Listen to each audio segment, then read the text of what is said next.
तं सहगण रघु सजीवं साद्वैतं सावधूतं परिजनसहितं श्रीकृष्ण चैतन्य देवं श्रीराधा कृष्ण देव पादान् सहगणा ललिता श्री विशाखान्वितांश्च हे कृष्णा करुणा सिन्धु दीनबन्धु जगत्पते गोपेश गोपिका कान्त राधा कान्त नमोस्तुते तप्त काञ्चन गौरांगी राधे वृन्दावनेश्वरी शुभानुसुते देवी प्रणमामि हरिप्रिये वाञ्छाकल्पतरुभ्यश्च कृपा सिन्धुभ्येव च पतितानां पावनेभ्यो वैष्णवेभ्यो नमो नमः।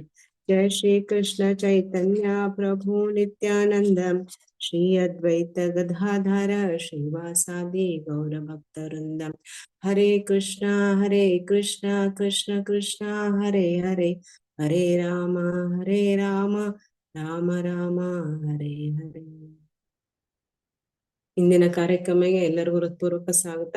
ಸೊ ಎಲ್ಲರೂ ನಾವು ಕಾತರತೆಯಿಂದ ಕಾಯ್ತಾ ಇದ್ದೀವಿ. ಇವತ್ತಿನ ಪ್ರವಚನಕಾರರ ಬಗ್ಗೆ ನಾವು ಏನು ಹೇಳೋದೇ ಬೇಡ. ಸೊ ಮಾತಾಜಿಯವರದ್ದು ಕ್ಲಾಸ್ ಬಗ್ಗೆ ಇಡೀ ಕರ್ನಾಟಕ ಏನು ಇಡೀ ವಿಶ್ವದಲ್ಲಿ ಎಲ್ಲರೂ ನೋಡ್ತಾ ಇದ್ದಾರೆ, ಕನ್ನಡ ಬಲ್ಲವರು. ಸೊ ಹಾಗಾಗಿ ಇವತ್ತು ಮಾತಾಜಿಯ ಕ್ಲಾಸ್ ಮೊದಲು ನಾವು ಒಂದು ಕೀರ್ತನೆಯನ್ನು ಕೇಳೋಣ ಶೈಲಾ ನಾಯಕ್ ಮಾತಾಜಿಯವರಿಂದ. ಶೈಲಾ ನಾಯಕ್ ಮಾತಾಜಿಯವರು ಸಿರ್ಸಿಯಿಂದ ಜಾಯ್ನ್ ಆಗ್ತಾರೆ. ಅವರು ರಿಟೈರ್ಡ್ ಅಸಿಸ್ಟೆಂಟ್ ತಹಸೀಲ್ದಾರ್, ಮತ್ತೆ ಒಳ್ಳೆಯ ಒಂದು ಭಕ್ತೆ. ಎಲ್ಲವನ್ನು ಇವಾಗ ಇದು ಅವರಿಗೆ ಕೃಷ್ಣ ಪ್ರಜ್ಞೆ ಒಂದು ಹೊಸತಾದ್ರೂ ಈಗ ಎಲ್ಲವನ್ನು ಅವರು ಪಾಲಿಸ್ತಾ ಇದ್ದಾರೆ. ನಮ್ಮ ಎಲ್ಲಾ ನಿಯಮಗಳನ್ನು ಪಾಲಿಸ್ಕೊಂಡು ಚಾಂಟಿಂಗ್ ಆಗಲಿ, ಎಲ್ಲಾ ಕ್ಲಾಸ್ಗಳು ಜಾಯಿನ್ ಆಗೋದು, ಎಲ್ಲಾ ಕ್ಷೇತ್ರಗಳದ್ದು ವಿಸಿಟ್ ಮಾಡೋದು, ಎಲ್ಲವನ್ನು ಚಾಚು ತಪ್ಪದೆ ಎಲ್ಲವನ್ನು ಮಾಡ್ಕೊಂಡು ಹೋಗ್ತಾ ಇದ್ದಾರೆ. ಇವತ್ತು ಮಾತಾಜಿಯವರ ಶ್ರೀಮುಖದಿಂದ ನಾವು ದಾಸರ ಒಂದು ಪದಗಳನ್ನ ಕೇಳೋಣ. Hare Krishna Mataji, welcome to you. Hare Krishna Krishna Krishna Hare Hare Hare Rama Rama Rama Hare Hare. Shaila Naik Mataji, over to you. Hare Krishna. ನೆರೆದ ಎಲ್ಲಾ ವೈಷ್ಣವ ಹಿರಿಯ ಮಾತಾಜಿಯವರಿಗೆ ನನ್ನ ದಂಡವತ್ ಪ್ರಣಾಮಗಳು. ಅರ್ಥನೆ ಮಾತಾಜಿ. 84 ಲಕ್ಷ ಜೀವರಾಶಿಯನ್ನು ದಾಟಿ ಬಂದ ಈ ಶರೀರ ಏನಲ್ಲ ತನ್ನದಲ್ಲ, ತಾನಲ್ಲ ತನ್ನದಲ್ಲ, ಆಸೆ ತರವಲ್ಲ, ಮುಂದೆ ಬಾಹುದಲ್ಲ. ದಾಸನಾಗು ವಿಶೇಷನಾಗು, ದಾಸನಾಗು ಭವಪಾಶ ನೀಡು.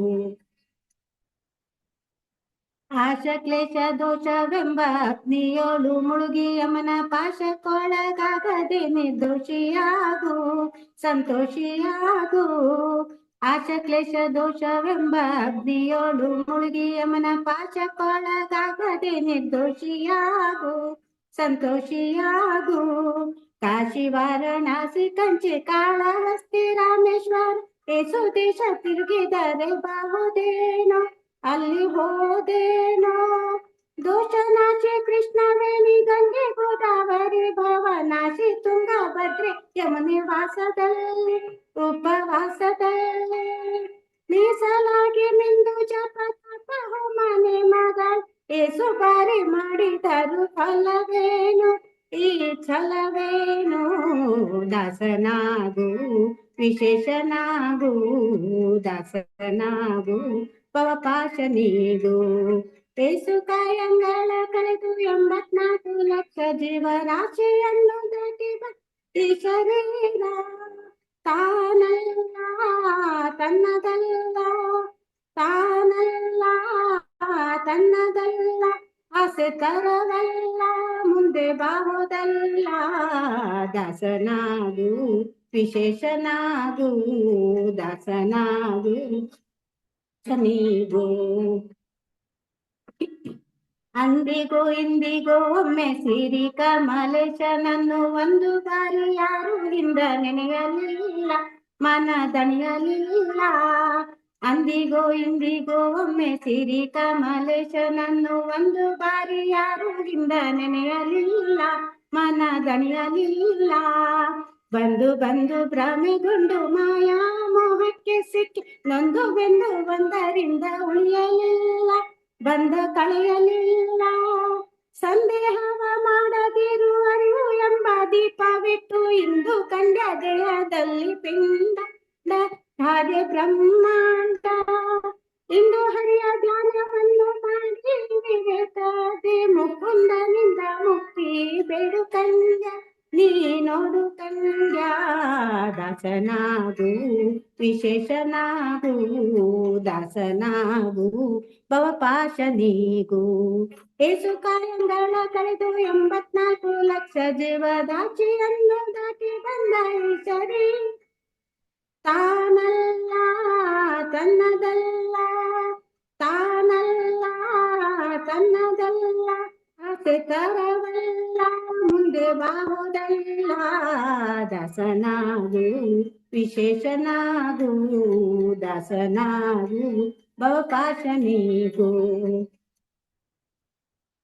100 ಬಾರಿ ಶರಣು ಮಾಡಿ ನೀರ ಮುಳುಗಲ್ಯಾಕೆ ಪರ ನಾರಿಯರ ನೋಟಕ್ಕೆ ಗುಡಿಯ ಮಾಡಿದಿ ಮನ ಸೆರೆಯ ಮಾಡಿದಿ.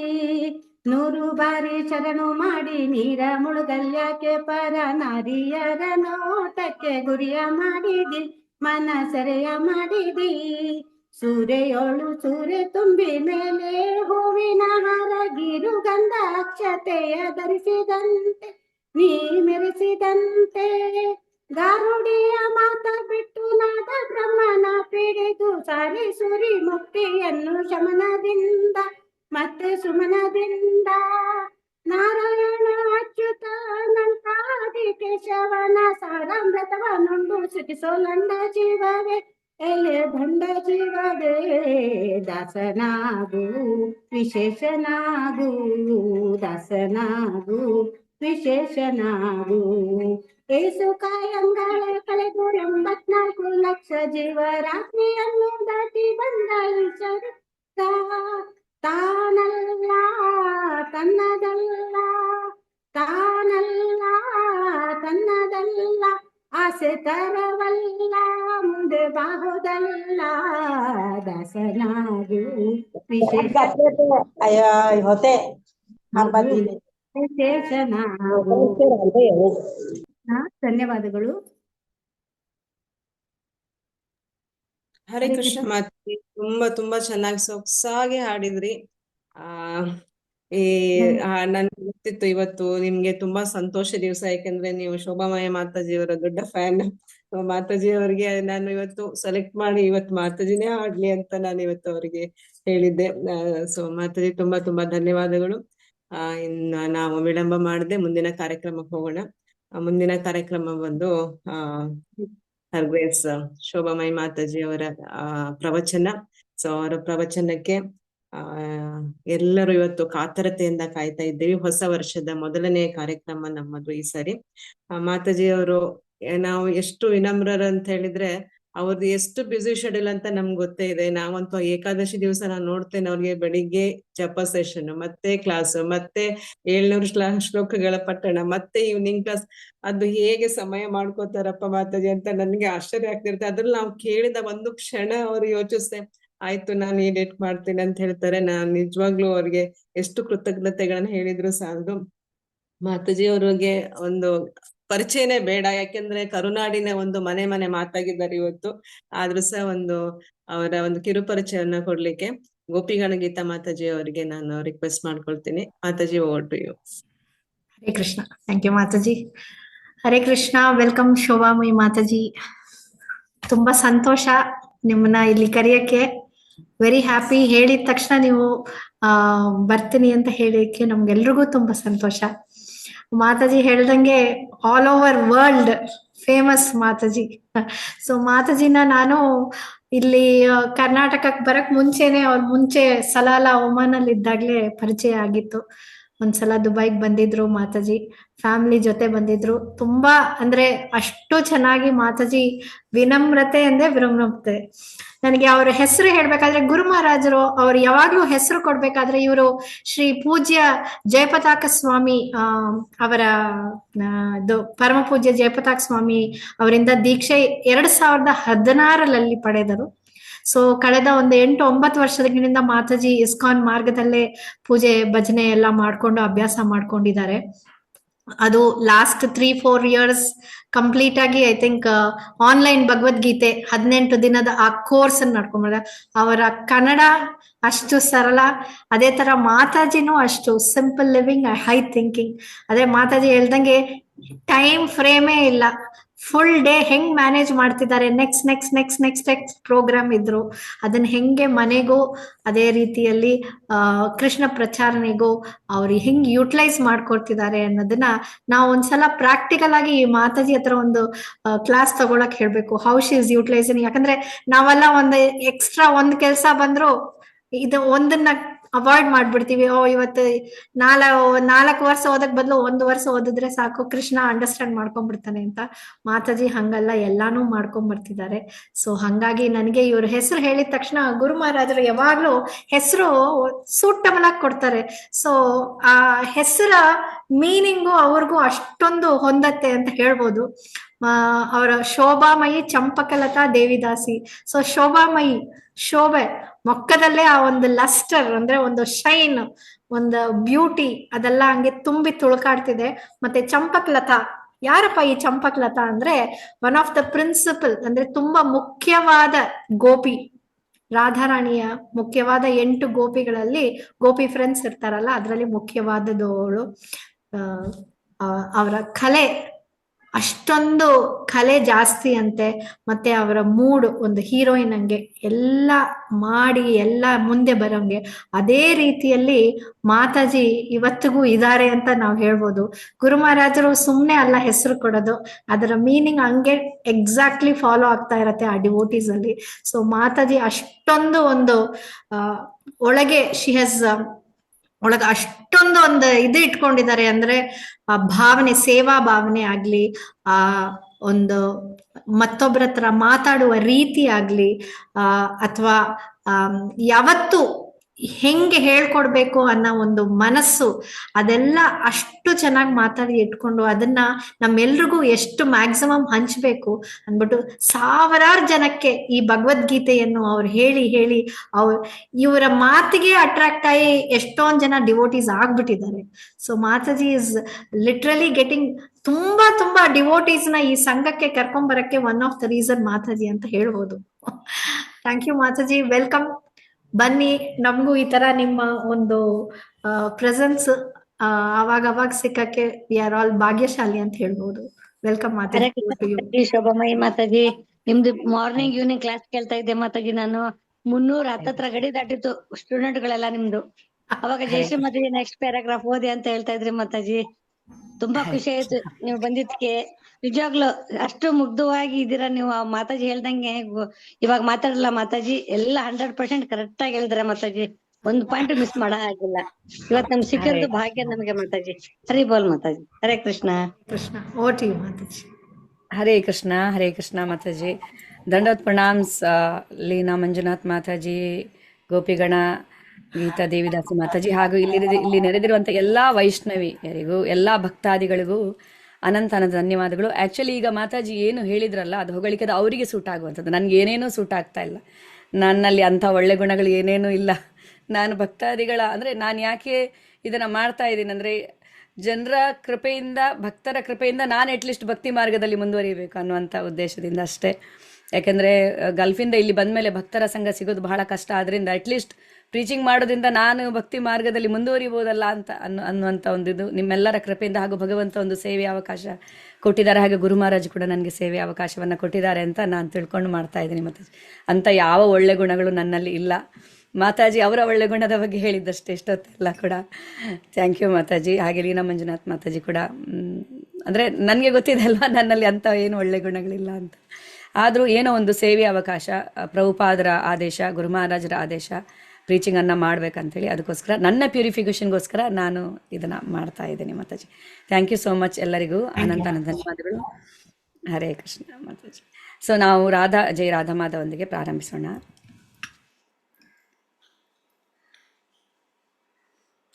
ಜಯ ರಾಧ ಮಾಧವ ಜಯ ಕುಂಜ ಬಿಹಾರಿ, ಜಯ ರಾಧ ಮಾಧವ जय कुंज बिहारी जय गोपी जन वल्लभा जय गिरिवराधारी जय गिरिवराधारी यशोदानंदन व्रज जनरंजन यशोदानंदन व्रज जनरंजन यशोदानंदन व्रज जनरंजन यमुना तीरा वनचारी जय राध माधवा जय कुंज बिहारी जय श्री कृष्ण चैतन्य प्रभु नित्यानंद श्री अद्वैत गदाधर श्रीवासादि गौर भक्तवृंद हरे कृष्णा कृष्ण कृष्णा हरे हरे हरे राम राम राम हरे हरे जय गुरुदेवा जय गुरुदेवा जय गुरुदेवा जय गुरुदेवा जय प्रभुपदा जय प्रभुपदा जय प्रभुपदा जय प्रभुपदा जय गौरनिताय जय गौरनिताय जय गौरनिताय जय गौरंगनिताय निताय गौरा हरि बोल हरि बोल हरि बोल नित्य गौरा हरि बोल ಹರಿನಾಮ ಸಂಕೀರ್ತನ್ ಕಿ ಜೈ ಜೈ ಜೈ ಶ್ರೀ ರಾಧಾ ಮಾಧವ್ ಕಿ ಜೈ. ನೆನೆದಿರುವಂಥ ಎಲ್ಲ ಭಕ್ತವೃಂದಕ್ಕೂ ಜೈ. ಮಂಗಳಾಚರಣೆಯೊಂದಿಗೆ ಪ್ರಾರಂಭಿಸೋಣ. ಓಂ ನಮೋ ಭಗವತೆ ವಾಸುದೇವಾಯ ಓಂ ನಮೋ ಭಗವತೆ ವಾಸುದೇವಾಯ ಓಂ ನಮೋ ಭಗವತೆ ವಾಸುದೇವಾಯ ಓಂ ಅಜ್ಞಾನತಿಮಿರಾಂಧಸ್ಯ ಜ್ಞಾನಾಂಜನಶಲಾಕಯ ಚಕ್ಷುರ್ವನ್ಮಿಲಿತಂ ಯೇನ ತಸ್ಮೈ ಶ್ರೀ ಗುರುವೇ ನಮಃ. ನಮಃ ಓಂ ವಿಷ್ಣುಪಾದಾಯ ಕೃಷ್ಣಪ್ರೇಷ್ಠಾಯ ಭೂತಲೆ ಶ್ರೀಮತೆ ಭಕ್ತಿವೇದಾಂತ ಸ್ವಾಮಿನ್ ಇತಿ ನಾಮಿನೆ. ನಮಸ್ತೆ ಸಾರಸ್ವತೆ ದೇವೆ ಗೌರವಾಣಿ ಪ್ರಚಾರಿಣೆ ನಿರ್ವಿಶೇಷ ಶೂನ್ಯವಾದಿ ಪಾಶ್ಚಾತ್ಯಾದೇಶತಾರಿಣೆ. ಜೈ ಶ್ರೀ ಕೃಷ್ಣ ಚೈತನ್ಯ ಪ್ರಭು ನಿತ್ಯಾನಂದ ಶ್ರೀ ಅದ್ವೈತ ಗದಾಧರ ಶ್ರೀವಾಸಾದಿ ಗೌರಭಕ್ತವೃಂದ. ಹರೇ ಕೃಷ್ಣ ಕೃಷ್ಣ ಕೃಷ್ಣ ಹರೇ ಹರೇ ಹರೇ ರಾಮ ರಾಮ ರಾಮ ಹರೇ ಹರೇ. ಮುಖಂ ಕರೋತಿ ವಾಚಾಲಂ ಪಂಗುಂ ಲಂಘಾಯತೆ ಗಿರಿಂ ಯತ್ಕೃಪಾತಮಹಂ ವಂದೇ ಶ್ರೀಗುರುಂ ದೀನತಾರಿಣಂ ಶ್ರೀ ಪರಮಾನಂದಮಾಧವಂ ಶ್ರೀ ಚೈತನ್ಯಮೀಶ್ವರಂ. ನಮೋ ವಿಷ್ಣುಪಾದಾಯ ಕೃಷ್ಣಪೃಷ್ಠಾಯ ಭೂತಲೆ ಶ್ರೀಮತಿ ಜಯಪತಾಕ ಸ್ವಾಮಿನಿತಿ ನಾಮಿನೆ. ನಮ್ಮ ಆಚಾರ್ಯ ಪಾದಾಯ ನಿತಾಯ ಕೃಪದಾಯನ ಗೌರಗತನಾಮದಾಯ ನಗರಗ್ರಮತಾಯ ಪಂಚಕಲ್ಪತರುಭ್ಯಶ್ಚ ಕೃಪಾ ಸಿಂಧುಭ್ಯ ಇವ ಚ ಪತಿತಾನಂ ಪಾವನೇಭ್ಯ ವೈಷ್ಣವೇಭ್ಯ ನಮೋ ನಮಃ. ಅನಂತ ಕೋಟಿ ವೈಷ್ಣವರೊಂದಿಗೆ ಈ ಜೈ. ಸೊ ನಿಮ್ಮೆಲ್ಲರ ಆಶೀರ್ವಾದವನ್ನು ಪಡೆಯುತ್ತಾ ನಾನು ಪ್ರಯತ್ನ ಪಡ್ತೇನೆ ಇವತ್ತಿನ ಅಂದರೆ ಒಂದೆರಡು ಮಾತುಗಳನ್ನು ಶ್ರೀಮದ್ ಭಾಗವತಂನ ಶ್ಲೋಕವನ್ನು ಆಧರಿಸಿ ಅದರ ಬೋಧನೆಯ ಆಧಾರದ ಮೇಲೆ ನಮ್ಮ ಕಷ್ಟ ಸುಖಗಳಿಗೆ ಯಾರು ಕಾರಣ ಅನ್ನೋದ್ರ ಬಗ್ಗೆ ನಾವು ಅರ್ಥ ಮಾಡಿಕೊಳ್ಳಲಿದ್ದೇವೆ. ಇದು ಶ್ರೀಮದ್ ಭಾಗವತಂನ 17ನೇ ಅಧ್ಯಾಯದ 18ನೇ ಶ್ಲೋಕ. ಸೊ ಹಿನ್ನೆಲೆ ಏನಪ್ಪ ಅಂದರೆ, ಸೊ ಸಾಮಾನ್ಯವಾಗಿ ಅದಕ್ಕಿಂತ ಮೊದಲು ನಾವು ಸ್ವಲ್ಪ ಇದನ್ನು ನೋಡೋಣ. ಅಂದರೆ ಈಗ ಸಾಮಾನ್ಯವಾಗಿ ಜೀವನದಲ್ಲಿ ಕಷ್ಟ ಸುಖ ಅನ್ನುವಂಥದ್ದು ಈ ಭೌತಿಕ ಜಗತ್ತನ್ನು ಭಗವಂತ ಸೃಷ್ಟಿಸಿದ್ದೇ ಹಾಗೆ ಅಲ್ವಾ. ಮಾತ್ರ ಸ್ಪರ್ಶಾಸ್ತು ಕೌಂತೆಯ ಶೀತೋಷ್ಣ ಸುಖ ದುಃಖದಾಹ ಆಗಮಾಪಾಯಿನೋ ನಿತ್ಯಸ್ತಾಂ ಸ್ಥಿತಿಕ್ಷಸ್ವ ಭಾರತ. ಸುಖ ಮತ್ತು ದುಃಖಗಳು ಯಾವ ಥರ ಬರ್ತಾ ಇರುತ್ತೆ ಹೋಗ್ತಾ ಇರುತ್ತೆ ಅಂದರೆ, ಚಳಿಗಾಲದ ನಂತರ ಬೇಸಿಗೆಗಾಲ, ಬೇಸಿಗೆಗಾಲದ ನಂತರ ಚಳಿಗಾಲದ ಥರ ಬರ್ತಾ ಇರುತ್ತೆ, ಹೋಗ್ತಾ ಇರುತ್ತೆ. ಆದರೆ ಸಹಿಸುವುದನ್ನ ಕಲಿಯಬೇಕು ಮಾನವ ಅನ್ನೋದನ್ನ. ಆ ಸಹಿಸುವಂತ ಶಕ್ತಿ ನಮ್ಗೆ ಯಾವಾಗ ಬರುತ್ತೆ? ಜೀವನದ ಉನ್ನತ ಉದ್ದೇಶವನ್ನ ಅರಿತುಕೊಂಡಾಗ ಮಾತ್ರ ಬರುತ್ತೆ ಅಲ್ವಾ? ಏನದು ಜೀವನಕ್ಕೆ, ಈ ಮಾನವನ ಜೀವನಕ್ಕೆ ಉನ್ನತ ಉದ್ದೇಶ ಅನ್ನುವಂಥದ್ದಿದೆ. ಸೊ ಮಾನವ ಎಲ್ಲ ಕ್ಷೇತ್ರಗಳಲ್ಲಿ ಅಭಿವೃದ್ಧಿಯನ್ನ ಸಾಧಿಸಿದ್ದಾನೆ. ಸಾಹಿತ್ಯ ಇರಲಿ, ಕಲೆ ಇರಲಿ, ವೈಜ್ಞಾನಿಕವಾಗಿರಲಿ, ಶಿಲ್ಪಕಲೆ ಇರಲಿ, ಪ್ರತಿಯೊಂದರಲ್ಲೂ. ಸೊ ಅವನು ಸಾಧಿಸಿರುವಂಥ ಪ್ರಗತಿಯೇ ಹೇಳುತ್ತೆ ಅವನು ಎಷ್ಟು ಬುದ್ಧಿವಂತ ಅಂತ. ಮಾನವನಿಗೆ ಬಹಳ ಒಂದು ವಿಶೇಷವಾದ ಬುದ್ಧಿಯನ್ನ ಭಗವಂತ ಕೊಟ್ಟಿದ್ದಾರೆ. 84 ಲಕ್ಷ ಜೀವರಾಶಿಗಳಲ್ಲಿ ಬುದ್ಧಿ ಇರುವಂಥದ್ದು ಮಾನವನಿಗೆ. ಅವನು ಅಂದ್ರೆ ಆ ಬುದ್ಧಿ ವಿಶೇಷವಾಗಿ ಕೊಡಲಾಗಿದೆ. ಆದರೆ 99% ಜನರು ತಮ್ಮ ಬುದ್ಧಿಯನ್ನ ಕೇವಲ ಭೌತಿಕವಾಗಿ ಬಳಸ್ತಾ ಇದ್ದಾರೆ. ಭೌತಿಕ ಅಭಿವೃದ್ಧಿಗೋಸ್ಕರ ಭೌತಿಕ ವಿಷಯಗಳಲ್ಲಿ ತಮ್ಮ ಬುದ್ಧಿಯನ್ನ ತೊಡಗಿಸಿಕೊಳ್ತಾ ಇದ್ದಾರೆ. ಆದರೆ ಈ ಬುದ್ಧಿಗೆ ಒಂದು ಉನ್ನತವಾದ ಉದ್ದೇಶ ಇರಬೇಕಲ್ವಾ? ಆ ಉನ್ನತವಾದ ಉದ್ದೇಶ ಏನು? ಹೈಯರ್ ಕಾನ್ಷಿಯಸ್ನೆಸ್ ಅನ್ನ ಹೈಯರ್ ಫೋರ್ಸಸ್ ಎಡೆಗೆ ಡೈರೆಕ್ಟ್ ಮಾಡುವಂಥದ್ದು, ಹೈಯೆಸ್ಟ್ ಎಡೆಗೆ. ಸೊ ಹೈಯರ್ ಪರ್ಪಸ್ ಇದೆ, ಅದೇ ಭಗವಂತನೆಡೆಗೆ ಡೈರೆಕ್ಟ್ ಮಾಡಬೇಕು. ಮನುಷ್ಯನಾದವನು ಅಥಾತೋ ಬ್ರಹ್ಮ ಜಿಜ್ಞಾಸ. ಮಾನವ ಜನ್ಮ ಮನುಷ್ಯನಿಗೆ ಸಿಕ್ಕಿರುವಂಥದ್ದು ಭಗವಂತನ ಬಗ್ಗೆ ಅವನು ಜಿಜ್ಞಾಸೆಯನ್ನ ಮಾಡಬೇಕು. ತನ್ನ ಮೂಲವನ್ನ ಅವನು ಅರಿತುಕೊಳ್ಬೇಕು. ಯಾರು ನಾನು? ನನ್ನ ಜೀವನದ ಉದ್ದೇಶ ಏನು? ಈ ಸೃಷ್ಟಿಯ ಹಿಂದೆ ಯಾರಿದ್ದಾರೆ? ಆ ಸೃಷ್ಟಿಕರ್ತನ ಜೊತೆ ನನ್ನ ಸಂಬಂಧವೇನು? ಆ ಸಂಬಂಧವನ್ನ ನಿಭಾಯಿಸುವುದು ಹೇಗೆ? ನಿಭಾಯಿಸಿದ್ರೆ ಏನಾಗುತ್ತೆ? ನಿಭಾಯಿಸಿಲ್ಲ ಅಂದ್ರೆ ಏನಾಗುತ್ತೆ? ಕೊನೆಗೆ ಜೀವನದ ಯಶಸ್ಸು ಅಂದ್ರೆ ಏನು?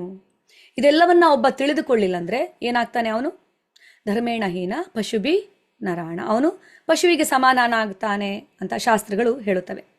ಸೊ ಆದ್ರಿಂದ ಈ ಬುದ್ಧಿವಂತಿಕೆಯನ್ನ ನಾವು ಸರಿಯಾದ ರೀತಿಯಲ್ಲಿ ಉಪಯೋಗಿಸಿಕೊಳ್ಳುವುದರ ಅವಶ್ಯಕತೆ ಇದೆ. ಆ ಸಹಿಸುವಂತ ಶಕ್ತಿ ನಮ್ಗೆ ಯಾವಾಗ ಬರುತ್ತೆ? ಈ ಜೀವನದಲ್ಲಿರುವಂತಹ ಕಷ್ಟ ಸುಖಗಳನ್ನ, ಜೀವನದ ಉನ್ನತ ಉದ್ದೇಶವನ್ನ ತಿಳಿದಾಗ. ಏನು ಜೀವನದ ಉನ್ನತ ಉದ್ದೇಶ? ಈ ಭೌತಿಕ ಜಗತ್ತಿನಲ್ಲೇ ಅಡ್ಜಸ್ಟ್ ಮಾಡಿಕೊಂಡು ಇಲ್ಲೇ ಸುಖವನ್ನ ಹುಡುಕಿಕೊಂಡು ಬದುಕುವಂಥದ್ದಲ್ಲ, ಬದಲಿಗೆ ಈ ಭೌತಿಕ ಜಗತ್ತಿನಿಂದಲೇ ಮುಕ್ತಿಯನ್ನ ಪಡೆಯುವಂಥದ್ದು. ಸಾಮಾನ್ಯ ಜನರಿಗೆ ಈ ವಿಷಯ ಗೊತ್ತಿಲ್ಲ. ಅಂದ್ರೆ ಈ ತರ ಆಧ್ಯಾತ್ಮಿಕ ಲೋಕ ಅನ್ನುವಂಥದ್ದು ಒಂದು ಇದೆ, ಈ ಭೌತಿಕ ಜಗತ್ತು ಇದು ಅಶಾಶ್ವತ ಅನ್ನುವಂಥ ವಿಷಯ ಕೂಡ ಗೊತ್ತಿಲ್ಲ. ಒಂದು ಅರ್ಥದಲ್ಲಿ ನಾವು ಏನೋ ಒಂದು ಪುಣ್ಯ ಮಾಡಿದ್ದೀವೋ, ಏನೋ ಅದೃಷ್ಟ ಮಾಡಿದ್ದೀವೋ ಗೊತ್ತಿಲ್ಲ. ಭಕ್ತರ ಕೃಪೆಯಿಂದ ನಾವು ಕೃಷ್ಣ ಪ್ರಜ್ಞೆಗೆ ಬಂದಿದ್ದೀವಿ ಅಂದ್ರೆ ಇನ್ನೂ ನಾವು ಅಂಬೆಗಾಲಿಕ್ತಾ ಇದ್ದೀವಿ ಈ ಮಾರ್ಗದಲ್ಲಿ. ಸೊ ನಮ್ಮೆಲ್ಲರ ಜೀವನದಲ್ಲಿ ನಾವು ತೆಗೆದುಕೊಂಡ ಅತ್ಯಂತ ಪರ್ಫೆಕ್ಟ್ ನಿರ್ಧಾರ ಅಂದ್ರೆ ನಾವು ಕೃಷ್ಣ ಪ್ರಜ್ಞೆಯಲ್ಲಿ ಇರೋದಕ್ಕೆ ಡಿಸೈಡ್ ಮಾಡಿರೋದು ಅಲ್ವಾ?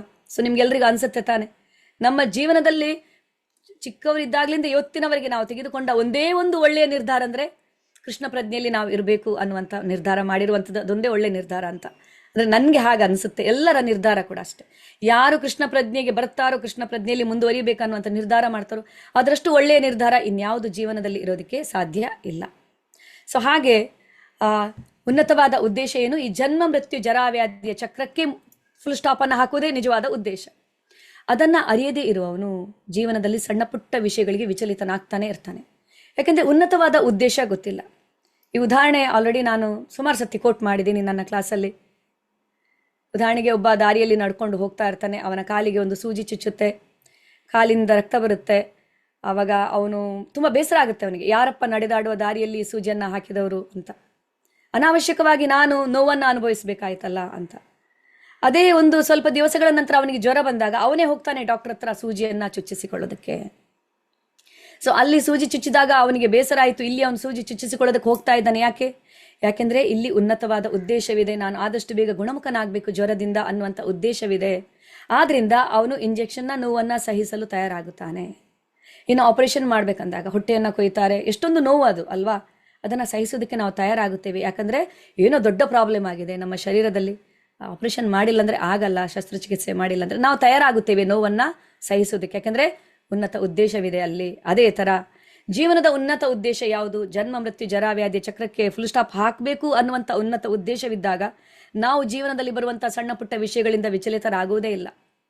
ಇದು ಚಳಿಗಾಲದ ನಂತರ ಬೇಸಿಗೆಗಾಲ ಈ ತರ ಬರ್ತಾ ಇರುತ್ತೆ, ಹೋಗ್ತಾ ಇರುತ್ತೆ. ಋತುಗಳು ಬದಲಾಗೋದ್ರಿಂದ ಯಾರು ಬೇಸರ ಮಾಡ್ಕೊಳ್ಳಲ್ಲ. ಅದೇ ತರ ಕಷ್ಟ ಇದ್ದಾಗಲೇ ಸುಖದ ಒಂದು ಇದೇನು ಅನ್ನುವಂಥದ್ದು ನಮಗೆ ಗೊತ್ತಾಗುವಂಥದ್ದು. ಅದು ಇರಲೇಬೇಕು, ಜೀವನ ಅಂದ್ರೆ ಹೀಗಿರ್ಲೇಬೇಕು ಅಂತ ಭಗವಂತ ಹೇಳ್ತಾರೆ. ಸೊ ಆದ್ರಿಂದ ಸಾಮಾನ್ಯವಾಗಿ ಜನರು ಏನ್ ಮಾಡ್ತಾರೆ, ಕಷ್ಟ ಬಂದಾಗ ಏನ್ ಮಾಡ್ತಾರೆ ಅಂದ್ರೆ, ಕೆಲವರು ದೇವರಿಗೆ ಬೈತಾರೆ, ಕೆಲವರು ದೇವರೇ ಇಲ್ಲ ಅಂತಾರೆ, ಅಥವಾ ಕೆಲವರು ಬೇರೆ ಯಾರ ಮೇಲಾದ್ರೂ ದೂರ ಆಗ್ತಾರೆ. ಅಲ್ವಾ? ಸಾಮಾನ್ಯವಾಗಿ ನಮ್ಮ ಜೀವನದಲ್ಲಿ ಬರುವಂಥ ಯಾವುದೇ ಪ್ರಾಬ್ಲಮ್ಗೆ ನಾವು ದೂರನ್ನ ನಮ್ಮ ಮೇಲೆ ಹಾಕಲ್ಲ. ಎಲ್ಲರಿಗೂ ಅಷ್ಟೇ ಬೇರೆಯವ್ರನ್ನ ದೂರಬೇಕು ಅನ್ನುವಂಥ ಇಚ್ಛೆ ಇರುತ್ತೆ. ಆದರೆ ಇಲ್ಲಿ ಈ ಶ್ಲೋಕದಲ್ಲಿ ಧರ್ಮ ಪುರುಷನಿಗೆ ಗೊತ್ತಿದ್ರು ಕೂಡ ಅವನು ಯಾರ ಮೇಲೇನೂ ದೂರ ಹಾಕಲ್ಲ. ಯಾರು ಅಂತ ಕಷ್ಟ, ಅವನಿಗೆ ಯಾರಿಂದ ಕಷ್ಟ ಬರ್ತಾ ಇದೆ ಅಂತ ಗೊತ್ತಿದ್ರು ಕೂಡ. ಹಿನ್ನೆಲೆ ಏನು? ಸೊ ಪರೀಕ್ಷಿತ ಮಹಾರಾಜ ಎಂಥ ಒಬ್ಬ ಮಹಾನ್ ಭಕ್ತ, ರಾಜರ್ಷಿ, ಒಳ್ಳೆಯ ಆಡಳಿತಗಾರ. ಅವನನ್ನ ಸಾಕ್ಷಾತ್ ಶ್ರೀರಾಮಚಂದ್ರನಿಗೆ ಹೋಲಿಸಲಾಗಿತ್ತು, ಎಲ್ಲ ದೇವತೆಗಳಿಗೆ ಹೋಲಿಸಲಾಗಿತ್ತು ಅಲ್ವಾ? ಯುಧಿಷ್ಠಿರ ಮಹಾರಾಜನಿಗಿಂತ ಹೆಚ್ಚು ಪರೀಕ್ಷಿತ ಮಹಾರಾಜನ ಬಗ್ಗೆ ಗ್ಲೋರಿಫಿಕೇಶನ್ ಇದೆ. ಶ್ರೀಮದ್ ಭಾಗವತಂ ನಮಗೆ ಸಿಕ್ಕಿದೆ ಪರೀಕ್ಷಿತ ಮಹಾರಾಜನಿಂದಾಗಿ ಅಲ್ವಾ? ಸೊ ಅಂತಹ ಪರೀಕ್ಷಿತ ಮಹಾರಾಜ ತನ್ನ ರಾಜ್ಯದಲ್ಲಿ, ತನ್ನ ಸಾಮ್ರಾಜ್ಯದಲ್ಲಿ ಕಲಿಪುರುಷನನ್ನ ಅವನು ತಡೆಗಟ್ಟಿದ, ಬಾರದೇ ಇರೋ ಥರ. ಸೊ ಒಂದು ದಿವಸ ಅವನು ಹೀಗೆ ನಗರದಲ್ಲಿ ಅಂದರೆ ಸಂಚಾರಕ್ಕೆ ಅಂತ ತನ್ನ ರಾಜ್ಯದಲ್ಲಿ ಅವನು ಹೋಗ್ತಾ ಇದ್ದಾಗ ಏನಾಗುತ್ತೆ? ಸೊ ಧರ್ಮ ಪುರುಷನ ಕಾಲಿಗೆ ಒಬ್ಬ ರಾಜನ ವೇಷದಲ್ಲಿರುವಂಥ ಒಬ್ಬ ಶೂದ್ರ ಅನಿಸಿಕೊಂಡು ಅವನು ಹೊಡಿತಾ ಇರೋದನ್ನ ನೋಡ್ತಾನ. ಸೊ ಅದಾದ್ಮೇಲೆ ಅವನು ಕಲಿಪುರುಷನನ್ನು ತಡಿತಾನೆ. ಆಮೇಲೆ ಅವನು ಧರ್ಮನ ಹತ್ರ ಅವನು ಕೇಳ್ತಾನೆ, ಯಾರು ನಿನ್ನ ಈ ಕಷ್ಟಕ್ಕೆ ಕಾರಣ? ಧರ್ಮ ಒಂದು ಕಾಲಲ್ಲಿ ನಿಂತಿರುವುದನ್ನ ಅವನು ಕಾಣ್ತಾನೆ. ಯಾರು ನಿನ್ನ ಕಷ್ಟಗಳಿಗೆ ಕಾರಣ ಅನ್ನೋದನ್ನ ಪರೀಕ್ಷಿತ ಕೇಳ್ತಾನೆ. ಯಾರೇ ಆಗಿರ್ಲಿ ಅವನನ್ನ ನಾನು ದಂಡಿಸುತ್ತೇನೆ. ಅವರು ದೇವತೆಗಳಾದ್ರೇನಂತೆ, ನಾನು ಬಿಡಲ್ಲ. ಯಾಕಂದ್ರೆ ಎಂಥ ಒಂದು ಆತ್ಮವಿಶ್ವಾಸ ಪರೀಕ್ಷಿತ ಮಹಾರಾಜನಿಗಂದ್ರೆ, ಭಗವದ್ಭಕ್ತನಿಗೆ ತಾನು ಅಂದ್ರೆ ಈ ಸರಿಯಾದ ಮಾರ್ಗದಲ್ಲಿ ನಡೆದಿದ್ರಿಂದ ತಪ್ಪಿತಸ್ಥ ಯಾರೇ ಆಗ್ಲಿ ಅವನನ್ನ ಶಿಕ್ಷಿಸ್ತೇನೆ ಅನ್ನುವಂಥ ಆತ್ಮವಿಶ್ವಾಸ ಇರುತ್ತೆ. ಹಾಗೆ ಪರೀಕ್ಷಿತನಲ್ಲಿ ಇತ್ತು.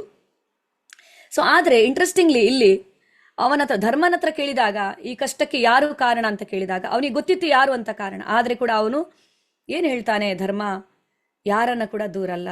ಈ ಕಷ್ಟಕ್ಕೆ ಯಾರು ಕಾರಣ? ನನಗೆ ಬಂದಿರುವಂಥ ಕಷ್ಟಕ್ಕೆ ಯಾರು ಕಾರಣ? ಧರ್ಮ ಹೀಗೆ ಹೇಳ್ತಾನೆ. ಧರ್ಮ ಉವಾಚ ಏತದ್ವಹ ಪಾಂಡವೇಯಾನಾಂ ಯುಕ್ತಾ ಮಾರ್ತಾ ಭಯಂ ವಚಃ ಏಷಾಂ ಗುಣಾಗಣೇ ಕೃಷ್ಣೋ ದೌತ್ಯಾದೌ ಭಗವಾನ್ ಕೃತಃ. ಧರ್ಮಪುರುಷನು ಹೀಗೆಂದನು, ಈಗ ತಾನೇ ಹೇಳಿದ ನಿನ್ನ ಮಾತುಗಳು ಪಾಂಡವರ ವಂಶದವರಿಗೆ ಯೋಗ್ಯವಾದವು. ಪಾಂಡವರ ಭಕ್ತಿಯುಕ್ತವಾದ ಸದ್ಗುಣಗಳಿಗೆ ಮೆಚ್ಚಿ ದೇವೋತ್ತಮ ಪುರುಷನಾದ ಕೃಷ್ಣನು ಅವರ ದೂತ ಕಾರ್ಯಗಳನ್ನ ಮಾಡಿದನು. ಅದಾದ್ಮೇಲೆ ಅವನೇನು ಹೇಳ್ತಾನಂದ್ರೆ, ನಾವಯಂ ಕ್ಲೇಶ ಬೀಜಾನಿ ಯಥಾ ಸ್ಯೂ ಪುರುಷರ್ಷಭ ಪುರುಷಂ ತಂ ವಿಜಾನೀಮೋ ವಾಕ್ಯ ಭೇದ ವಿಮೋಹಿತಾ. ಹೇ ಮಾನವ ಶ್ರೇಷ್ಠನೇ, ನಮ್ಮ ಕಷ್ಟಗಳಿಗೆ ನಿರ್ದಿಷ್ಟವಾಗಿ ಕಾರಣನಾದ ದುಷ್ಟನು ಯಾರು ಎಂಬುದನ್ನು ನಿರ್ಧರಿಸುವುದು ಬಹು ಕಷ್ಟ. ಏಕೆಂದರೆ ನಾವು ಬೇರೆ ಬೇರೆ ದಾರ್ಶನಿಕರ ಬೇರೆ ಬೇರೆ ಅಭಿಪ್ರಾಯಗಳಿಂದ ದಿಗ್ಭ್ರಮೆಗೊಂಡಿರುತ್ತೇವೆ. ಕಷ್ಟ ಪ್ರತಿಯೊಬ್ಬರಿಗೂ ಬರುತ್ತೆ, ಬಟ್ ಇದಕ್ಕೆ ಸರಿಯಾದ ಕಾರಣ ಏನು ಅಂತ ಹೇಳುವಂಥದ್ದು ಬಹಳ ಕಷ್ಟ ಅಂತ ಇಲ್ಲಿ ಧರ್ಮ ಪುರುಷ ಹೇಳ್ತಾ ಇದ್ದಾನೆ. ಸೊ ಇಲ್ಲಿ ಬೇರೆ ಬೇರೆ ತರದ ದಾರ್ಶನಿಕರ ಉದಾಹರಣೆಯನ್ನು ಅವನು ಹೇಳ್ತಾ ಇದ್ದಾನೆ. ಯಾವುದೆಲ್ಲ ಇಲ್ಲಿ? ಒಂದು ಕರ್ಮ ಮೀಮಾಂಸ, ಇನ್ನೊಂದು ಭೌತಿಕ ವಾದಿ ಆಗಿರುವಂಥ ಇಲ್ಲಿ ನ್ಯಾಯ ಪ್ರತಿಪಾದಕರಾದ ಗೌತಮರು, ವೈಶೇಷಿಕ ದರ್ಶನದ ಪ್ರತಿಪಾದಕರಾದ ಕಣಾದರು, ಅದಾದ್ಮೇಲೆ ಯೋಗ ಪ್ರತಿಪಾದಕರಾದ ಪತಂಜಲಿಗಳು, ಸಾಂಖ್ಯ ದಾರ್ಶನಿಕರಾದ ಕಪಿಲರು, ಕರ್ಮ ಮೀಮಾಂಸೆ ಪ್ರತಿಪಾದಕರಾದ ಜೈಮಿನಿಯವರು, ವೇದಾಂತ ದರ್ಶನ ಗ್ರಂಥಕಾರರಾದ ವೇದವ್ಯಾಸರು. ಸೊ ಇಲ್ಲಿ ಇವರು ಒಬ್ಬೊಬ್ರು ಒಂದೊಂದು ಕಾರಣ ಅಂತ ಹೇಳ್ತಾ ಇದ್ದಾರೆ. ಇಲ್ಲಿ ಮೇಲಿನ 4-5 ಇದೆಲ್ಲವೂ ಭೌತಿಕ, ವೇದವ್ಯಾಸರದ್ದು ಇದು ಆಧ್ಯಾತ್ಮಿಕ ಕಾರಣ ಅನ್ನುವಂಥದ್ದು. ಸೊ ಹೀಗೆ ಇಲ್ಲಿ ಯಾರು ಕಾರಣ? ನಾವು ಮೊದಲಿಗೆ ಭೌತಿಕವಾದದ ಪ್ರಕಾರ ನಾವು ನೋಡೋಣ ಒಬ್ಬೊಬ್ಬರ ಕಾರಣ ಏನೇನು ಅಂದ್ರೆ ಏನೇನು ಹೇಳ್ತಾರೆ ಅಂತ. ಸೊ ಇಲ್ಲಿ ಮೊದಲಿಗೆ ಹೇಳ್ತಾ ಇರುವಂಥದ್ದು ಜೈಮಿನಿಯ ಕರ್ಮ ಮೀಮಾಂಸಾ. ಸೊ ಕರ್ಮ ಮೀಮಾಂಸಾ ಅಂದ್ರೆ ನೀನು ಮಾಡಿದ ಕರ್ಮದ ಫಲಗಳಿಗೆ ನಿನ್ಗೆ ಸರಿಯಾದ ಪ್ರತಿಕ್ರಿಯೆ ಅನ್ನುವಂಥದ್ದು ಸಿಗುತ್ತೆ ಅಂತ ಅಲ್ವಾ? ಎಸ್, ಈ ಪ್ರಪಂಚ ಕರ್ಮದ ನಿಯಮಗಳಿಂದ ಅಂದ್ರೆ ಪ್ರತಿಯೊಂದು ಕ್ರಿಯೆಗೂ ಪ್ರತಿಕ್ರಿಯೆ ಅನ್ನುವಂಥದ್ದು ಇದ್ದೇ ಇದೆ, ಇಲ್ಲ ಅಂತ ಅಲ್ಲ. ನಾವು ಮಾಡಿದ ಕ್ರಿಯೆ, ಪ್ರತಿಯೊಬ್ಬರು ಕ್ರಿಯೆಯನ್ನ ಯಾಕೆ ಮಾಡ್ತಾರೆ? ಪ್ರತಿಫಲವನ್ನ ನಿರೀಕ್ಷಿಸೇ ಮಾಡ್ತಾರೆ. ಪ್ರತಿಫಲದ ನಿರೀಕ್ಷಣೆ ಇಲ್ಲದೆ ಯಾರು ಕರ್ಮವನ್ನ ಮಾಡ್ತಾ ಇರಲಿಲ್ಲ ಇಲ್ಲಿ ಅಲ್ವಾ? ರಿಸಲ್ಟ್ ತುಂಬಾ ಮುಖ್ಯ ಎಲ್ಲರಿಗೂ, ಏನಾಗುತ್ತೆ ಅನ್ನುವಂಥದ್ದು. ಆದ್ರೆ ಎಷ್ಟೋ ಬಾರಿ ನಾವು ನೋಡ್ತೀವಿ, ನಾವು ಹಾಕಿದ ಪ್ರಯತ್ನಕ್ಕೆ ಸರಿಯಾಗಿ ನಮಗೆ ಪ್ರತಿಫಲ ಸಿಗುತ್ತಾ? ಕೆಲವೊಂದು ಬಾರಿ ದಿವಸಕ್ಕೆ 14 ಗಂಟೆಗಳ ಕಾಲ ದುಡಿಯುವಂಥ ಕೂಲಿ ಕಾರ್ಮಿಕನಿಗಿಂತ 1 ಗಂಟೆ ದುಡಿಯುವಂಥವನಿಗೆ ಅದಕ್ಕಿಂತ ಹೆಚ್ಚಿನ ಪ್ರತಿಫಲ ಸಿಗ್ಬಹುದು. ಸೊ ಆದ್ರಿಂದ ಕೇವಲ ಕರ್ಮವನ್ನ ಆಧರಿಸಿದ್ದಲ್ಲ. ಸೊ ಕರ್ಮ ಮೀಮಾಂಸೆಯಲ್ಲಿ ಏನಂದ್ರೆ ನೀನ್ ಏನ್ ಮಾಡ್ತೀಯ ಅದಕ್ಕೆ ಸರಿಯಾದ ಪ್ರತಿಫಲ ನಿಂಗೆ ಸಿಗುತ್ತೆ ಅಂತ. ಆದ್ರೆ ನಿಜವಾಗ್ಲೂ ಕರ್ಮದ ಪ್ರಕಾರ ನಮ್ಗೆ ಪ್ರತಿಫಲ ಸಿಗುತ್ತಾ ಅಂದ್ರೆ ಅದು ನಿನ್ನ ಕಷ್ಟ ಸುಖಗಳಿಗೆ ಕಾರಣವಾಗುತ್ತದೆ. ನೀನು ಒಳ್ಳೆಯ ಕರ್ಮ ಮಾಡಿದ್ರೆ ಒಳ್ಳೆಯ ಫಲ, ಕೆಟ್ಟ ಕರ್ಮ ಮಾಡಿದ್ರೆ ಕೆಟ್ಟ ಫಲ ಅಂತ ಹೇಳ್ತಾರೆ. ಕೆಲವೊಂದು ಬಾರಿ ಒಳ್ಳೇದು ಯಾವುದು ಕೆಟ್ಟದ್ದು ಯಾವುದು ಅಂತ ಜಡ್ಜ್ ಮಾಡೋದಕ್ಕೆ ಆಗದಿರುವಂತಹ ಪರಿಸ್ಥಿತಿ ಇಲ್ಲಿದೆ. ಯಾಕೆಂದ್ರೆ ನಮ್ಗೆ ಗೊತ್ತಿಲ್ಲ ಒಳ್ಳೇದು ಯಾವುದು ಕೆಟ್ಟದ್ದು ಯಾವುದಂತ. ನಾವು ಒಳ್ಳೇದಂತ ತಿಳ್ಕೊಂಡಿರುವಂಥದ್ದು ಕೆಲವೊಂದು ಬಾರಿ ಕೆಟ್ಟದಿರ್ಬೋದು. ಯಾಕೆಂದ್ರೆ ಪರಿಣಾಮದ ಪ್ರಕಾರ ಇರುತ್ತೆ. ಕರ್ಮ ಮಾತ್ರ ಅಲ್ಲ ಇಲ್ಲಿ ಕಾರ್ಯ ಮಾಡುವಂಥದ್ದು. ಕರ್ಮದ ಫಲ ಹೇಗೆ ನಿರ್ಧಾರವಾಗುತ್ತೆ? ಕರ್ಮ, ದೈವ, ಕಾಲ ಇದು 3 ನಿರ್ಧರಿಸುತ್ತೆ ಕರ್ಮದ ಫಲವನ್ನ, ಅಲ್ವಾ? ಆದ್ರಿಂದ ಕೇವಲ ಕರ್ಮ ಕಾರಣವಾಗಲಾರದು. ಇದಕ್ಕೆ ಅಂದ್ರೆ ಇಂಟ್ರೆಸ್ಟಿಂಗ್ಲಿ ಕೃಷ್ಣ ಕೂಡ ಕರ್ಮ ಮೀಮಾಂಸೆಯನ್ನ ಹೇಳ್ತಾರೆ ಒಂದೆಡೆ. ಹೇಗೆ ಗೋವರ್ಧನ ಪೂಜೆಯ ಸಮಯದಲ್ಲಿ ನಂದ ಮಹಾರಾಜ ಇಂದ್ರನ ಪೂಜೆಯನ್ನ ಮಾಡಲು ಮುಂದಾದಾಗ ಅಲ್ಲಿ ಇಂದ್ರನ ಅಹಂಕಾರವನ್ನ ಇಳಿಸುವಂತ ಒಂದು ಉದ್ದೇಶವಿತ್ತು, ಮತ್ತೆ ದೇವತೆಗಳ ಆರಾಧನೆಯನ್ನ ಮಾಡಬೇಕಾಗಿಲ್ಲ ಅಂತ ಹೇಳುವಂತ ಉದ್ದೇಶ ಕೂಡ ಇತ್ತು. ಸೊ ಅಲ್ಲಿ ಕೃಷ್ಣ ಹೇಳ್ತಾರೆ, ಸೊ ಇಂದ್ರನ ಕರ್ತವ್ಯ, ನೀವೇನು ಮಾಡ್ತಿರೋ ಅವನು ಮಳೆಯನ್ನ ಕಾಲಕ್ಕೆ ಸುರಿಸುವಂಥದ್ದು ಅವನ ಕರ್ತವ್ಯ.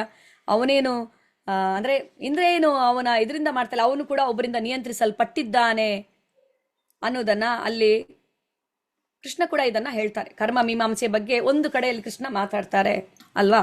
ಅಂದ್ರೆ ಅಲ್ಲಿ ಒಂದು ಉದ್ದೇಶವಿತ್ತು ಕೃಷ್ಣ ಅದನ್ನ ಮಾತಾಡ್ಬೇಕಂತ ಇದ್ರೆ. ಸೊ ಆದ್ರಿಂದ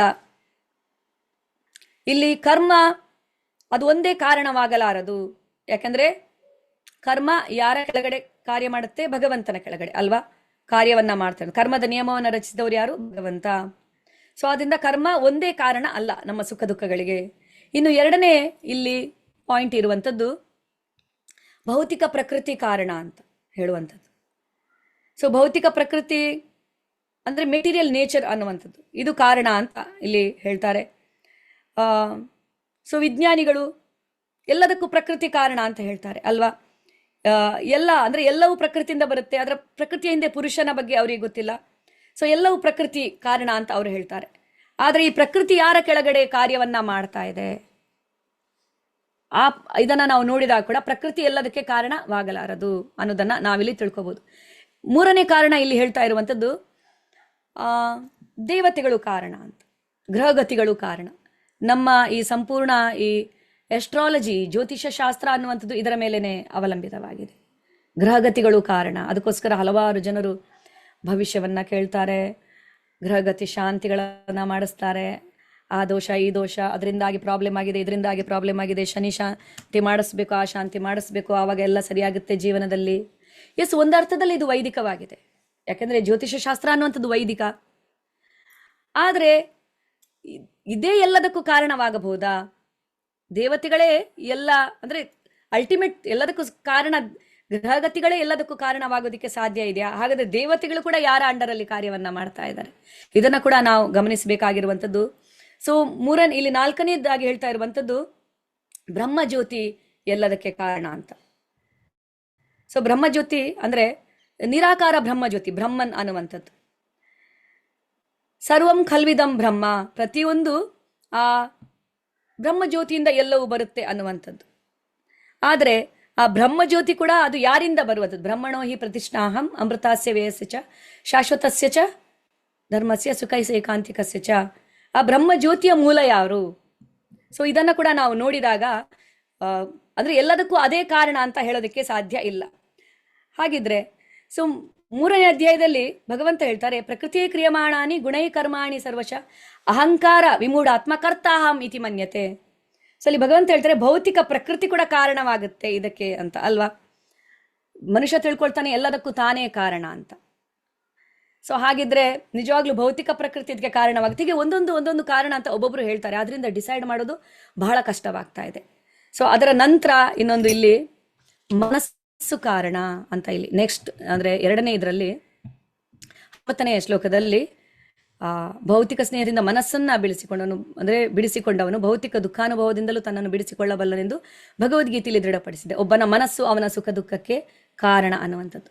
ಶ್ರೀಮದ್ ಭಾಗವತಂನ 11ನೇ ಸ್ಕಂದದಲ್ಲಿ ಭಿಕ್ಷು ಗೀತಾ ಅಂತ ಇದೆ. ಕೃಷ್ಣ ಉದ್ಧವನಿಗೆ ಇದನ್ನ ಹೇಳ್ತಾ ಇದ್ದಾರೆ, ಅವಂತಿ ಬ್ರಾಹ್ಮಣನ ಕಥೆಯನ್ನ. ಸೊ ಅವಂತಿ ಬ್ರಾಹ್ಮಣ ಬಹಳ ಒಬ್ಬ ಶ್ರೀಮಂತ ಧನಿಕನಾಗಿರುತ್ತಾನೆ, ವ್ಯಾಪಾರಸ್ಥನಾಗಿರುತ್ತಾನೆ, ಆದ್ರೆ ಬಹಳ ಜಿಪುಣನಾಗಿರುತ್ತಾನೆ. ಅವನು ಯಾರಿಗೂ ಏನು ಒಂದು ಸಹಾಯವನ್ನ ಮಾಡಿದವನಲ್ಲ. ಜೀವನದ ಒಂದು ಹಂತದಲ್ಲಿ ಅವನು ಎಲ್ಲವನ್ನ ಕಳ್ಕೊಂಡ್ಬಿಡ್ತಾನೆ, ನಿರ್ಗತಿಕನಾಗುತ್ತಾನೆ. ಆಗ ಅವನ ಸಂಬಂಧಿಕರು, ಅವರ ಸ್ನೇಹಿತರು ಎಲ್ಲರೂ ಅವನನ್ನ ದೂರ ಇಡ್ತಾರೆ. ಅವನ ಹತ್ರ ಯಾರು ಹೋಗಲ್ಲ. ಬಹಳ ದುಃಖ ಉಂಟಾಗುತ್ತೆ, ಅವನಿಗೆ ನೋವು ಉಂಟಾಗುತ್ತೆ. ಅವನು ಧ್ಯಾನದಲ್ಲಿ ಕುಳಿತಾಗ ಏನೋ ಒಂದು ಅವನಲ್ಲಿ ಒಂದು ತ್ಯಾಗದ ಮನೋಭಾವ ಬರುತ್ತೆ. ಅಂದ್ರೆ ಇದೆಲ್ಲದಕ್ಕೂ ಕಾರಣ ಇದರ ಹಿಂದೆ ಭಗವಂತನ ಹಸ್ತವಿದೆ ಅನ್ನೋದನ್ನ ಅವನು ಅರಿತುಕೊಳ್ಳುತ್ತಾನೆ. ಸೊ ಜನರು ಅವನನ್ನ ಹೀಯಾಳಿಸುತ್ತಾರೆ, ಅವನನ್ನ ನೋಡಿ ಉಗೀತಾರೆ, ಅವನ ಮೇಲೆ ಕಲ್ಲೆಸೀತಾರೆ, ನಡೆದಾಡ್ಕೊಂಡು ಹೋಗ್ತಾ ಇದ್ರಿ ತುಂಬಾ ತೊಂದರೆ ಕೊಡ್ತಾರೆ. ಆವಾಗ ಅವನು ಬಹಳ ಒಂದು ಸುಂದರವಾದಂಥ ಒಂದು ಮಾತನ್ನ ಹೇಳ್ತಾನೆ. ನಾಯಂ ಜನೋ ಮೇ ಸುಖ ದುಃಖ ಹೇತು ನಾ ದೇವತಾತ್ಮ ಗೃಹ ಕರ್ಮ ಕಾಲಃ ಮನಃಪರಂ ಕಾರಣಂ ಮಾಮನಂತಿ ಸಂಸಾರ ಚಕ್ರ ಪರಿವರ್ತಯೇತತ್. ನಾಯಂ ಜನೋ ಮೇ ಸುಖ ದುಃಖ ಹೇತು, ಈ ಜನರು ನನ್ನ ಸುಖ ದುಃಖಗಳಿಗೆ ಹೇಗೆ ಕಾರಣವಾಗಬಲ್ಲರು? ಸೊ ಜನರು ನನ್ನನ್ನು ಹೊಗಳಿದಾಗ ನಾನು ಸಂತೋಷ ಪಟ್ಕೊಳ್ಳುವಂಥದ್ದು, ಜನರು ನನ್ನನ್ನು ತೆಗಳಿದಾಗ ನಾನು ದುಃಖ ಪಟ್ಕೊಳ್ಳುವಂಥದ್ದಂತಿದ್ರೆ ಹಾಗಾದರೆ ನಾನು ನನ್ನ ಸುಖ ದುಃಖಗಳಿಗೆ ಜನರ ಮೇಲೆ ಅವಲಂಬಿತನಾಗಿದ್ದೇನೋ? ಇಲ್ಲ. ನಾ ದೇವತಾತ್ಮ ಗೃಹ ಕರ್ಮ ಕಾಲ, ದೇವತೆಗಳು ಕೂಡ ಅಲ್ಲ, ಗ್ರಹಗತಿ ಕೂಡ ಅಲ್ಲ, ಕರ್ಮ ಕೂಡ ಅಲ್ಲ, ಕಾಲ ಕೂಡ ಅಲ್ಲ. ಹಾಗಿದ್ರೆ ಯಾರು ನನ್ನ ಸುಖ ದುಃಖಗಳಿಗೆ ಕಾರಣ? ಮನಃಪರಂ ಕಾರಣಂ ಆಮನಂತಿ, ನನ್ನ ಮನಸ್ಸೇ ನನಗೆ ತೊಂದರೆಯನ್ನ ಕೊಡ್ತಾ ಇದೆ. ಎಲ್ಲದಕ್ಕೂ ಕಾರಣ ಮನಸ್ಸು. ಎಸ್. ಸೊ ನಾವು ನೋಡ್ತೀವಿ ಹಲವಾರು ಇದರಲ್ಲಿ ಮನಸ್ಸೇ ಕಾರಣ. ಅದಕ್ಕೋಸ್ಕರ ಭಗವಂತ ಹೇಳ್ತಾರೆ ಮನ್ಮನಾಭವ ಮದ್ಭಕ್ತು, ಬುದ್ಧಿಗಿಂತ ಜಾಸ್ತಿ ಮನಸ್ಸನ್ನ ನನ್ನಲ್ಲಿ ನಿಲ್ಲಿಸು ಅಂತ ಭಗವಂತ ಹೇಳ್ತಾರೆ ಭಗವದ್ಗೀತೆಯಲ್ಲಿ ಹಲವಾರು ಶ್ಲೋಕದಲ್ಲಿ. ಮಯ್ಯೇವ ಮನ ಆದತ್ಸ್ವ ಮೈ ಬುದ್ಧಿಂ ನಿವೇಶಯ ನಿವಸಿಷ್ಯಸಿ ಮಯ್ಯೇವ ಅತ ಊರ್ಧ್ವಂ ನ ಸಂಶಯ. ನಿನ್ನ ಮನಸ್ಸನ್ನ ನನ್ನಲ್ಲಿ ನಿಲ್ಲಿಸು. ಮನ್ಮನಾಭವ ಮದ್ಭಕ್ತು ಅಲ್ವಾ? ಬುದ್ಧಿಗಿಂತ ಜಾಸ್ತಿ ಮನಸ್ಸನ್ನ ನಿಲ್ಲಿಸುವ ಅವಶ್ಯಕತೆ ಇದೆ. ಯಾಕಂದ್ರೆ ಮನಸ್ಸು ಬಹಳ ಚಂಚಲ. ಸ್ಮರಣೆಯನ್ನ ಅಂತಕಾಲೇಚ ಮಾಮೇವ ಸ್ಮರಣ್ ಮುಕ್ತ ಕಲೇವರಂ, ಮನಸ್ಸಿನಲ್ಲಿ ನನ್ನ ಸ್ಮರಣೆಯನ್ನ ಮಾಡೋದ್ರಿಂದ ನೀನು ನನ್ನಲ್ಲಿಗೆ ಬರ್ತೀಯಾ ಅಂತ ಭಗವಂತ ಹೇಳ್ತಾರೆ. ಸೊ ಆದ್ರಿಂದ ಮನಸ್ಸನ್ನ ನನ್ನಲ್ಲಿ, ಅಂದ್ರೆ ಮನಸ್ಸು ಏ ಮನ ದುರ್ಮತಿ ಅಂತ ಭಕ್ತಿ ವಿನೋದ್ ಠಾಕೂರರು ಹಾಡ್ತಾರೆ. ಈ ಮನಸ್ಸಿನ ಇದರಿಂದಾಗಿನೇ ನಾನು ಮತ್ತೆ ಮತ್ತೆ ಈ ಪ್ರಪಂಚಕ್ಕೆ ಬರೋ ತರ ಆಗ್ತಾ ಇದೆ ನನಗೆ ಅಂತ. ಸೊ ಮನಸ್ಸು ಕೂಡ ಒಂದು ಅರ್ಥದಲ್ಲಿ ಕಾರಣ ಅಂತ ಹೇಳ್ಬೋದು. ಆದ್ರೆ ನಿಜವಾಗ್ಲೂ ಮನಸ್ಸು ಅಲ್ಟಿಮೇಟ್ ಕಾರಣ ಆಗೋದಿಕ್ಕೆ ಸಾಧ್ಯನಾ? ಅದು ಕೂಡ ಬಹಳ ಮುಖ್ಯ ಅಲ್ವಾ? ಸೊ ಈಗ ಮನಸ್ಸನ್ನ ಕೂಡ, ಸೊ ಮನಸ್ಸು ಎಲ್ಲದಕ್ಕೂ ಕಾರಣ ಆಗ್ಬೇಕಂದ್ರೆ ಮನಸ್ಸನ್ನ ನಾವು ಭಗವಂತನ ಸೇವೆಯಲ್ಲಿ ನಾವು ತೊಡಗಿಸಿದಾಗ ಮನಸ್ಸು ಎಲ್ಲದಕ್ಕೂ ಕಾರಣವಾಗೋದಕ್ಕೆ ಸಾಧ್ಯವಿಲ್ಲ. ನಮ್ಮ ಸುಖ ದುಃಖಗಳಿಗೆ ಅದು ಕಾರಣವಾಗಲ್ಲ ಅಲ್ವಾ ಮನಸ್ಸು. ಯಾಕೆಂದ್ರೆ ಮನಸ್ಸು ಒಬ್ಬನ ಶತ್ರು ಒಬ್ಬನ ಮಿತ್ರ ಅನ್ನೋದನ್ನ ಹೇಳಲಾಗಿದೆ. ಬಂಧುರಾತ್ಮಾತ್ಮನಸ್ತಸ್ಯ ಏನಾತ್ಮ ಇವ ಆತ್ಮನೇ ಜಿತಃ ಅನಾತ್ಮನಸ್ತು ಶತ್ರುತ್ವೇ ವರ್ತೇತಾತ್ಮ ಇವ ಶತ್ರುವ ಉದ್ದರೇದ್ ಆತ್ಮನಾತ್ಮಾನಂ ಆತ್ಮಾನಂ ಅವಸಾದೇತ್ ಆತ್ಮ ಇವ ಹಿ ಆತ್ಮನೋ ಬಂಧು ಆತ್ಮ ಇವ ಹಿ ರಿಪುರಾತ್ಮನಃ. ಒಬ್ಬನ ಮನಸ್ಸೇ ಒಬ್ಬನ ಶತ್ರು ಮಿತ್ರ ಅಂತ. ಆದ್ರೆ ಆ ಮನಸ್ಸನ್ನ ನಾವು ಮಿತ್ರನನ್ನಾಗಿ ಮಾಡಿಕೊಂಡಾಗ ಅದು ನಮಗೆ ತೊಂದರೆಯನ್ನ ಮಾಡಲಾರದು ಅಲ್ವಾ? ಭಗವಂತ ಹೇಳ್ತಾರೆ ಏನು ಅದಕ್ಕೆ ಸೊಲ್ಯೂಷನ್? ಅಭ್ಯಾಸ ಏನತು ಕೌಂತೆಯ ವೈರಾಗ್ಯೇಣ ಚ ಗೃಹ್ಯತೆ. ಸರಿಯಾದ ರೀತಿಯಲ್ಲಿ ಅಭ್ಯಾಸವನ್ನ ಮಾಡಿದಾಗ ಮನಸ್ಸನ್ನ ನೀನು ನಿಗ್ರಹಿಸಬಹುದು. ಆದ್ರಿಂದ ಮನಸ್ಸು ಕಾರಣ ಅಲ್ಲ, ಸರಿಯಾದ ರೀತಿಯಲ್ಲಿ ಅದು ನಿಂತಾಗ. ಇನ್ನು ಭೌತಿಕ ಪ್ರಕೃತಿಯ 3 ಗುಣಗಳು ಕೂಡ ಕಾರಣ ಸುಖ ದುಃಖಗಳಿಗೆ ಅಂತ ಹೇಳಲಾಗುತ್ತೆ. ಅಂದ್ರೆ ಹೇಗೆ? ಕಾರಣಂ ಗುಣ ಸಂಗೋಚ್ಯ ಸದಸದ್ ಯೋನಿ ಜನ್ಮಸು. ಈ ಗುಣಗಳೇ ಕಾರಣವಾಗುತ್ತೆ ನಮ್ಮ ದುಃಖಕ್ಕೆ ಅಂತ. ಬಟ್ ಆ ಗುಣಗಳನ್ನ ನಾವು ಹೇಗೆ ಪಡೆಯುತ್ತೇವೆ? ಈ ಭೌತಿಕ ಜಗತ್ತಿಗೆ ಬಂದಿರೋದೇ ನಮ್ದು ದೊಡ್ಡ ಪ್ರಾಬ್ಲಮ್ ಅಲ್ವಾ? ಸೊ ಜೀವ ಇಲ್ಲಿ ಜೀವಿಗಳಿಗೆ ಇಚ್ಛೆ ಇರುತ್ತೆ. ಭೌತಿಕ ಪ್ರಕೃತಿ ಯಾರಿಗೋಸ್ಕರ ಸೃಷ್ಟಿಯಾಯಿತು? ಜೀವಿಯ ಇಚ್ಛೆ ಪ್ರಕಾರ. ಹೇಗೆ ನಾವು ಭಗವಂತನಿಂದ ದೂರವಾಗಿ ಕ್ರಾಂತಿಕಾರಿಯಾಗಿ ಭಗವಂತನಿಂದ ದೂರ ಇರಬೇಕು ಅನ್ನುವಂಥ ಇಚ್ಛೆ ನಮ್ಮದಾದಾಗ ಭಗವಂತ, ಅಂದ್ರೆ ನಾವು ಒಡೆಯರಾಗಬೇಕಂತ ಬಯಸಿದಾಗ ಭಗವಂತ ಈ ಭೌತಿಕ ಪ್ರಕೃತಿಯನ್ನ ಸೃಷ್ಟಿಸಿದ್ರು. ಜೀವಿಯ ಇಚ್ಛೆ ಪ್ರಕಾರ ಭಗವಂತ ಇಲ್ಲಿ ಅವರಿಗೆ ಯಾವ್ಯಾವ ತರ ಏನೇನು ಇದನ್ನ ಅದನ್ನ ಸ್ಯಾಂಕ್ಷನ್ ಮಾಡ್ತಾರೆ ಅಂತ.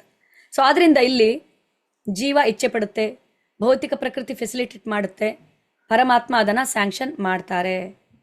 ಸೊ ಆದ್ರಿಂದ ಈ ಆತ್ಮ ಇಲ್ಲಿ ಭೌತಿಕ ಪ್ರಕೃತಿಯ ಒಂದು ಸಂಪರ್ಕಕ್ಕೆ ಬಂದಾಗ ಅದು ತನ್ನ ನಿಜವಾದ ಸ್ವರೂಪವನ್ನ ಮರೆತು 3 ಗುಣಗಳಿಂದ ಪ್ರಭಾವಿತರಾಗಿ ತನ್ನನ್ನ ಈ ಜಗತ್ತಿಗೆ ಸಂಬಂಧಪಟ್ಟಿದ್ದು ಅನ್ನೋದನ್ನ ಅದು ತಿಳಿದುಕೊಳ್ಳುತ್ತೆ. ಹಾಗಿದ್ರೆ ಭೌತಿಕ ಪ್ರಕೃತಿ ಯಾರ ಅಂಡರಲ್ಲಿ ಕಾರ್ಯ ಮಾಡುತ್ತೆ? ಅದು ಕೂಡ ಭಗವಂತನ ಅಂಡರಲ್ಲೇ ಕಾರ್ಯ ಮಾಡ್ತಾ ಇರೋದಲ್ವಾ? ಸೊ ಆದ್ರಿಂದ ಎಲ್ಲ ಇಲ್ಲಿ ಕಾರಣ ಜೀವನೇ ಮುಖ್ಯ ಕಾರಣವಾಗುವಂಥದ್ದು. ಎಲ್ಲದಕ್ಕೆ ಕೂಡ ನಾವೇ ಕಾರಣ. ಸೊ ನಮ್ಮ ಇಚ್ಛೆಗಳು ಹಾಗೂ ಭಗವಂತನನ್ನ ನಾವು ಮರೆತಿರುವಂಥದ್ದು ಕಾರಣವಾಗುತ್ತೆ. ಸೊ ಇನ್ನೊಂದೇನಂದ್ರೆ ನಮ್ಮ ಫ್ರೀ ವಿಲ್ ಅನ್ನ ನಾವು ದುರುಪಯೋಗ ಪಡಿಸಿಕೊಳ್ಳುವಂಥದ್ದು ಕೂಡ ಕಾರಣ ಅನ್ನುವಂಥದ್ದು. ಭಗವಂತ ಎಲ್ಲರಿಗೂ ಫ್ರೀ ವಿಲ್ ಅನ್ನೋದನ್ನ ಕೊಟ್ಟಿದ್ದಾರೆ. ಸೊ ಅರ್ಜುನನಿಗೆ ಒಂದೇ ಒಂದು ನಾನು ಆ ಫ್ರೀ ವಿಲ್ ಅನ್ನೋದನ್ನ ಮಾತ್ರ ಯಾವತ್ತು ನಾನು ವಾಪಸ್ ತಗೊಳ್ಳಲ್ಲ. ಎಲ್ಲ ನಾನು ಅವ್ರಿಗೆ ಅದನ್ನ ಕೊಟ್ಟಿದ್ದೀನಿ. ಜೀವಿಗಳಿಗೆ ಯಾವ ಸಂದರ್ಭದಲ್ಲಾದ್ರೂ ಅವ್ರು ನನ್ನೆಡೆಗೆ ತಿರುಗಬಹುದು. ಎಂಡ್ ಅನ್ನುವಂಥದ್ದು ಇಲ್ಲ ಜೀವನದಲ್ಲಿ. ಎಂಡ್ ಪಾಯಿಂಟ್ ಅಂತ ಬಂದ ತಕ್ಷಣ ಆವಾಗ್ಲೂ ಕೂಡ ಅವ್ರು ನನ್ನೆಡೆಗೆ ತಿರುಗಬಹುದು. ಆ ಫ್ರೀ ವಿಲ್ ಅನ್ನ ಅವರು ಉಪಯೋಗಿಸಿ ನನ್ನೆಡೆಗೆ ಅವರು ತಿರುಗಿದಾಗ ಎಲ್ಲ ದುಃಖಗಳಿಂದ ಅವರು ಮುಕ್ತರಾಗುತ್ತಾರೆ ಅನ್ನೋದನ್ನ ಭಗವಂತ ಹೇಳ್ತಾರೆ. ಆ ಫ್ರೀ ವಿಲ್ ಅನ್ನೋದು ಭಗವಂತ ನಮ್ಗೆ ಕೊಟ್ಟಿರುವಂಥದ್ದು, ನಾವು ಅವರನ್ನ ಪ್ರೀತಿಸಬೇಕು ಅನ್ನುವಂಥ ಉದ್ದೇಶದಿಂದ. ಸೊ ಹಾಗಿದ್ರೆ ಇಲ್ಲಿ ಎಲ್ಲದರ ಒಂದು ಸೊ ಇಲ್ಲಿ ಅಂದ್ರೆ ಈ ಭೌತಿಕ ಪ್ರಕೃತಿ ಅದು ಇಂಡಿಪೆಂಡೆಂಟ್ ಆಗಿ ಕಾರ್ಯ ಮಾಡಲ್ಲ. ಗುಣ, ಕರ್ಮ, ಕಾಲ ಯಾರ ಅಧೀನದಲ್ಲಿದೆ? ಕಾಲ, ಕರ್ಮ, ಗುಣ ಅಧೀನೋ ಯಾರ ಕರ್ಮದಲ್ಲಿದೆ? ಅದು ಶ್ರೀಕೃಷ್ಣನ ಅಂಡರಲ್ಲಿ ಇರುವಂಥದ್ದು ಪ್ರತಿಯೊಂದು ಕೂಡ. ಹಾಗಿದ್ರೆ ಎಲ್ಲದಕ್ಕೂ ಸರ್ವ ಕಾರಣ ಯಾರು? ಈಶ್ವರ ಪರಮ ಕೃಷ್ಣ ಸಚ್ಚಿದಾನಂದ ವಿಗ್ರಹ ಅನಾದಿರಾದಿರ ಗೋವಿಂದ ಸರ್ವ ಕಾರಣಂ. ಹಾಗಿದ್ರೆ ನಾವು ಭಗವಂತನನ್ನ ದೂರಬಹುದಾ? ನಮ್ಮ ಸುಖ ದುಃಖಗಳಿಗೆ ಭಗವಂತ ಕಾರಣನಾಗುತ್ತಾರೋ? ಇಲ್ಲ. ಭೌತಿಕ ಪ್ರಕೃತಿ ಮಯಾಧ್ಯಕ್ಷೇಣ ಪ್ರಕೃತಿ ಸೂಯತೆ ಸಚರಾಚರಂ ಭಗವಂತ ಹೇಳ್ತಾರೆ. ಪ್ರಕೃತಿ ನನ್ನ ಅಂಡರಲ್ಲಿ ಕಾರ್ಯ ಮಾಡುತ್ತೆ. ಕಾಲ ನನ್ನ ಇಂಪರ್ಸನಲ್ ಫಾರ್ಮ್, ಕಾಲೋಸ್ಮಿ, ನಾನು ಕಾಲನಾಗಿ ಬರ್ತೇನೆ ಅಂತ. ಗುಣಗಳು ಅನ್ನ ಸೃಷ್ಟಿಸಿದವನು ನಾನೇ, ಗುಣಗಳ ಒಡೆಯ ನಾನು, ಗುಣಾಧೀಶ ನಾನು ಅಂತ. ಸೊ ಹಾಗಿದ್ರೆ ಎಲ್ಲದಕ್ಕೂ ಎಲ್ಲ ಸರ್ವ ಕಾರಣ ಯಾರು? ಭಗವಂತ ಅಂತ. ಆದ್ರೆ ಕೂಡ ದೂರ ಯಾರ ಮೇಲೆ ಹೋಗುವಂಥದ್ದು? ಜೀವಿಗಳ ಮೇಲೇನೆ ಹೋಗುವಂಥದ್ದು. ಯಾಕೆಂದ್ರೆ ಮನುಷ್ಯನಿಗೆ ನಾನು ಈಗಾಗಲೇ ಹೇಳಿರೋ ಪ್ರಕಾರ ಭಗವಂತ ಬುದ್ಧಿಯನ್ನ ಕೊಟ್ಟಿದ್ದಾರೆ. ಆ ಬುದ್ಧಿಯನ್ನ ಅವನು ಸರಿಯಾಗಿ ಉಪಯೋಗಿಸಿಕೊಳ್ಳದೆ ಇರುವುದರ ಪರಿಣಾಮವಾಗಿ ಅವನು ಇಲ್ಲಿ ಕಷ್ಟವನ್ನ ಪಡುತ್ತಾನೆ. ಭಗವಂತನಿಂದ ವಿಮುಖನಾಗಿ ಇರುವಂಥದ್ದೇ ಅವನ ಎಲ್ಲ ಕಷ್ಟಗಳಿಗೆ ಕಾರಣ. ತನ್ನ ಮೂಲದೊಂದಿಗೆ ಅವನು ಕನೆಕ್ಟ್ ಆಗಿಲ್ಲ ಅಂದ್ರೆ ಅದು ಅವನ ಅನ್ಯಾಚುರಲ್ ಪೊಸಿಷನ್ ಆಗೋಗುತ್ತೆ.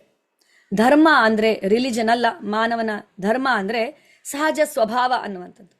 ಸಕ್ಕರೆಯ ಗುಣ ಹೇಗೆ ಸಿಹಿಯಾಗಿರುವುದು, ಹಾಗೆ ಉಪ್ಪಿನ ಗುಣ ಉಪ್ಪಾಗಿರುವಂಥದ್ದು. ಆತ್ಮದ ಗುಣ ಭಗವಂತನ ಸೇವಕನಾಗಿರುವಂಥದ್ದು. ಜೀವೇರ ಸ್ವರೂಪವೇ ಕೃಷ್ಣರ ನಿತ್ಯದಾಸ್. ಇದು ಧರ್ಮ ಆಕ್ಚುಲಿ. ಸೊ ಅಲ್ಲಿ ಭಗವಂತ ಸರ್ವ ಧರ್ಮಾನ್ ಪರಿತ್ಯಜ್ಯ ಅಂತ ಹೇಳುವಾಗ ನಿನ್ನ ನಿಜವಾದ ಧರ್ಮ ಏನು ಅನ್ನೋದನ್ನ ಹೇಳ್ತಾರೆ. ನನಗೆ ಶರಣಾಗುವಂಥದ್ದು ನಿನ್ನ ನಿಜವಾದ ಧರ್ಮ ಅಂತ. ಹೇಗೆ ಯಂತ್ರದಿಂದ ಕಳಚಲ್ಪಟ್ಟಿರುವಂತಹ ಸ್ಪೇರ್ ಪಾರ್ಟ್, ಅದಕ್ಕೆ ಏನು ಬೆಲೆ ಇದೆ? ಅದು ಸ್ಪೇರ್ ಅಂದ್ರೆ ಯಂತ್ರದೊಂದಿಗೆ ಸೇರಿದಾಗ ಮಾತ್ರವಾದಂತಹ ಪಾತ್ರವನ್ನ ವಹಿಸಬಹುದು.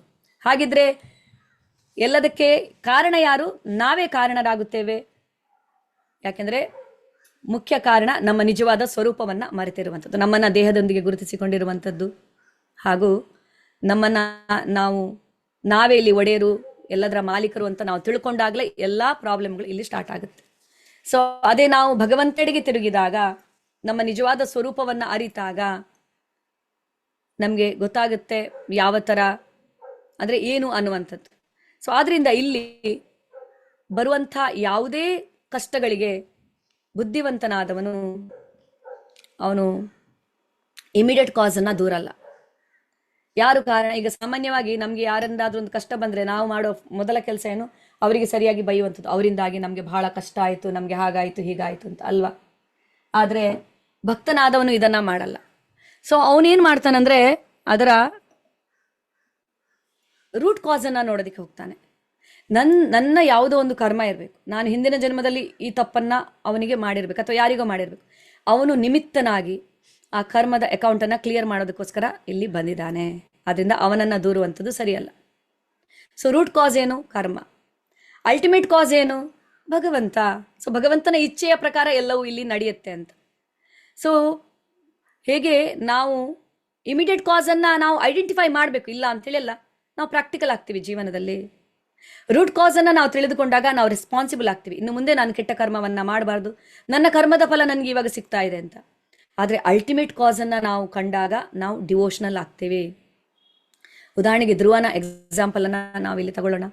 ಸೊ ಧ್ರುವ ಮಹಾರಾಜನಿಗೆ ಹೇಗೆ ಪುಟ್ಟ ಬಾಲಕ ಅವನು, ಸುನೀತಿ ಸುರುಚಿ, ನಿಮ್ಗೆಲ್ಲ ಕತೆ ಗೊತ್ತಿದೆ. ಉತ್ತಾನಪಾದನಿಗೆ ಇಬ್ಬರು ಪತ್ನಿಯರು, ಸುನೀತಿ ಮತ್ತೆ ಸುರುಚಿ. ಹೆಸರು ಹೇಳುವ ಪ್ರಕಾರ ಸುರುಚಿ ಭೌತಿಕ ವಿಷಯಗಳಲ್ಲಿ ರುಚಿ ಇಟ್ಕೊಂಡಿರೋಳು, ಸುನೀತಿ ಬಹಳ ಒಳ್ಳೆಯವಳು, ನೀತಿವಂತಳು. ಸೊ ಧ್ರುವನಿಗೆ ಯಾವ ತರ ಅವಮಾನವಾಗುತ್ತೆ ಅಲ್ವಾ? ಉತ್ತಮ ತನ್ನ ತಂದೆಯ ತೊಡೆ ಮೇಲೆ ಕುಳಿತುಕೊಂಡಾಗ ಧ್ರುವನು ಕುಳಿತುಕೊಳ್ಳೋದಕ್ಕೆ ಹೋದಾಗ ಸುರುಚಿ ಅವನಿಗೆ ಅವಮಾನಿಸ್ತಾಳೆ. ಧ್ರುವ ಓಡೋಡಿ ತನ್ನ ತಾಯಿ ಹತ್ರ ಬಂದು ಹೇಳ್ತಾನೆ, ಅಮ್ಮ ನನಗೆ ಅವಮಾನ ಆಗಿದೆ ಅಂತ. ಆಗ ಸಾಮಾನ್ಯವಾದ ಹೆಂಗಸಾದ್ರೆ ಏನ್ ಮಾಡ್ತಾ ಇದ್ರು? ಒಂದಷ್ಟು ಸುರುಚಿಗೆ ಬೈದು, ಒಂದಷ್ಟು ಉತ್ತನಪಾದನಿಗೆ ಬೈದು, ಅಲ್ಲಿ ಹೋಗಿ ಏನಾದ್ರು ಅಂದ್ರೆ ಅವರನ್ನ ಕಾರಣ ಇದಕ್ಕೆ ಅಂತ ಹೇಳ್ತಾ ಇದ್ರು. ಆದ್ರೆ ಸುನೀತಿ ಹಾಗೆ ಮಾಡ್ಲಿಲ್ಲ, ಬಹಳ ಬುದ್ಧಿವಂತಳವಳು. ಏನ್ ಹೇಳಿದ್ಲು? ಸೊ ವಿಷ್ಣುವಿನ ಭಕ್ತಿ ಮಾಡು ಅಂತ ಹೇಳಿದ್ಲಲ್ವಾ ನಿನ್ನ ಚಿಕ್ಕಮ್ಮ, ನಿನ್ಗೆ ಮಾಡು ಅದನ್ನ. ಸೊ ಅವಳು ನೆಗೆಟಿವ್ ಆಗಿ ಹೇಳಿದ್ದದನ್ನ, ವ್ಯಂಗ್ಯವಾಗಿ. ಆದ್ರೆ ಇದನ್ನ ಪಾಸಿಟಿವ್ ಆಗಿ ನೀನ್ ತಗೋ, ವಿಷ್ಣು ಭಕ್ತಿಯನ್ನ ಮಾಡು. ಆದ್ರೆ ಅವನು ಹೇಳ್ತಾನೆ, ನನ್ಗೆ ಅವಮಾನ ಆಗಿದೆ, ನನ್ಗೆ ನನ್ನ ತಾತನಿಗಿಂತ ದೊಡ್ಡದಾದ, ನನ್ನ ತಂದೆಗಿಂತ ದೊಡ್ಡದಾದ ಸಾಮ್ರಾಜ್ಯ ಬೇಕು ಅಂದಾಗ ಭಗವಂತ ಮನಸ್ಸು ಮಾಡಿದ್ರೆ ಎಷ್ಟು ಹೊತ್ತು ಕೊಡೋದಿಕ್ಕೆ? ಯಾರು ಕೊಟ್ಟವರು? ನಾರಾಯಣ ಅಲ್ವಾ, ನಿನ್ನ ತಂದೆಗೆ ನಿನ್ನ ತಾತನಿಗೆ ಕೊಟ್ಟವರು. ಸೊ ನಾರಾಯಣನೊಬ್ಬನೇ ಇದನ್ನು ಅನುಗ್ರಹಿಸಬಲ್ಲ ಅಂತ ಹೇಳಿದಾಗ, ಎಲ್ಲಿ ನೋಡಲಿ ನಾನು ನಾರಾಯಣನನ್ನ ಅಂತ ಹೇಳಿದಾಗ, ಹಿಂದಿನ ಕಾಲದಲ್ಲಿ ಕಾಡಿನಲ್ಲಿ, ಸತ್ಯಯುಗ ಅದು, ಕಾಡಿನಲ್ಲಿ ತಪಸ್ಸು ಮಾಡಿ ಭಗವಂತನನ್ನ ಸಾಕ್ಷಾತ್ಕರಿಸಿಕೊಳ್ತಾ ಇದ್ರು. ಸೊ ಮಾತೆ ಹೇಳ್ತಾಳೆ, ಈ ತರ ನಾನು ಕೇಳಿದ್ದೀನಿ ಅಂತ. ತಕ್ಷಣ ಆ ಬಾಲಕ ಹೊರಟಾಗ ಎಂತಹ ಮಹಾತಾಯಿ ಅವಳು ಆಶೀರ್ವದಿಸಿ ಕಳಿಸ್ತಾಳೆ. ಎಂತಹ ನಂಬಿಕೆ ಅವಳಿಗೆ ಭಗವಂತನಲ್ಲಿ, ಅಂದ್ರೆ ಭಗವಂತನನ್ನ ಸಾಕ್ಷಾತ್ಕರಿಸಿಕೊಳ್ಳೋದಕ್ಕೆ ಹೋಗ್ತಾ ಇದ್ದಾನೆ. ಅವನ ರಕ್ಷಣೆ ಭಗವಂತನಿಗೆ ಬಿಟ್ಟಿರುವಂಥದ್ದು. ಆದ್ರೆ ಈಗಿನ ತಾಯಂದಿರು ನಾವು ನೋಡ್ತೀವಿ, ಸಾಮಾನ್ಯವಾಗಿ ಮಕ್ಕಳು ಕೃಷ್ಣ ಪ್ರಜ್ಞೆಗೆ ಬರ್ತಾರಂತಿದ್ರೆ ತಡೀತಾರೆ. ಯಾಕಂದ್ರೆ ಇವ್ರು ಮುಂದಕ್ಕೆ ನಮ್ಮನ್ನ ನೋಡ್ತಾರೋ ಇಲ್ವೋ ಅಂತ ಹೆದರಿಕೆ ಅವರಿಗೆ. ಆದ್ರೆ ಯಾವುದೇ ಒಂದು ಮಗುವನ್ನ ನೀವು ಆಧ್ಯಾತ್ಮಿಕ ಮಾರ್ಗ ಕರ್ಕೊಂಡು ಬನ್ನಿ, ಅಷ್ಟು ಚೆನ್ನಾಗಿ ಗೌರವದಿಂದ ತಂದೆ ತಾಯರನ್ನ ಸಾಮಾನ್ಯ ಮಕ್ಕಳಿಗೆ ನೋಡ್ಕೊಳಕ್ಕಾಗಲ್ಲ. ಯಾಕಂದ್ರೆ ಸಾಮಾನ್ಯ ಮಕ್ಕಳಿಗೆ ತಂದೆ ತಾಯರ ಮಹತ್ವನೇ ಗೊತ್ತಾಗ್ತಾ ಇಲ್ಲ ಈಗಿನ ಕಾಲದಲ್ಲಿ. ಯಾಕಂದ್ರೆ ನಾವೇನ್ ಮಾಡ್ತಾ ಇದ್ದೀವಿ ಅಂದ್ರೆ, ಮಕ್ಕಳನ್ನ ಕೂಡ ಫ್ರೆಂಡ್ಲಿ ಆಗಿ ನೋಡುವಂಥದ್ದು ಒಂದು ಅಭ್ಯಾಸ ಬರ್ತಾ ಇದೆ ಎಲ್ರಿಗೂ ಅಲ್ವಾ. ಹಿಂದಿನ ಕಾಲದಲ್ಲೆಲ್ಲ ಸರಿಯಾಗಿ ಬುದ್ಧಿ ಕಲಿಸುವಂತ ಅಭ್ಯಾಸ ಇತ್ತು ಮಕ್ಕಳಿಗೆ. ತಪ್ಪನ್ನ ತಪ್ಪಂತ ಹೇಳ್ಬೇಕು, ಸರಿಯನ್ನ ಸರಿ ಅಂತ ಹೇಳ್ಬೇಕು, ಈ ತರ. ಆದ್ರೆ ಈಗಿನ ಕಾಲದಲ್ಲಿ ಮಕ್ಕಳಿಗೆ ಹೊಡೆಯುವ ಹಾಗಿಲ್ಲ, ಬೈಯುವ ಹಾಗಿಲ್ಲ, ಮಕ್ಕಳನ್ನ ಫ್ರೆಂಡ್ ತರ ನೋಡ್ಬೇಕು. ಸೊ ಈ ತರದ ಇದರಿಂದ ನಾವು ಏನನ್ನ ಸೃಷ್ಟಿ ಮಾಡ್ಕೊಂಡಿದ್ವಿ ಅಂದ್ರೆ, ಮಕ್ಕಳು ತಂದೆ ತಾಯಿರಿಗೆ ಗೌರವನ್ನ ಕೊಡಲ್ಲ, ಫ್ರೆಂಡ್ಸ್ ತರ ನೋಡ್ತಾರೆ. ಆದ್ರೆ ಯಾರ್ಯಾರ ಸ್ಥಾನ ಎಲ್ಲೆಲ್ಲಿ ಇರಬೇಕು ಅಲ್ಲಲ್ಲಿ ಇದ್ದಾಗ್ಲೇನೆ ಸರಿಯಾಗಿರುವಂಥದ್ದು ಅಲ್ವಾ. ಸಮಾನತೆಯ ಹೆಸರಿನಲ್ಲಿ ಬಹಳ ಟೋಟಲಿ ವರ್ಣಾಶ್ರಮ ಧರ್ಮ ಪದ್ಧತಿ ಹಾಳಾಗ್ತಾ ಇದೆ, ಹಾಗೂ ಎಲ್ಲವೂ ಇಲ್ಲಿ ಹಾಳಾಗ್ತಾ ಇದೆ. ಈಗ ಉದಾಹರಣೆಗೆ ಇಲ್ಲಿ ಸ್ತ್ರೀಯರು ಕೂಡ ಪುರುಷರಿಗೆ ಸಮಾನರು ಅನ್ನುವಂಥ ಹೆಸರಿನಲ್ಲಿ ಏನೇನೆಲ್ಲ ಆಗ್ತಾ ಇದೆ ನೀವು ನೋಡ್ಬೋದು. ಭಗವಂತ ಸೃಷ್ಟಿಸಿದ ವರ್ಣಾಶ್ರಮ ಧರ್ಮದಲ್ಲಿ ಯಾವುದೇ ತಪ್ಪು ಇರೋದಕ್ಕೆ ಸಾಧ್ಯನೇ ಇಲ್ಲ, ಪರ್ಫೆಕ್ಟ್ ಆಗಿದೆ ಅದನ್ನ, ಅಂದ್ರೆ ಅದು ಗುಣಕರ್ಮ ವಿಭಾಗಶಃ ಅಲ್ವಾ. ಸೊ ಹಾಗೆ ಇಲ್ಲಿ ಸಮಾನರು ಅನ್ನುವಂಥದ್ದು, ಈಗ ಸ್ತ್ರೀಯರನ್ನ ಬೇರೆ ರೀತಿಯಲ್ಲಿ ಭಗವಂತ ಸೃಷ್ಟಿಸಿದ್ದಾರೆ, ಪುರುಷರನ್ನ ಬೇರೆ ರೀತಿಯಲ್ಲಿ ಭಗವಂತ ಸೃಷ್ಟಿಸಿದ್ದಾರೆ. ಸ್ತ್ರೀಯರಲ್ಲಿ ಬಹಳ ಬಹಳ ಒಂದು ಮಹತ್ವವಾದ ಶ್ರೇಷ್ಠವಾದ ಗುಣವಿದೆ, ಎಡ್ಜಸ್ಟಿಂಗ್ ನೇಚರ್. ಎಲ್ಲೇ ಹೋಗ್ಲಿ ಅವಳು 18-20 ವರ್ಷಗಳ ಕಾಲ ಒಂದು ಮನೆಯಲ್ಲಿ ಬೆಳೆದಿರುವಂತಹ ಸ್ತ್ರೀ ಮತ್ತೆ ಹೋಗಿ ಅವಳು ಇನ್ನೊಂದು ಮನೆಯಲ್ಲಿ ಎಷ್ಟು ಬೇಗ ಅಡ್ಜಸ್ಟ್ ಆಗ್ತಾಳೆ, ಅದು ಸ್ತ್ರೀಗೆ ಮಾತ್ರ ಇರುವಂಥದ್ದು ಆ ಶಕ್ತಿ, ಆ ಒಂದು ವಿಶೇಷ ಗುಣ. ಸಹಿಷ್ಣುತೆ, ಸಹನೆ, ತಾಳ್ಮೆ, ಅಡ್ಜಸ್ಟಿಂಗ್ ನೇಚರ್, ಈ ಎಲ್ಲ ವಿಶೇಷ ಗುಣಗಳನ್ನ ಭಗವಂತ ಸ್ತ್ರೀಗೆ ಕೊಟ್ಟಿದ್ದಾನೆ. ಯಾಕೆ ನಾವು ಪುರುಷರಿಗೆ ಕಂಪೇರ್ ಮಾಡ್ಕೊಂಡು ನಮ್ಮನ್ನು ನಾವು ಡೌನ್ ಮಾಡಬೇಕು? ಒಂದು ಪುರುಷ ಇನ್ನೊಬ್ಬ ಪುರುಷನ ತರ ಇಲ್ಲ ಸಮಾನತೆಯಲ್ಲಿ. ಇನ್ನು ನಾವು ಹೇಗೆ ಸಮಾನರಾಗೋದಕ್ಕೆ ಸಾಧ್ಯ ಪುರುಷರಿಗೆ ಅಲ್ವಾ? ಸಮಾನತೆಯ ಹೆಸರಿನಲ್ಲಿ ಏನಾಗ್ತಾ ಇದೆ ಅಂದ್ರೆ, ಉನ್ನತ ಮಟ್ಟಕ್ಕೆ ಏರಿಸಿ ಸಮಾನರಾಗಿ ಮಾಡಕ್ಕಾಗಲ್ಲ ಅವರಿಗೆ. ಎಲ್ಲರನ್ನ ಕೆಳಮಟ್ಟಕ್ಕೆ ತಗೊಂಡು ಬರೋಣ, ಎಲ್ಲರನ್ನ ಕೆಳಮಟ್ಟಕ್ಕೆ ತಗೊಂಡು ಬಂದು ಸಮಾನರು ಅಂತಂದ್ರೆ ಪ್ರಾಣಿ ವರ್ಗಕ್ಕೆ ತಗೊಂಡು ಬಂದು ಎಲ್ಲರೂ ಸಮಾನರು. ಯಾರು ಬೇಕಾದ್ರೂ ನಿಮ್ಮ ಸ್ವೇಚ್ಛಾಚಾರ ಮಾಡ್ಕೊಂಡು ಹೇಗೆ ಬೇಕಾದ್ರೂ ಇರಿ. ನೀವೀಗ ಮೊನ್ನೆ ನೋಡ್ಬೋದು ನ್ಯೂ ಇಯರ್ ಪ್ರೋಗ್ರಾಮ್ ಅಲ್ಲಿ ಪುರುಷರಿಗಿಂತ ಜಾಸ್ತಿ ಕುಣಿದು ಕುಪ್ಪಳಿಸಿ ಎಲ್ಲ ಕಡೆ ಅವಾಂತರ ಎಬ್ಬಿಸಿದವರು ಸ್ತ್ರೀಯರೇ. ಬ್ಯಾಂಗ್ಳೂರ್ನಂಥ ಸಿಟಿಯಲ್ಲಿ, ಮೆಟ್ರೋಪಾಲಿಟನ್ ಸಿಟಿಗಳಲ್ಲಿ ಸಮಾನತೆ ಹೆಸರಿನಲ್ಲಿ ನಾವೇನು ಕಡಿಮೆ, ನಾವು ಕೂಡ ಮಾಡ್ಬೋದು, ನಾವು ದುಡಿತೀವಿ, ನಾವು ಇಂಡಿಪೆಂಡೆಂಟ್ ಆಗಿದ್ದೀವಿ, ನಾವೇನು ಕೂಡ ಮಾಡ್ಬೋದು. ಇದು ಸಮಾನತೆಯಾ? ಪ್ರಾಣಿ ವರ್ಗಕ್ಕೆ ತಳ್ಳಿ ನಮ್ಮನ್ನು ನಾವು ಸಮಾನರು ಅಂತ ಹೇಳಿದ್ರೆ ಹೇಗೆ? ಸಮಾನತೆ ಅನ್ನುವಂಥದ್ದು ಆಧ್ಯಾತ್ಮಿಕ ದೃಷ್ಟಿಯಿಂದ ವಿದ್ಯಾ ವಿನಯ ಸಂಪನ್ನೆ ಬ್ರಾಹ್ಮಣೇ ಗವ್ಯಹಸ್ತಿನಿ ಶುನಿ ಚೈವ ಶುಭಾಕೇಚ ಪಂಡಿತಾಹ ಸಮದರ್ಶನ, ಎಲ್ಲರ ಹೃದಯದಲ್ಲಿರುವಂಥ ಪರಮಾತ್ಮನನ್ನ ನೋಡುವುದರ ಮೂಲಕ ಸಮಾನತೆ ಅನ್ನುವಂಥದ್ದು. ಹೊರತು ನಮ್ಮದಲ್ಲದನ್ನ ನಾವು ತೋರಿಸೋದಕ್ಕೆ ಹೋಗಿ ಯಾಕೆ ಆ ಸಮಾನತೆ ಅನ್ನೋದನ್ನ ನಾವು ಇದು ಮಾಡ್ಬೇಕಲ್ವಾ? ಅದೇ ತರ ಈಗ ಇಲ್ಲಿ ಯಾವುದೋ ಟಾಪಿಕ್ ಹೇಳಿ ಯಾವುದಕ್ಕೂ ಬಂತು. ಎಸ್, ಸೊ ಇಲ್ಲಿ ಮಕ್ಕಳನ್ನ ಹೇಗೆ ನಾವು ಭಕ್ತಿ ಮಾರ್ಗ ಕರ್ಕೊಂಡು ಬರಬೇಕು ಅನ್ನೋಂಥದ್ದು ಇಲ್ಲಿ. ಸೊ ಇಲ್ಲಿ ಅವಳು ತನ್ನ ಮಗುವನ್ನ ಸರಿಯಾದ ಎಡೆಗೆ ಡೈರೆಕ್ಟ್ ಮಾಡಿದ್ರಿಂದ ಏನಾಯ್ತು? ಆ ಮಗ ತನ್ನ ತಾಯಿಯನ್ನ ಉದ್ಧಾರ ಮಾಡಿದ. ಕೊನೆಗೆ ಧ್ರುವನಿಂದಾಗಿ ತಾಯಿಗೆ ಕೂಡ ವೈಕುಂಠ ಪ್ರಾಪ್ತಿ ಆಯ್ತಲ್ವಾ? ಸೊ ಅವಳು ಇಮಿಡಿಯೇಟ್ ಕಾಸ್ ಅನ್ನ ದೂರ್ಲಿಲ್ಲ ಕಷ್ಟಕ್ಕೆ. ಯಾರು ಇಮಿಡಿಯೇಟ್ ಕಾಸ್? ಸುರುಚಿಯನ್ನ ಅವಳು ದೂರ್ಲಿಲ್ಲ. ರೂಟ್ ಕಾಸ್ ಬಗ್ಗೆ ಅವಳು ಯೋಚನೆ ಮಾಡಿದ್ಲು, ಇರ್ಬೋದೋ ಏನೋ ಅಂತ. ಅದೆರಡನ್ನ ಮರ್ತು ಬಿಡೋಣ. ಕಷ್ಟ ಏನೇ ಇರಲಿ ಅದನ್ನ ಪಾಸಿಟಿವ್ ಆಗಿ ತಗೊಂಡು ಅಲ್ಟಿಮೇಟ್ ಕಾಸ್ ಎಡೆಗೆ ಡೈರೆಕ್ಟ್ ಮಾಡೋಣ. ಸೊ ಡಿವೋಷನಲ್ ಅಂದ್ರೆ ಅದು ಏನಾಯ್ತು? ಭಕ್ತಿಯೆಡೆಗೆ ಅವರನ್ನ ಡೈರೆಕ್ಟ್ ಮಾಡಿತು. ಆದ್ರಿಂದ ಸೊ ಯಾವಾಗಲೂ ಅಷ್ಟೇ, ನಾವು ನಮ್ಮ ಜೀವನದಲ್ಲಿ ಬರುವಂತಹ ಕಷ್ಟಗಳನ್ನ ಅದನ್ನ ನೋಡುವಂತ ಪರಿಸ್ಥಿತಿ ಅಂದ್ರೆ ನೋಡುವಂತ ಇದನ್ನ ನಾವು ಅಂದ್ರೆ ಪರಿಸ್ಥಿತಿಯನ್ನ ನಾವು ಬದಲಾಯಿಸಕ್ಕಾಗಲ್ಲ, ಮನಸ್ಥಿತಿಯನ್ನ ಬದಲಾಯಿಸಬಹುದು. ಪರೀಕ್ಷಿತ ಮಹಾರಾಜನಿಗೆ ಶಾಪ ಸಿಕ್ಕಿದಾಗ ಅವನು ಬ್ರಾಹ್ಮಣ ಕುಮಾರನನ್ನ ದೂರ್ಲಿಲ್ಲ, ಶೃಂಗಿಯನ್ನ ದೂರ್ಲಿಲ್ಲ, ಶಮಿಕ ಋಷಿಯನ್ನ ದೂರ್ಲಿಲ್ಲ. ಅವನು ಬದಲಿಗೆ ಭಗವಂತನ ಶಾಪ ಅನುಗ್ರಹದ ರೂಪದಲ್ಲಿ ನನ್ನ ಜೀವನದಲ್ಲಿ ಬಂದಿದೆ, ಸೊ ಅದರಲ್ಲಿರುವಂತಹ ಪಾಸಿಟಿವ್ ಆಸ್ಪೆಕ್ಟ್ ಅನ್ನು ಅವನು ನೋಡಿದ. ಏನಾಯ್ತು ಆವಾಗ? ಅದು ನಿಜವಾಗ್ಲೂ ಅವನ ಉದ್ಧಾರವನ್ನ ಮಾಡಿತು ಅಲ್ವಾ? ಅವನ ತಪ್ಪು ಅವನ ಶಕ್ತಿಯಾಗಿ ಮಾರ್ಪಟ್ಟಿತು. ಅವನ ತಪ್ಪು ಅಂತ ತಪ್ಪೇನು ಮಾಡಲಿಲ್ಲ, ಒಂದು ಸಣ್ಣ ತಪ್ಪು ಮಾಡಿರುವಂಥದ್ದು, ಹಾವನ್ನ ಇಟ್ಟಿರುವಂಥದ್ದಷ್ಟೆ. ಆದ್ರೆ ಆ ತಪ್ಪಿನ ಬಗ್ಗೆ ಅವನು ಪಶ್ಚಾತ್ತಾಪ ಪಟ್ಟಾಗ ಅದೇ ಅವನ ವಿಪತ್ತು ಸಂಪತ್ತಾಗಿ ಪರಿವರ್ತಿತವಾಯಿತು. ಸೊ ನಾವು ನಮ್ಮ ತಪ್ಪಿಗೆ ನಾವು ಪಶ್ಚಾತ್ತಾಪ ಪಟ್ಕೊಂಡಾಗ ಭಗವಂತ ಅದನ್ನ ಶ್ರೇಷ್ಠ ಶಕ್ತಿಯಾಗಿ ಅದನ್ನ ಮಾರ್ಪಡಿಸ್ತಾರಂತೆ. ಅದೇ ನಮ್ಮ ತಪ್ಪು, ಅದೇನಾಗುತ್ತೆ ಮುಂದಕ್ಕೆ ನಮ್ಮ ಅಭಿವೃದ್ಧಿಗೆ ಅದು ಕಾರಣವಾಗುತ್ತೆ ಅನ್ನುವಂಥದ್ದು. ನಾವು ಪಶ್ಚಾತ್ತಾಪ ಪಟ್ಟಾಗ ಭಗವಂತ ನಮ್ಮ ಹೃದಯದಲ್ಲಿ ಇದ್ದುಕೊಂಡು ನಮ್ಮನ್ನ ಕ್ಷಮಿಸಿ ಹೇಗೆ ನಮ್ಮನ್ನ ಮಾಡ್ತಾರೆ ಅನ್ನುವಂಥದ್ದು. ಸೊ ಹೇಗೆ ಪಾಂಡವರಿಗೆ ಎಷ್ಟು ಕಷ್ಟ ಬಂತು ಜೀವನದಲ್ಲಿ, ಕೃಷ್ಣ ಜೊತೆಗೆ ಇದ್ದಾಗ್ಲೂ ಎಷ್ಟೊಂದು ಕಷ್ಟ ಬಂತು. ಭೀಷ್ಮ ಪಿತಾಮಹರು ಏನು ಹೇಳ್ತಾರೆ, ಇದೆಲ್ಲವೂ ಕಾಲದ ಪ್ರಭಾವದಿಂದ. ಆದ್ರೆ ಕಾಲ ಯಾರ ಅಂಡರಲ್ಲಿ ಕಾರ್ಯ ಮಾಡ್ತಾ ಇದೆ? ಕೃಷ್ಣನ ಅಂಡರಲ್ಲಿ. ಸೊ ಯಾಕೆ ಭಗವಂತ ನಿಮ್ಗೆ ಕಷ್ಟವನ್ನ ಕೊಟ್ಟ? ನಿಮ್ಮ ಮೂಲಕ ಜನರಿಗೆ ಪಾಠವನ್ನ ಕಲಿಸೋದಕ್ಕೋಸ್ಕರ. ಪ್ರಭುಪಾದರು ಈ ಉದಾಹರಣೆ ಕೊಡ್ತಾರೆ. ಹೊಸದಾಗಿ ಬಂದಿರುವಂತ ಸೊಸೆಗೆ ಬುದ್ಧಿ ಹೇಳೋದಕ್ಕೆ ಅತ್ತೆಗೆ ಆಗಲ್ಲ, ಮಗಳಿಗೆ ಬುದ್ಧಿ ಹೇಳಿ ಹೇಳಿ ಕಲಿಸ್ತಾರೆ ಸೊಸೆಗೆ ಅಂತ. ಮಗಳಿಗೆ ಬೈಯೋದ್ರ ಮೂಲಕ ಸೊಸೆ ಅರ್ಥ ಮಾಡ್ಕೊಂಡು ಬಿಡ್ತಾಳೆ. ಅದೇ ತರ ಶ್ರೇಷ್ಠ ಭಕ್ತರ ಜೀವನದಲ್ಲಿ ಕಷ್ಟವನ್ನ ಕೊಡುವುದರ ಮೂಲಕ ಪ್ರಾರಂಭಿಕ ಭಕ್ತರಿಗೆ ಭಗವಂತ ಪಾಠವನ್ನ ಕಲಿಸ್ತಾರೆ. ಶ್ರೇಷ್ಠ ಭಕ್ತರಿಗೆ ಭಗವಂತ ಕಷ್ಟ ಕೊಡುವಂಥದ್ದು ಅವರ ಗ್ಲೋರಿಫಿಕೇಶನ್ಗೋಸ್ಕರ. ಪ್ರಾರಂಭಿಕ ಭಕ್ತರಿಗೆ ಭಗವಂತ ಕಷ್ಟ ಕೊಟ್ರೆ ಅದು ಅವರ ಪ್ಯೂರಿಫಿಕೇಶನ್ಗೋಸ್ಕರ. ಶ್ರೇಷ್ಠ ಭಕ್ತರು ಕಷ್ಟದ ಸಂದರ್ಭದಲ್ಲಿ ಯಾವ ತರ ನಡೆದು ತೋರಿಸಿದ್ರು ಧರ್ಮದ ಹಾದಿಯಲ್ಲಿ, ಅದು ನಮಗೆ ಜೀವನದಲ್ಲಿ ಪಾಠವಾಗಲಿದೆ. ಹಾಗೆ ನಾವು ಪ್ರಾರಂಭಿಕ ಹಂತದಲ್ಲಿ ಅಂದ್ರೆ ನಮ್ಗೆ ಸಹಿಸಲಾಗದ ಕಷ್ಟವನ್ನ ಭಗವಂತ ಖಂಡಿತ ಕೊಡಲ್ಲ ಯಾವತ್ತೂ ಕೂಡ. ಹೇಗೆ ಈಗ ಒಂದು 2nd, 3rd ಸ್ಟ್ಯಾಂಡರ್ಡ್ ಸ್ಟೂಡೆಂಟ್ಸ್ಗಳಿಗೆ, ಮಕ್ಕಳಿಗೆ ಡಿಗ್ರಿದು ಎಕ್ಸಾಮನ್ನ ಕೊಡ್ತಾರ ಯಾರಾದ್ರೂ? ಇಲ್ಲ ಅಲ್ವಾ? ಅದೇ ತರ ಭಗವಂತನಿಗೆ ಗೊತ್ತಿದೆ ಯಾರ್ಯಾರ ಸಾಮರ್ಥ್ಯ ಎಷ್ಟೆಷ್ಟಿದೆ ಅಂತ. ನಮಗೆ ಸಹಿಸಲು ಸುಲಭವಾಗುವಂತ ಸಾಧ್ಯವಾಗುವಂತ ಕಷ್ಟವನ್ನೇ ಕೊಡ್ತಾರೆ. ಆ ಕಷ್ಟ ಯಾತಕ್ಕೋಸ್ಕರ? ನಮ್ಮ ಪ್ಯೂರಿಫಿಕೇಶನ್ಗೋಸ್ಕರ. ಈಗ ಹೇಗೆ ಒಬ್ಬ ವಿದ್ಯಾರ್ಥಿಯನ್ನ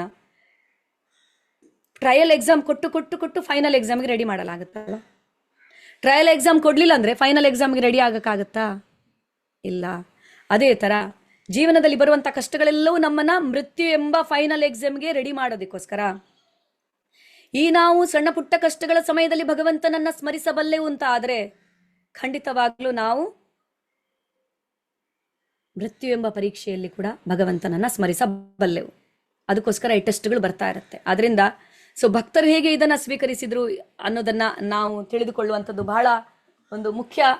ಶ್ರೀಮದ್ ಭಾಗವತಂ ಪೂರ್ತಿ ನಮ್ಗೆ ಈ ತರದ ಉದಾಹರಣೆಗಳು ನೋಡೋದಕ್ಕೆ ಸಿಗುತ್ತೆ. ಕುಂತಿ ಮಹಾರಾಣಿ ಏನ್ ಹೇಳ್ತಾಳೆ? ವಿಪದಾ ಸಂಧುತಾ ಶಶ್ವತ್ ತತ್ರ ತತ್ರ ಜಗದ್ಗುರು ಭವತೋ ದರ್ಶನಂ ಯತ್ ಸ್ಯಾತ್ ಅಪುನರ್ಭವ ದರ್ಶನಂ. ಸೊ ಈ ವಿಪತ್ತುಗಳು ಕಷ್ಟ ಎಲ್ಲ ಮತ್ತೆ ಮತ್ತೆ ನಮ್ಗೆ ಬರ್ಲಿ, ಯಾಕೆಂದ್ರೆ ನಾವು ನಿನ್ನನ್ನು ಮತ್ತೆ ಮತ್ತೆ ನೋಡುವಂತಾಗುತ್ತೆ. ನೀನಿಲ್ಲದಿರುವಂತ ಸುಖ ಬೇಡ ಕೃಷ್ಣ ನಮ್ಗೆ, ನೀನಿರುವಂತ ಕಷ್ಟ ನಮ್ಗೆ ಬೇಕು. ನೀನ್ ನಮ್ಮ ಜೊತೆಗೆ ಇದ್ದು ಆ ಕಷ್ಟ ಇದ್ರೆ ಅದು ನಮ್ಗೆ ಬೇಕು. ಯಾಕಂದ್ರೆ ಅದೊಂದೇ ನಮ್ಮನ್ನ, ನಿನ್ನ ದರ್ಶನವನ್ನು ಪಡೆಯುವುದಂದ್ರೆ ಪುನರಪಿ ಜನನ ಮರಣಗಳಿಂದ ಬಿಡುಗಡೆ ಎಂದೇ ಅರ್ಥ ಅಲ್ವಾ? ಅಲ್ಟಿಮೇಟ್ಲಿ ಏನ್ ನಮ್ಗೆ ಬೇಕಾಗಿರುವಂಥದ್ದು? ಈ ಭೌತಿಕ ಜಗತ್ತಿನಲ್ಲಿ ಸುಖ ಪಟ್ಕೊಂಡು ಇಲ್ಲೇ ಇರೋದಿಕ್ಕ ಅಲ್ಲ. ವೃಕ್ಷಗಳು ಕೂಡ 1000 ವರ್ಷಗಳ ಕಾಲ ಬದುಕುತ್ತವೆ, ಏನು ಪ್ರಯೋಜನ? ಅದರ ಬದಲು ಬದುಕಿರುವಂತ ಕಡಿಮೆ ಅವಧಿಯಲ್ಲೇ ಭಗವಂತನ ಭಕ್ತಿಯನ್ನ ಮಾಡಿ ನಾವು ಜೀವನದ ಉದ್ದೇಶವನ್ನ ಈಡೇರಿಸಿಕೊಳ್ಳಬಹುದಂತಾಗಿದ್ರೆ, ಶುಕಮುನಿಗಳು ಹೇಗೆ ಪರೀಕ್ಷಿತನನ್ನ ಇದೇ ತರ ತಯಾರು ಮಾಡ್ತಾ ಇರ್ತಾರೆ. ನೀನು ಮೃತ್ಯುವಿಗೆ ಈಗ ಅಂದ್ರೆ ಯಾವ ತರ ನಿನ್ನ ಜೀವನ ನಿಜವಾಗ್ಲೂ ತುಂಬಾ ಅಂದ್ರೆ it's in your birth and death both are ಅಂದ್ರೆ ಇದಂತ ಅಂದ್ರೆ ಗ್ಲೋರಿಫೈಡ್, ಅಂದ್ರೆ ಎರಡು ಕೂಡ ಬಹಳ ಅದ್ಭುತವಾಗಿರುವಂಥದ್ದು. ಸೊ ನೀನು ಸರಿಯಾದ ಒಂದು ಮಾರ್ಗವನ್ನ ಅನುಸರಿಸಿದೆ. ಈ ಸಂದರ್ಭದಲ್ಲಿ ನೀನು ಭಗವಂತನ ಬಗ್ಗೆ ಕೇಳುವಂಥದ್ದು. ಸೊ ಎಷ್ಟು ವರ್ಷಗಳು ಬದುಕಿದ್ರೆ ಏನಂತ, ಈಗ ನೀನು 7 ದಿವಸಗಳಲ್ಲೇ ಅದನ್ನ ಸಾಧಿಸ್ತಾ ಇದ್ದೀಯ ಅಂತ ಶುಕಮುನಿಗಳು ಹೇಗೆ ತಯಾರು ಮಾಡ್ತಾರೆ ಅಲ್ವಾ? ಸೊ ಆದ್ರಿಂದ ಭಕ್ತನಾದವನು ಹೇಗಿರುತ್ತಾನೆ? ತುಂಬಾ ಸುಂದರವಾದಂತಹ ಶ್ಲೋಕ ಇದೆ ಶ್ರೀಮದ್ ಭಾಗವತಮನ 1ನೇ ಸ್ಕಂದದ 18ನೇ ಅಧ್ಯಾಯದ 48ನೇ ಶ್ಲೋಕ. ತಿರಸ್ಕೃತ ವಿಪ್ರಲಬ್ಧ ಶಪ್ತ ಕ್ಷಿಪ್ತ ಹತ ಅಪಿ ನಾಸ್ಯ ತತ್ ಪ್ರತಿಕುರುವಂತಿ ತದ್ಭಕ್ತಾಃ ಪ್ರಭವೋಪಿಹಿ. ಭಗವದ್ಭಕ್ತರು ಎಷ್ಟು ಸಹನಶೀಲರೆಂದರೆ, ತಮ್ಮನ್ನು ಯಾರಾದರೂ ನಿಂದಿಸಿದರೆ, ವಂಚಿಸಿದರೆ, ಶಪಿಸಿದರೆ, ಕ್ಷೋಭೆಗೆ ಒಳಪಡಿಸಿದರೆ, ಉಪೇಕ್ಷಿಸಿದರೆ, ಕೊನೆಗೆ ಕೊಂದರೂ ಕೂಡ ಅವರು ಎಂದಿಗೂ ಸೇಡಿಗೆ ಮನಸ್ಸು ನೀಡುವುದಿಲ್ಲ. ಎಲ್ಲವೂ ಭಗವಂತನ ಇಚ್ಛೆ ಅಂತ ತಿಳ್ಕೊಂಡ್ಬಿಡ್ತಾರೆ. ಅಂತಹ ಭಕ್ತನು ಭಗವಂತನಿಗೆ ಬಹಳ ಬಹಳ ಪ್ರಿಯನಾಗುತ್ತಾನೆ ಅಲ್ವಾ? ಸಮಶತ್ರು ಚ ಮಿತ್ರೇ ಚ ತಥಾ ಮಾನಾಪಮಾನಯೋ ತುಲ್ಯನಿಂದ ಸ್ತುತಿ ಮೌನಿ ಸಂತುಷ್ಟೋ ಏನ ಕೇನಚಿತ್ ಅನಿಕೇತ ಸ್ಥಿರಮತಿ ಭಕ್ತಿರ್ಮಾನ್ಮೆ ಪ್ರಿಯೋ ನರಹ ಅಂತ ಭಗವಂತ ಹೇಳ್ತಾರೆ. ಸೊ ಅಂತಹ ಭಕ್ತನು ನನಗೆ ಬಹಳ ಪ್ರಿಯನಾಗುತ್ತಾನೆ. ಯಾಕೆಂದ್ರೆ ಅವನು ಪರಿಸ್ಥಿತಿಯನ್ನ ತನ್ನ ಕೈಗೆ ಅವನು ಎತ್ಕೊಳ್ಳಿಲ್ಲ. ಸಾಮಾನ್ಯವಾಗಿ ನಾವು ಮಾಡೋ ತಪ್ಪೇನಂದ್ರೆ, ಏನಾದರೂ ಆದಾಗ ನಮ್ಮ ಜೀವನದಲ್ಲಿ ನಾವು ಪರಿಸ್ಥಿತಿಯನ್ನ ಕೈಗೆ ತಗೊಂಡ್ಬಿಡ್ತೀವಿ. ಆದರೆ ನಾವು ಅದನ್ನು ಭಗವಂತನಿಗೆ ಬಿಟ್ಟರೆ ಭಗವಂತ ಅದನ್ನು ಬಹಳ ಚೆನ್ನಾಗಿ ಹ್ಯಾಂಡಲ್ ಮಾಡ್ತಾರೆ. ಸೊ ನಾವು ಅದನ್ನು ಮ್ಯಾನೇಜ್ ಮಾಡ್ತೀವಿ ಅಂದ ತಕ್ಷಣ ಭಗವಂತ ಅದರಿಂದ ದೂರ ಸರಿತಾರಂತೆ. ಸೊ ಇನ್ನೊಂದು ತುಂಬ ಸುಂದರವಾದಂತಹ ಶ್ಲೋಕ 10ನೇ ಸ್ಕಂದದಲ್ಲಿ ಹೇಗೆ ಭಕ್ತರಾದವರು ಯಾವ ಥರ ಸಹಿಸಿಕೊಳ್ಳುತ್ತಾರೆ ಅನ್ನುವಂಥದ್ದು. ತತ್ತೇನು ಕಂಪಾಂ ಸುಶುಂಕ್ಷಮಾಣೋ ಭುಂಜಾನ ಏವಾತ್ಮಕೃತಂ ವಿಪಾಕಂ ರದ್ವಾಗ್ವಪೂಭಿರ್ ವಿದದಂ ನಮಸ್ತೆ ಜೀವೇ ತಯೋ ಮುಕ್ತಿ ಪದೇ ದಾಯ ಭಾಕ್.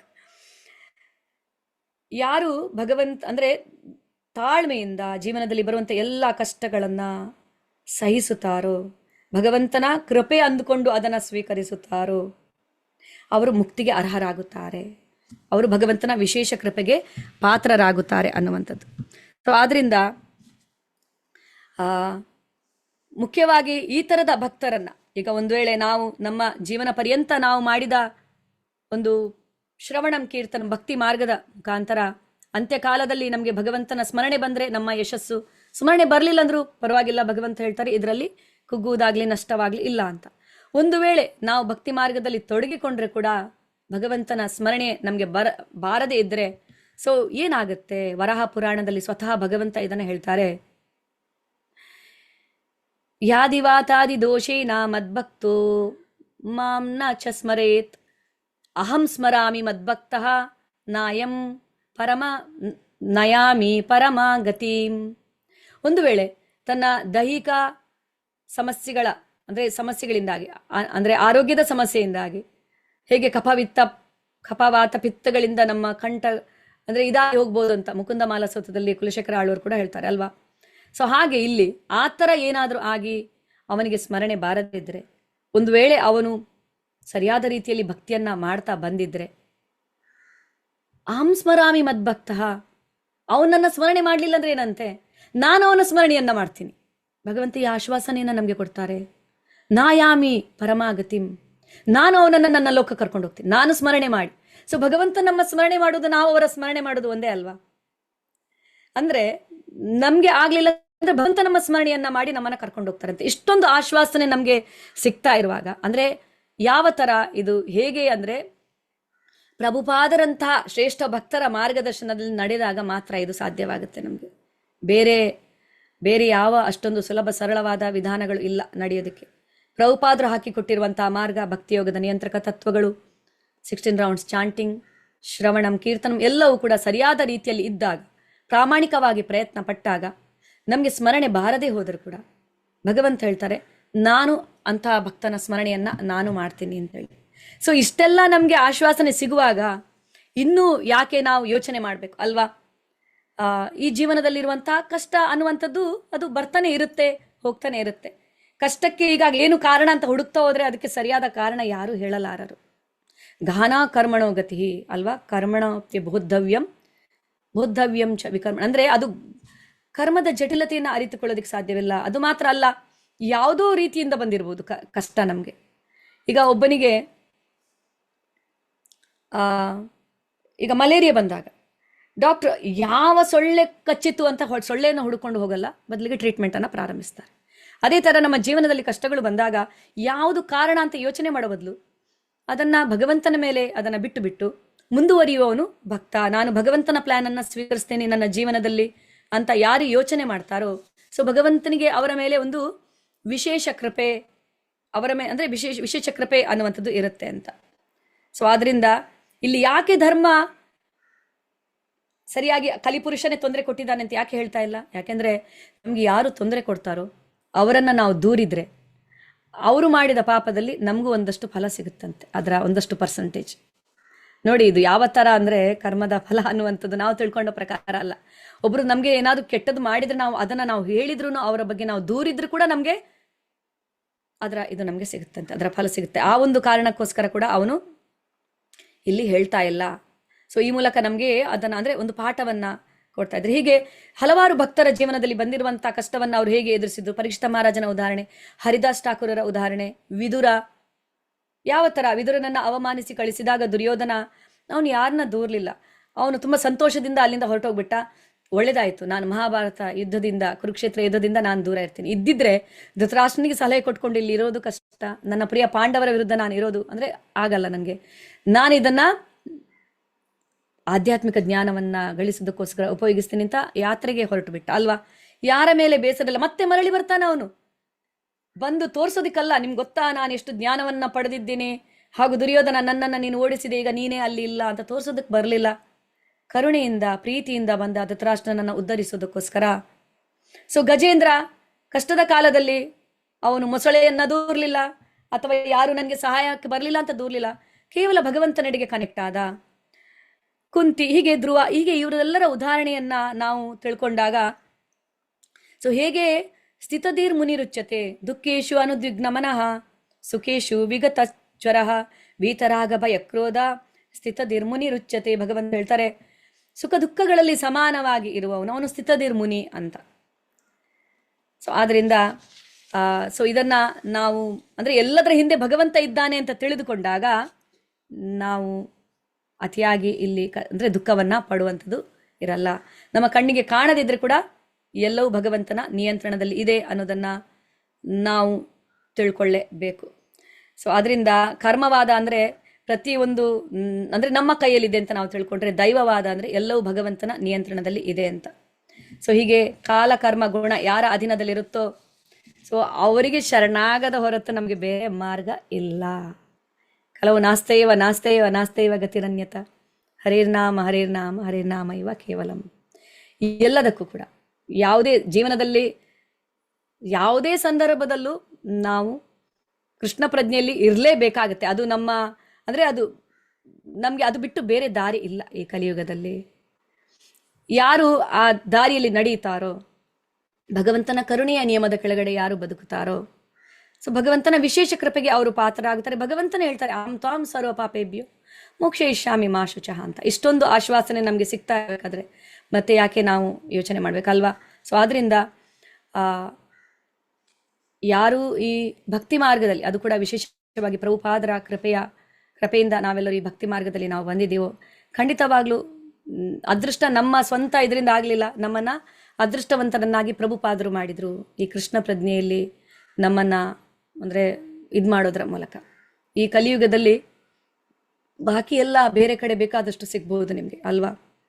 ತುಳಸಿದಾಸರು ಹೇಳುತ್ತಾರೆ, ಶ್ರುತಿಧಾರ ಲಕ್ಷ್ಮಿ ಪಾಪಿ ಕಿ ಬಿ ಗರ್ ಹೋಯ್.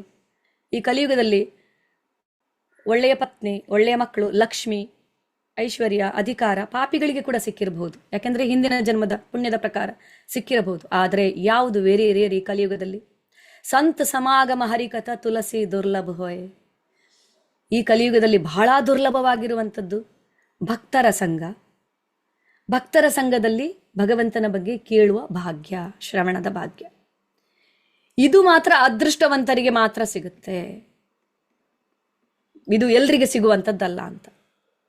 ಸೊ ಆದ್ರಿಂದ ಯಾವುದೋ ಜನ್ಮದ ಸುಕೃತದ ಫಲವೋ ಏನೋ ಗೊತ್ತಿಲ್ಲ, ಪ್ರಭುಪಾದರ ಕೃಪೆಯಿಂದ ನಾವು ಸ್ವಲ್ಪನಾದ್ರೂ ಈ ಕೃಷ್ಣ ಪ್ರಜ್ಞೆಯಲ್ಲಿ ಇದ್ದೀವಂದ್ರೆ ನಾವು ನಮ್ಮ ಇದನ್ನ ನಾವು ತಿಳ್ಕೊಂಡು ಅಂದ್ರೆ ಈ ಅದೃಷ್ಟವನ್ನ ನಾವು ತಿಳ್ಕೊಂಡು ಈ ಮಾರ್ಗದಲ್ಲಿ ನಾವು ಮುಂದುವರಿಯುವಂಥದ್ದು ನಮ್ಮೆಲ್ಲರ ಕರ್ತವ್ಯ. ಹಾಗೂ ಇನ್ನೊಂದಷ್ಟು ಜನರಿಗೆ ಇದನ್ನ ತಿಳಿಸುವಂತ ಪ್ರಯತ್ನ, ನಮ್ಗೇನು ಅಲ್ಪ ಜ್ಞಾನ ಸಿಕ್ಕಿದೆಯೋ ಅದನ್ನ ತಿಳಿಸಿ ಅವರನ್ನ ಕೂಡ ನಾವು ಈ ಮಾರ್ಗಕ್ಕೆ ಕರೆತರಬಲ್ಲ ಅಂತ ಆದ್ರೆ ನಾವು ಪ್ರಭುಪಾದರಿಗೆ ಸಲ್ಲಿಸುವಂತ ಒಂದು ಅಳಿಲು ಸೇವೆ ಅಂತ ಹೇಳ್ತಾ, ನಾನು ನನ್ನ ಅಂದ್ರೆ ಒಂದು ತುಂಬಾ ತಪ್ಪುಗಳಿರ್ಬೋದು, ಹೇಳುವಾಗ ಏನೇನೋ ನಾನು ಹೇಳಿರ್ಬೋದು, ಶಬ್ದಗಳೆಲ್ಲ ಸರಿಯಾಗಿ ಸಿಗದೆ ನಾನು ಇಲ್ಲಿಗೆ ಮುಗಿಸ್ತಾ ಇದ್ದೀನಿ. ಶ್ರೀಲ ಪ್ರಭುಪಾದ್ ಕಿ ಜೈ, ಶ್ರೀಲ ಗುರುದೇವ್ ಕಿ ಜೈ, ಅನಂತ ಕೋಟಿ ವೈಷ್ಣವರಂದು ಕಿ ಜೈ. ಥ್ಯಾಂಕ್ ಯು ಸೋ ಮಚ್ ಎಲ್ಲರಿಗೂ ಅನಂತ ಅನಂತ ಧನ್ಯವಾದಗಳು. ಹರೇ ಕೃಷ್ಣ. ಹರೇ ಕೃಷ್ಣ. ಥ್ಯಾಂಕ್ ಯು ಮಾತಾಜಿ, ತುಂಬಾ ಚೆನ್ನಾಗಿ ಹೇಳಿ. ಕಾರಣಗಳು ಹಲವಾರಿದ್ರು ಅದಕ್ಕೆ ಭಗವಂತ ಅವನನ್ನು ಒಬ್ಬರನ್ನ ಹಿಡ್ಕೊಂಡ್ರೆ ಸಾಕು ಅನ್ನೋದನ್ನ ತುಂಬಾ ಚೆನ್ನಾಗಿ ಒಂದೊಂದಕ್ಕೂ ನೀವು ಪಾಯಿಂಟ್ಸ್ ಹೇಳ್ಬೇಕಾದ್ರೂ ಅದರ ತಿಳುವಳಿಕೆ, ಅದರದ ಒಂದು ಇದು ರೆಫರೆನ್ಸ್ ನೀವು ಆ ಶ್ಲೋಕಕ್ಕೆ ರೆಫರ್ ಮಾಡಿ ಹೇಳಿದ್ದು ತುಂಬಾ ತುಂಬಾ ತುಂಬಾ ಚೆನ್ನಾಗಿತ್ತು. ಎಲ್ರಿಗೂ ಎಲ್ಲಾ ಸ್ಕ್ರಿಪ್ಚರ್ಸ್ ಇಂದಾನೇ ತಗೊಂಡಿದ್ದಾರೆ ಮಾತಾಜಿ, ಒಂದು ಹೊರಗಿಂದ ಹೇಳಿಲ್ಲ, ಒಂದೊಂದಕ್ಕೂ ರೆಫರೆನ್ಸ್ ಪಾಯಿಂಟ್ ಅದರಿಂದಾನೇ ಕೊಟ್ಟಿದ್ದಾರೆ. ತುಂಬಾ ಚೆನ್ನಾಗಿ ಸಿಂಪಲ್ ಆಗಿ ನಮ್ಮ ಹಂಗೆ ತಲೆಲೆ ಸುತ್ತಿ ಹೊಡೆದಂಗೆ ನಮ್ಮ ಮೈಂಡ್ ಅಲ್ಲಿ ಹಚ್ತಿದ್ದಾರೆ. ತುಂಬಾ ಥ್ಯಾಂಕ್ಸ್ ಮಾತಾಜಿ. ಯಾರಿಗಾದ ಏನಾದ್ರು ಫರ್ದರ್ ಕ್ವೆಶನ್ಸ್ ಇದ್ರೆ ಮಾತಾಜಿ ಹತ್ರ ಕೇಳ್ಬೋದು. ಹರೇ ಕೃಷ್ಣ ಮಾತಾಜಿ. ಯಾರಿಗಾದ್ರು ಗ್ಲೋರಿಫಿಕೇಶನ್ ಇದೆ ದಯವಿಟ್ಟು ಚಾಟ್ ಬಾಕ್ಸ್ ಅಲ್ಲಿ ಹಾಕಿ. ಮತ್ತೆ ಏನಾದ್ರೂ ಇದಕ್ಕೆ ಸಂಬಂಧಪಟ್ಟ ಇವತ್ತಿನ ಲೆಕ್ಚರ್ಗೆ ಸಂಬಂಧಪಟ್ಟ ಕ್ವಶನ್ಸ್ ಇದ್ರೆ ಮಾತ್ರ ಕೇಳಿ. ಮತ್ತೆ ಇನ್ನೊಂದು ಹೇಳ್ಬೇಕು, ಶುಭಮಯ ಮಾತಾಜಿ ಅವರಿಗೆ ನನ್ನ ಕೋಟಿ ಕೋಟಿ ಧನ್ಯವಾದಗಳು. ನಮ್ಮ ಕರೆಗೆ ಹೋಗೊಟ್ಟು ನಿಮ್ಮ ಇಷ್ಟು ಬ್ಯುಸಿ ಶೆಡ್ಯೂಲ್ ಅಲ್ಲಿ ನೀವು ನಮ್ಗೆ ಸಮಯವನ್ನು ಕೊಟ್ಟಿದ್ದೀರಾ. ಗೋಪಿ ಸೇನೆಯ ಹೊಸ ವರ್ಷದ 2ನೇ ಕಾರ್ಯಕ್ರಮ.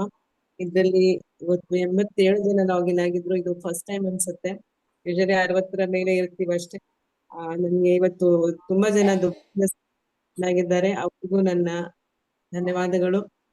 ಎಲ್ಲರೂ ಇದೇ ರೀತಿ ಗೋಪಿ ಸೇನೆಯ ಒಂದು ಸೇವೆಗೆ ನಮ್ಗೊಂದು ಅವಕಾಶ ಕೊಟ್ಟು ನಮ್ಗೆ ಇದೇ ರೀತಿ ಪ್ರೋತ್ಸಾಹ ಕೊಡ್ತಾ ಇರಿ ಅಂತ ಕೇಳ್ತೀನಿ. ಮತ್ತೆ ಮಾತಾಜಿ ಅವ್ರಿಗಂತೂ ನನ್ನಲ್ಲಿ ಶಬ್ದಗಳೇ ಇಲ್ಲ. ಗೋಪಿಗಣಗೀತ ಮಾತಾಜಿ ಹೇಳಿದಾಗೆ ಪ್ರತಿ ಒಂದಕ್ಕೂ ಒಂದು ಶ್ಲೋಕ ಕೊಟ್ಟು ಮಾಡಿ ರೆಫರೆನ್ಸ್ ಗಳು ಕೊಟ್ಟು ತುಂಬಾ ಚೆನ್ನಾಗಿ ನಮ್ಮ ಕಷ್ಟ ನಮ್ಮ ಸುಖಗಳಿಗೆ ಯಾರು ಹೊಣೆ, ಶರಣಾಗತಿ ಇಲ್ಲದೆ there is no other way ಅಂತ ತುಂಬಾ ಮನದಟ್ಟು ಮಾಡಿ ಕೊಟ್ಟಿದ್ದೀರಾ. ಆ ಸಮಾನತೆ ಬಗ್ಗೆ ಒಂದು ಹೇಳಿದ್ದು ನಂಗೆ ತುಂಬಾ ಸಂತೋಷ ಆಯ್ತು. ಇವತ್ತು ಪೇರೆಂಟಿಂಗ್ ಬಿಕಮ್ ಅನ್ ಏನೋ ಚಾಲೆಂಜ್ ಆಗ್ಬಿಟ್ಟಿದೆ ಇವತ್ತು. ಅದಂತೂ ತುಂಬಾ ಕಷ್ಟ ಆಗಿದೆ. ಅದೊಂದು ಆರ್ಟ್ ಸಹ. ಹೇಗ್ ಮಾಡೋದಂತ ಒಂದೊಂದ್ಸರಿ ಕನ್ಫ್ಯೂಸ್ ಆಗ್ತಾರೆ ಚಾಲೆಂಜ್ ಮತ್ತೆ ಆರ್ಟ್ ಮಧ್ಯೆ. ಆದ್ರೆ ತಿದ್ದೋದು ತುಂಬಾ ಮುಖ್ಯ ಅನ್ನೋದು ತುಂಬಾ ಚೆನ್ನಾಗಿ ಹೇಳ್ಕೊಟ್ರಿ ಮಾತಾಜಿ. ನಿಮ್ಗೆ ತುಂಬಾ ತುಂಬಾ ಧನ್ಯವಾದಗಳು ನಮ್ಮ ಗೋಪಿ ಸೇನೆ ತಂಡದಿಂದ. ನಮ್ಗೆ ಅವಾಗವಾಗ ನಮ್ಮ ಈ ಗೋಪಿ ಸೇನೆಗೆ ಬಂದು ನಿಮ್ಮ ಸಂಘವನ್ನು ಕೊಡ್ತಾ ಇರಿ ಅಂತ ನನ್ನ ಪರ್ಸನಲ್ ರಿಕ್ವೆಸ್ಟ್ ಮಾಡ್ತದೆ. ಯಾಕೆಂದ್ರೆ ಒಂದು ನಿರರ್ಗಳವಾಗಿ ಹೇಳುವ ವೈಖರಿ ಮತ್ತೆ ಗುರು ಮಹಾರಾಜರ ಕೃಪೆ ನಿಮ್ ಮೇಲೆ ತುಂಬಾ ಇದೆ ನಿಜವಾಗ್ಲೂ. ಅದು ನಮಗೂ ಎಲ್ಲರಿಗೂ ಸಿಗ್ಲಿ ಅಂತ ನಿಮ್ಮಲ್ಲಿ ನಾನು ಪರ್ಸನಲ್ ಆಗಿ ಕೇಳ್ಕೊಳ್ತೀನಿ ಮಾತಾಜಿ. ಹರೇ ಕೃಷ್ಣ. ಹರೇ ಕೃಷ್ಣ ಮಾತಾಜಿ. ದಂಡವತ್ ಪ್ರಣಾಮ್ಸ್ ಎಲ್ಲ ಭಕ್ತಾದಿಗಳಿಗೂ ಎಲ್ಲ ವೈಷ್ಣವಿಯರಿಗೂ ಅನಂತ ಅನಂತ ಧನ್ಯವಾದಗಳು. Thank you so much Mataji. Hare Krishna. ವಾಂಚಕಲ್ಪತರುಭ್ಯಶ್ಚ ಕೃಪಾ ಸಿಂಧುಭ್ಯಶ್ಚ ಪತಿತಾನಂ ಪಾವನೇಭ್ಯೋ ವೈಷ್ಣವೇಭ್ಯೋ ನಮೋ ನಮಃ. ಅನಂತ ಕೋಟಿ ವೈಷ್ಣವರಿಂದ ಜೈ. ಹರೇ ಕೃಷ್ಣ ಮಾತಾಜಿ. ನನಗೆ ಅವಕಾಶ ಕೊಟ್ಟಿದ್ದಕ್ಕೆ, ಸೇವೆ ಅವಕಾಶ ಕೊಟ್ಟಿದ್ದಕ್ಕೆ ನಿಮ್ಗೆಲ್ಲರಿಗೂ ಅನಂತ ಅನಂತ ಧನ್ಯವಾದಗಳು ಮಾತಾಜಿ. ಹರೇ ಕೃಷ್ಣ. ಹರಿ ಬೋಲ್ ಶೋಭಾಮಯಿ ಮಾತಾಜಿ. ದಂಡವತ್ ಪ್ರಣಾಮ್. Wish you very very year. ನೀವು ಬಂದು ನಮ್ಮ ಈ ಗೋಪಿ ಸೇನೆಯಲ್ಲಿ ಬಂದು ಈ ಹೊಸ ವರ್ಷದಲ್ಲಿ ನಮ್ಗೆ ಸ್ಫೂರ್ತಿ ತುಂಬಿದೀರಾ. ನಿಮ್ ನಿರ್ಗಳವಾದ ಒಂದು ಪ್ರವಚನ ಎಷ್ಟು ಜನ ಸೇರಿದ್ರು ಅಂದ್ರೆ ಇವತ್ತು 87 ಹೈಯೆಸ್ಟ್ ನಮ್ ಗೋಪಿ ಸೇನೆಯಲ್ಲಿ. ಸೊ ತುಂಬಾ ಚೆನ್ನಾಗಿ ಮಾಡಿದ್ರಿ Mataji. You are our inspiration. So please keep coming like this and enlighten us. And ನಾವು ಈ ತರ ನಿಮ್ ಮಾತನ್ನ ಕೇಳಿ ಇನ್ನು ಪ್ರೋತ್ಸಾಹಿಸಿ ನಮ್ಮನ್ನ ಮುಂದೆ ಇದ್ ಮಾಡ್ಬೇಕು ಅಂತ ಕೇಳ್ಕೊತೀನಿ Mataji. Thank you very much Mataji. Hare Krishna. Thank you Mataji. Hare Krishna. Hare Krishna.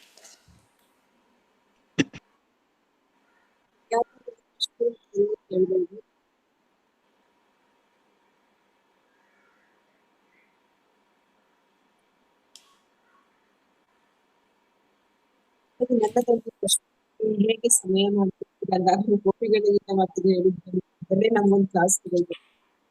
ನಾನು ಯಾವಾಗ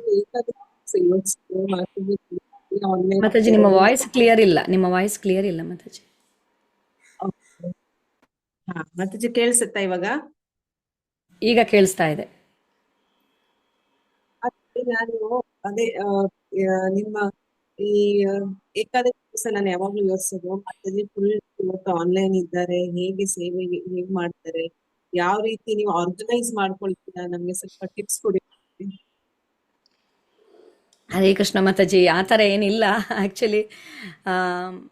ಸೊ ಅಂದರೆ ಮತ್ತೆ ಮನೇಲಿ ಅಷ್ಟು ಅಂದ್ರೆ ಎಲ್ಲ ಕೆಲಸ ಮುಗಿಸಿದ ಮೇಲೆ ಮತ್ತೆ ಇದೆ ಅಲ್ವಾ ಮಾತಾಜಿ. ನಾನಂದ್ರೆ ಜಾಬಿಗೇನು ಹೋಗ್ತಾ ಇಲ್ಲ. ನಮ್ಮ ಮನೆಯವರು ತುಂಬ ಕೋಆಪ್ರೇಟ್ ಮಾಡ್ತಾರೆ ನನಗೆ. ಅಂದರೆ ಜಸ್ಟ್ ನಿನ್ನ ಪಾಡಿಗೆ ನೀನು ಭಕ್ತಿ ಮಾಡ್ಕೊಂಡಿರು ಅಂತ. ಅಂದರೆ ಜಾಸ್ತಿ ಏನು ನನಗೆ ಮನೆಯಲ್ಲಿ ಇದು ಮಾಡುವಂಥದ್ದು ಇರಲ್ಲ ಮಾತಾಜಿ. ಸ್ವಲ್ಪ ಕೆಲಸ ಮಾಡ್ಕೊಂಡು ಆಮೇಲೆ ಏನೇನು ಮಾಡ್ಬೇಕಂದ್ರೆ ಇದನ್ನು ಆನ್ಲೈನಲ್ಲಿ ತುಂಬ ಜನ ಬರ್ತಾರಲ್ಲ ಮಾತಾಜಿ. ಯಾಕಂದರೆ ಕೃಷ್ಣ ಅವರನ್ನು ನಮ್ಮ ಜೊತೆ ಕಳಿಸಿದ್ದಾರೆ, ಅವರ ಕೇರನ್ನು ತಗೊಳ್ಬೇಕು ಅನ್ನುವಂಥ ಒಂದು ಇದರಿಂದ ನಾವು ಆದಷ್ಟು ಕ್ಲಾಸ್ಗಳನ್ನು ಮಾಡ್ತಾ ಇರ್ತೀವಿ ಮಾತಾಜಿ. ಹೊಸೊಬ್ಬರನ್ನ ಎನ್ಕರೇಜ್ ಮಾಡಬೇಕು ಅನ್ನುವಂಥ ಉದ್ದೇಶದಿಂದ ಮಾತಾಜಿ. ಅದರಲ್ಲಿ ಅಂಥ ಒಂದು ಇದೇನಿಲ್ಲ ಮಾತಾಜಿ. ಅಂದರೆ ಜಾಸ್ತಿ ಏನು ಮಾಡ್ತಾ ಇಲ್ಲ. ನಾನು ಎಷ್ಟು ಸಾಧ್ಯ ಇದೆಯೋ ಅಷ್ಟನ್ನು ಮಾತ್ರ ಮಾಡ್ತಾ ಇದ್ದೀನಿ ಮಾತಾಜಿ. ಬೆಳಿಗ್ಗೆ ಬೆಳಿಗ್ಗೆ 5 to 7 ನಾವು ಚಾಂಟಿಂಗ್ ಮಾಡ್ತಿದ್ವಿ. ಹೇಗಿದ್ರು ನಾವು ಮಾಡಲೇಬೇಕು, ಮನೇಲಿ ನಾನೊಬ್ಬಳೇ ಮಾಡಬೇಕು. ಆದರೆ ಅದನ್ನು ನಾವು ಆನ್ಲೈನಲ್ಲಿ ಮಾಡ್ತೀವಿ ಅಷ್ಟೇ. ಇನ್ನು ಬೆಳಿಗ್ಗೆ ಭಾಗವತಂ ಕ್ಲಾಸನ್ನು ಹೇಗಿದ್ರು ಅಂದರೆ ಕೇಳಲೇಬೇಕು ಎಲ್ಲಾದರೂ, ಅದನ್ನ ನಾವು ಇಲ್ಲಿ ಭಕ್ತಾದಿಗಳ ಜೊತೆ ಮಾಡ್ತೀವಿ ಅಷ್ಟೇ. ಸಂಜೆನೂ ಅಷ್ಟೇ ಭಾಗವತಂ ಕ್ಲಾಸ್, ಆಮೇಲೆ ಭಗವದ್ಗೀತಾ ಕ್ಲಾಸ್ ಮಾತಾಜಿ. ಏಕಾದಶಿ ದಿವಸ ಶ್ಲೋಕವನ್ನ ಅದೇ ರಿಸೈಟ್ ಮಾಡುವಂಥದ್ದು, ಅದೊಂದು ಹೊಸ ಜನರನ್ನ ತುಂಬ ಎನ್ಕರೇಜ್ ಮಾಡಿದಾಗ ಆಗುತ್ತೆ ಅಂತ ನಾವು ಅದನ್ನು ಪ್ರಾರಂಭಿಸಿದ್ವು. ಸೊ ಅದಕ್ಕೆ ಕೂಡ ಒಳ್ಳೆಯ ಒಂದು ಪ್ರತಿಕ್ರಿಯೆ ಸಿಕ್ಕಿದೆ. ಏಕಾದಶಿ ದಿವಸ ಹೇಗಿದ್ರು ನಾವು ಏಕಾದಶಿ ದಿವಸ ಆದಷ್ಟು ಆಧ್ಯಾತ್ಮಿಕತೆಯಲ್ಲಿ ತೊಡಗಿಕೊಳ್ಬೇಕಲ್ವಾ. ಇದರಲ್ಲಿ ನನ್ನ ಇದು ಕೂಡ ಇದೆ, ಇಲ್ಲದಿದ್ರೆ ನಾನು ಅಷ್ಟು ಆಧ್ಯಾತ್ಮಿಕತೆಯಲ್ಲಿ ತೊಡಗಿಕೊಳ್ಳೋದಕ್ಕೆ ಆಗಲ್ಲ. ಸೊ ಭಕ್ತರ ಸಂಘದಲ್ಲಿ ಇರೋದ್ರಿಂದ ಸೊ ಆನ್ಲೈನಲ್ಲಿ ನಾವು ಈ ಥರ ಏಕಾದಶಿ ದಿವಸ ಅಂತೂ ಏನು ಅಡುಗೆ ಮಾಡೋಕ್ಕಿರಲ್ಲ ಮಾತಾಜಿ, ಅದರಿಂದ ಇದನ್ನ ನಾವು ಮಾಡ್ತೀವಿ. ಮತ್ತು ನಾವು ಜಾಗರಣೆ ಕೂಡ ಮಾಡಿದ್ದು ಲಾಸ್ಟ್ ಟೈಮ್. ಈ ವೈಕುಂಠ ಏಕಾದಶಿ ಕೂಡ ನಾವು ಜಾಗರಣೆ ಮಾಡುವಂಥ ಪ್ಲ್ಯಾನ್ ಇದೆ ನಮ್ಮದು. ಏಕಾದಶಿ ದಿವಸ ತುಂಬ ಜನರು ಜಾಯ್ನ್ ಆಗ್ತಾರೆ, ಒಂದು 100-150 ಜನರು ಜಾಯ್ನ್ ಆಗಿದ್ರು ಹೋದ ಸರ್ತಿ. ಚಾಂಟಿಂಗ್ ಮಾಡೋದು, ಕೃಷ್ಣ ಪುಸ್ತಕವನ್ನು ಓದ್ತೀವಿ ನಾವು. ಇಚ್ಛೆ ಇರೋರು ಜಾಯ್ನ್ ಆಗ್ಬೋದು ಈ ಸರ್ತಿ ಕೂಡ ವೈಕುಂಠ ಏಕಾದಶಿಗೆ. ಸ್ವಲ್ಪ ದಾಸರ ಹಾಡುಗಳು, ಹರೇ ಕೃಷ್ಣ ಕೀರ್ತನೆ, ಕೆಲವೊಂದು ವೈಷ್ಣವ ಸಾಂಗ್ಸನ್ನು ಅವ್ರಿಗೆ ಕಲಿಸಿಕೊಡುವಂಥದ್ದು, ಆಮೇಲೆ ಕೃಷ್ಣ ಪುಸ್ತಕವನ್ನು ಓದುವಂಥದ್ದು. ಬೆಳಿಗ್ಗೆ ಹೇಗಾಗುತ್ತೆ ಅಂತಲೇ ಗೊತ್ತಿಲ್ಲ ನಮಗೆ, ಆ ಥರ ಮಾಡಿದ್ದು. ಈ ಸರ್ತಿ ಕೂಡ ಮಾಡುವಂಥ ಪ್ಲ್ಯಾನ್ ಇದೆ ಮಾತಾಜಿ. ಯಾರಾದರೂ ಇಚ್ಛೆ ಇದ್ದರೆ ಜಾಯ್ನ್ ಆಗ್ಬೋದು. ಹರೇ ಕೃಷ್ಣ ಮಾತಾಜಿ. ಅನಂತರ ನಾನು ಜಾಯ್ನ್ ಆಗಿದ್ದೆ. ವಿ ವರ್ ಅರೌಂಡ್ 230 ಮೇಲೆ ಇಲ್ಲಿ ಮಾಡಿದ್ರ ಮಾತಾಜಿ ನೀವು? ನಿಮ್ಮ ಜೊತೆ ಜಾಯ್ನ್ ಆಗಿದ್ದೆ. ಇದ್ರಾ? ಓಕೆ ಮಾತಾಜಿ. ಓಕೆ ಮಾತಾಜಿ. ಅದೇ ನಮ್ದು ಪ್ರಾರಂಭದಲ್ಲಿ 150 ಇದ್ರು, ಮತ್ತೆ ಕೊನೆವರೆಗೂ 70 ಇದ್ರು ಮಾತಾಜಿ. ಬೆಳಿಗ್ಗೆವರೆಗೂ ಇದ್ರು 70. ಹರೇ ಕೃಷ್ಣ ಎಕ್ಸ್ಪೀರಿಯನ್ಸ್ ಮಾತಾಜಿ. ಹಲೋ, ಹರೇ ಕೃಷ್ಣ. ಹರೇ ಕೃಷ್ಣ ಹರೇ ಮಾತಾಜಿ. ಕೃಷ್ಣ ಮಾತಾಜಿ. ಒಂದೇ ವರ್ಡ್ ಅಲ್ಲಿ ಹೇಳ್ಬೇಕಂದ್ರೆ I love you too much. Hare Krishna Mataji. Yes, ಕೃಷ್ಣನನ್ನ ಸೆಂಟ್ರಲ್ ಇಟ್ಟಾಗ ನಾವೆಲ್ಲರನ್ನ ಪ್ರೀತಿಸ್ತೀವಿ. ಇಲ್ಲಿರೋರು ಎಲ್ಲರೂ ಕೂಡ ಭಕ್ತರು, ಭಗವದ್ಭಕ್ತರಾದ್ರಿಂದ ಎಲ್ಲರೂ ನಮ್ಮ ಪ್ರೀತಿಗೆ ಪಾತ್ರರಾದವರು ಅಲ್ವಾ. ಸೊ ಇದು ಪ್ರೀತಿಸುವ ಕಲೆ. ಎಲ್ಲರನ್ನ ನಾವು ಕೃಷ್ಣನನ್ನ ಸೆಂಟ್ರಲ್ ಇಟ್ಟಾಗ ಪ್ರತಿಯೊಬ್ಬರನ್ನ ನಾವು ಪ್ರೀತಿಸಬಹುದು. Thank you Mataji. ಹರೇ ಕೃಷ್ಣ ಮಾತಾಜಿ. ಹರೇ ಕೃಷ್ಣ. ಹರೇ ಕೃಷ್ಣ.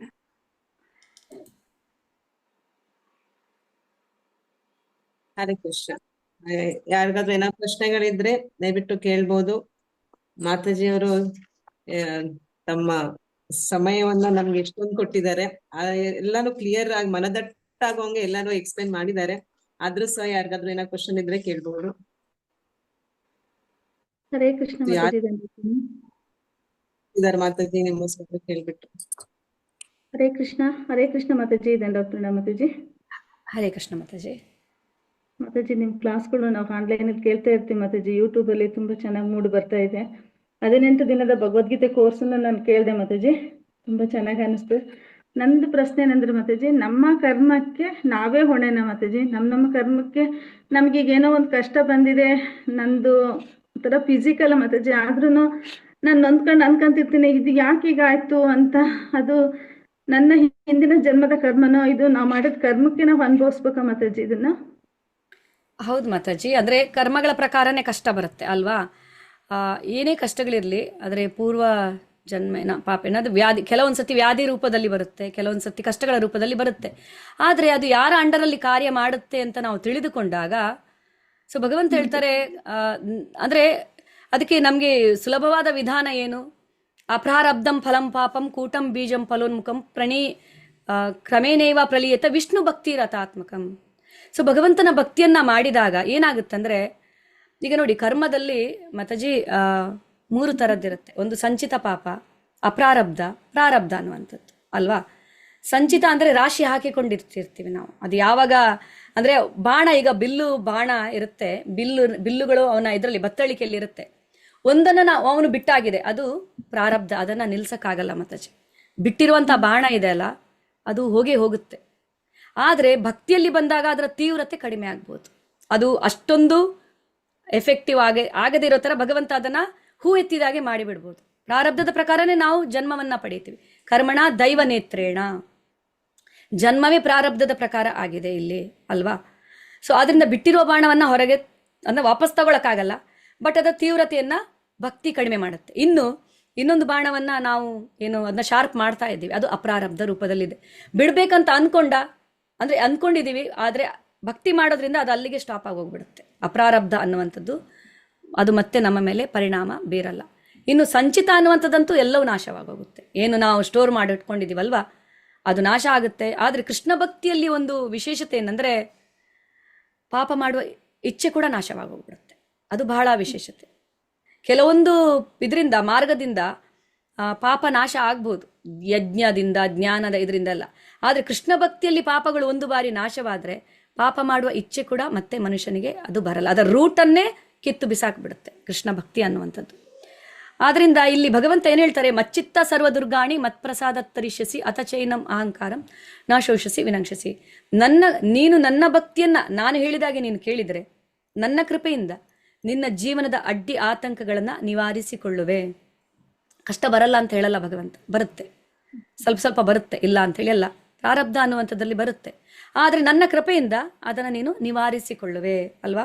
ಪದಂ ಪದಂ ಯತ್ ವಿಪದಂ ನ ತೇಷಾಂ ವತ್ಸ ಪದಂ ಪರಂ ಪದಂ. ಅಂದ್ರೆ ಏನಾಗುತ್ತೆ ಅಂದ್ರೆ, ಈಗ ಒಂದು ಹಸುವಿನ ಕರು ವತ್ಸ, ಅದು ಹಸಿ ಮಣ್ಣಿನಲ್ಲಿ ಕಾಲನ್ನ ಇಟ್ಟಾಗ ಸಣ್ಣ ಗುಂಡಿ ಇರುತ್ತಲ್ಲ, ಅದನ್ನ ದಾಟುವುದು ಸುಲಭ ತಾನೆ, ಕಷ್ಟಗಳೆಲ್ಲ ಹೂ ಎತ್ತಿದಾಗೆ ಆಗೋಗ್ಬಿಡುತ್ತೆ ಅಂತ.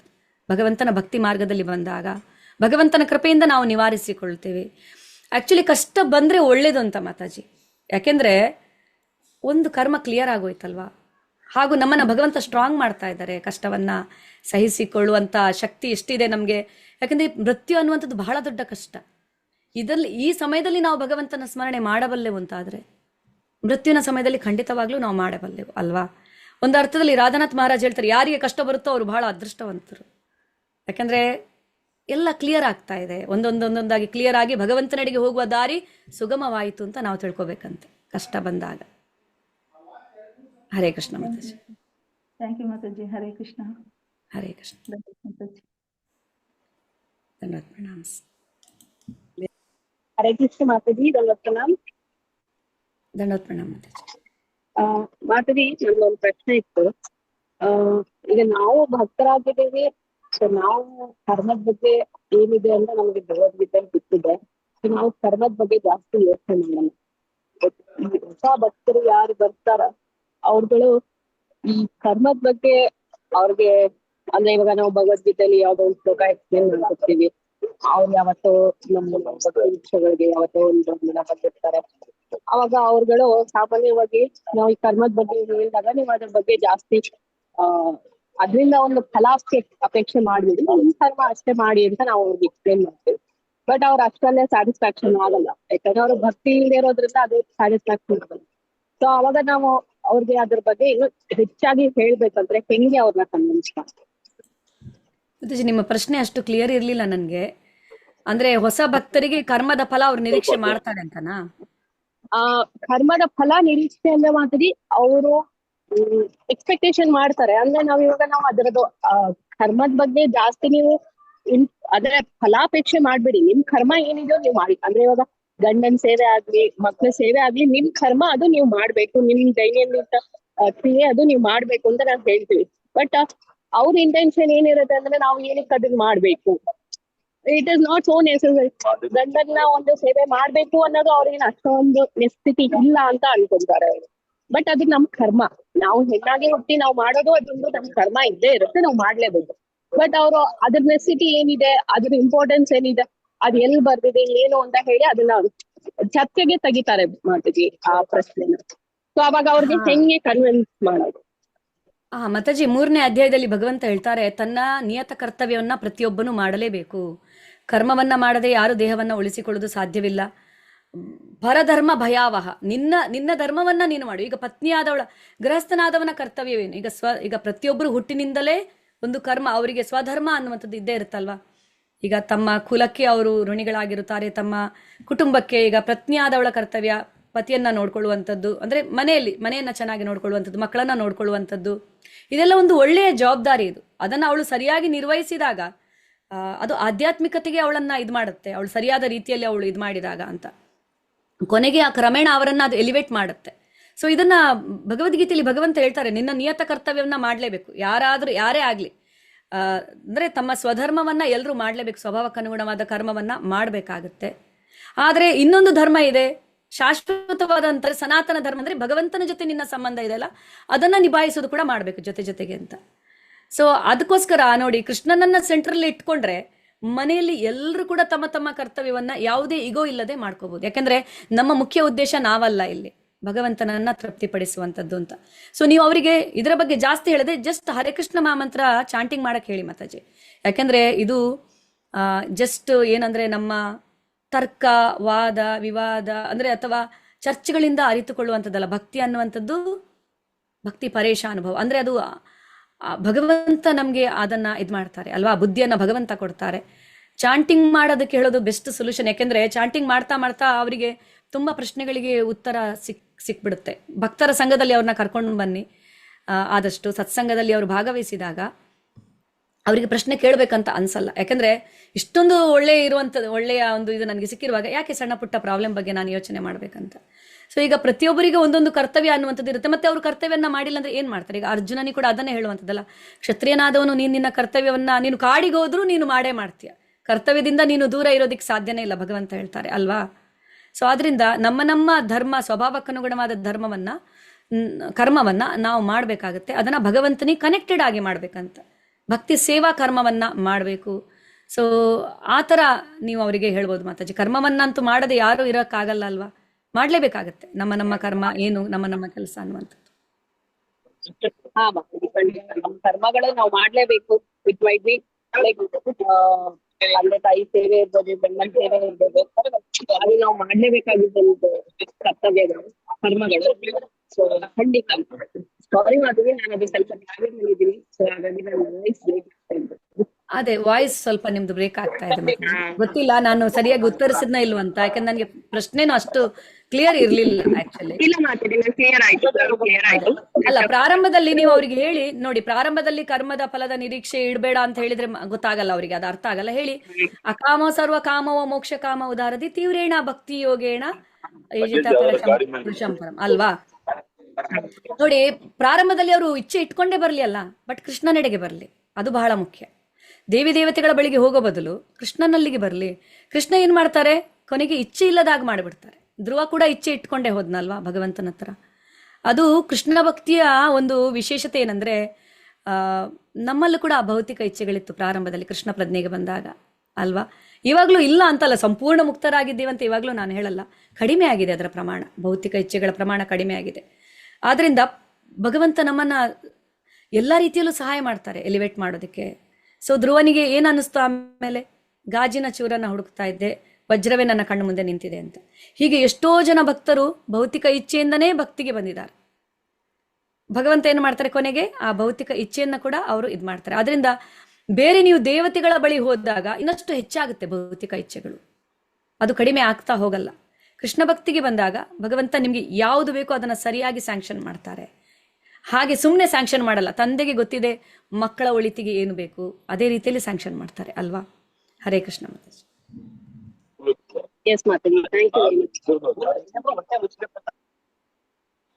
ಹರೇ ಕೃಷ್ಣ ಮಾತಾಜಿ. ಎಸ್ ವಿದ್ಯಾಶ್ರೀ ಮಾತಾಜಿ, ಪ್ರಶ್ನೆ ಇದೆಯಾ ನಿಮ್ಮ ಹತ್ರ? ನಿಮ್ಮ ಏನಾದ್ರೂ ಕೇಳೋದಿದ್ಯಾ? ಅನ್ಮಿಟ್ ಮಾಡಿ ಕೇಳ್ಬೋದು. ಹರೇ ಕೃಷ್ಣ. ತುಂಬಾ ಚೆನ್ನಾಗಿತ್ತು ಮಾತಾಜಿ ಕ್ಲಾಸ್, ತುಂಬಾ ಚೆನ್ನಾಗಿ ನೀವು ಎಕ್ಸ್ಪ್ಲೇನ್ ಮಾಡಿದ್ರಿ. Thank you so much Mataji. ಧನ್ಯವಾದ. ಸೊ ಒಂದ್ ಕ್ವೆಶನ್ ಏನಿತ್ತು ಅಂದ್ರೆ, ಲೈಕ್ ನೀವು ಹೇಳ್ದಂಗೆ, ಲೈಕ್ ನನ್ನ ಪ್ರಾಕ್ಟಿಕಲ್ ಅಲ್ಲಿ ಕೂಡ ನಾನು ಒಬ್ರು ಡಿವೋಟಿನ ನೋಡಿದ್ದೀನಿ. Like she is my relative. ಅವರು she is a very nice devotee and ಅವರು ತುಂಬಾ ತಾಳ್ಮೆಯಿಂದ, ಲೈಕ್ ತಾಳ್ಮೆಯಿಂದ ಇದ್ದಾರೆ. ಅವ್ರಿಗೆ ಎಷ್ಟು ಕಷ್ಟ ಬಂದ್ರು, ಬಟ್ ಲೈಕ್ ಅವರು ಡಿವೋಟಿ ಇದ್ದಾರೆ, ಬಟ್ ಅವ್ರ ಹಸ್ಬೆಂಡ್ ಡಿವೋಟಿ ಇಲ್ಲ. ಅವ್ರು ಸಪೋರ್ಟ್ ಮಾಡ್ತಾರೆ, ಬಟ್ ಅವ್ರಿಗೂ ಒಂದು ಲೈಕ್ ನನ್ಗೆ ಅನ್ಸುತ್ತೆ ಅವ್ರು ನೋಡಿ ಕೃಷ್ಣ ಯಾಕೆ ಅವ್ರಿಗೆ ಅಷ್ಟು ಕಷ್ಟ ಕೊಡ್ತಿದ್ದಾನೆ, ಅವ್ನ ತಾಳ್ಮೆ ಲಿಮಿಟ್ ಇರತ್ತಲ್ಲ ಎಲ್ಲದಕ್ಕೂ. ಅವ್ರ how much patience she still has to have, ನನಗೆ ಎಷ್ಟು ಇನ್ನೂ ತಾಳ್ಮೆ ಇಟ್ಕೋಬೇಕು ಅಂತ ನನಗೆ ಒಂದ್ಸರಿ ನೋಡಿ ಬೇಜಾರಾಗತ್ತೆ ಮಾತಾಜಿ ಅವ್ರನ್ನ. ಸೊ ಅವಾಗ ವಾಟ್ ವಿ ಶುಡ್ ಥಿಂಕ್? ಹರೇ ಕೃಷ್ಣ ಮಾತಾಜಿ.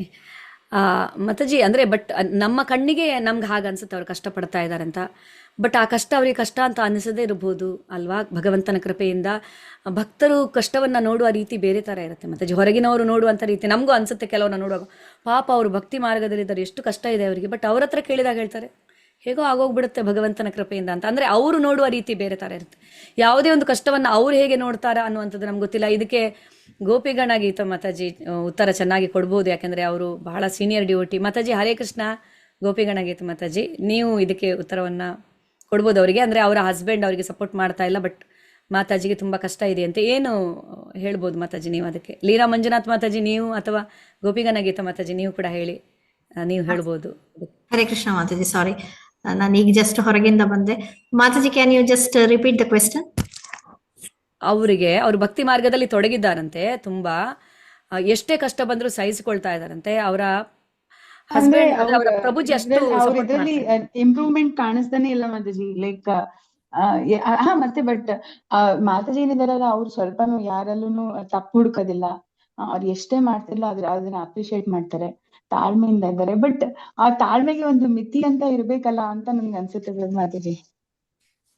ಅವ್ರು ಕೋಆಪರೇಟ್ ಮಾಡ್ತಾರೆ, ಬಟ್ ಅಂದ್ರೆ ಅವ್ರು ಮಾಡ್ತಾ ಇಲ್ಲ ಅಂತ ಹೇಳ್ತಿದ್ದೀರಾ? ಹಾ ಮಾತಾಜಿ, ಮಾಡ್ತಾ ಇಲ್ಲ. ಮತ್ತೆ ಅವರಲ್ಲಿ ಇಂಪ್ರೂವ್ಮೆಂಟ್ ಮಾಡ್ತಿಲ್ಲ ಅಂತ ಮಾತಾಜಿ. ಹಾ, ಒಂದು ಹಾ, ಇದೇ ತರ ಸುಮಾರ ಒಂದು ಡಿವೋಟೀಸ್ ಒಂದು ಇಬ್ರು ಪರ್ಸನಲ್ ಎಕ್ಸ್ಪೀರಿಯನ್ಸ್ ಅಲ್ಲಿ ನಾನು ನೋಡಿದ್ದೀನಿ. ಗುರು ಮಹಾರಾಜರು ಅವ್ರಿಗೆ ಚಾಂಟಿಂಗ್ ಎಕ್ಸ್ಟ್ರಾ ಒಂದ್ ರೌಂಡ್ ಅವ್ರಿಗಾಗಿ ಒಂದು ಚಾಂಟ್ ಅನ್ನ ಮಾಡಕ್ ಹೇಳ್ತಾ ಇದ್ರು. ಯಾಕಂದ್ರೆ ಲಿಟ್ರಲಿ ಒಂಚೂರು ಅವ್ರು ಬಂದು ಅವರ ಯಜಮಾನ್ರು ವಾಸ್ ನಾಟ್ ಕೋಆಪರೇಟಿಂಗ್. ಇವ್ರಿಗೆ ಈವನ್ ಒಂದು ಮನೇಲಿ ಅವ್ರು ಜಪ ಮಾಡಕ್ಕೂ ಕಷ್ಟ ಪಡ್ತಾ ಇದ್ರು.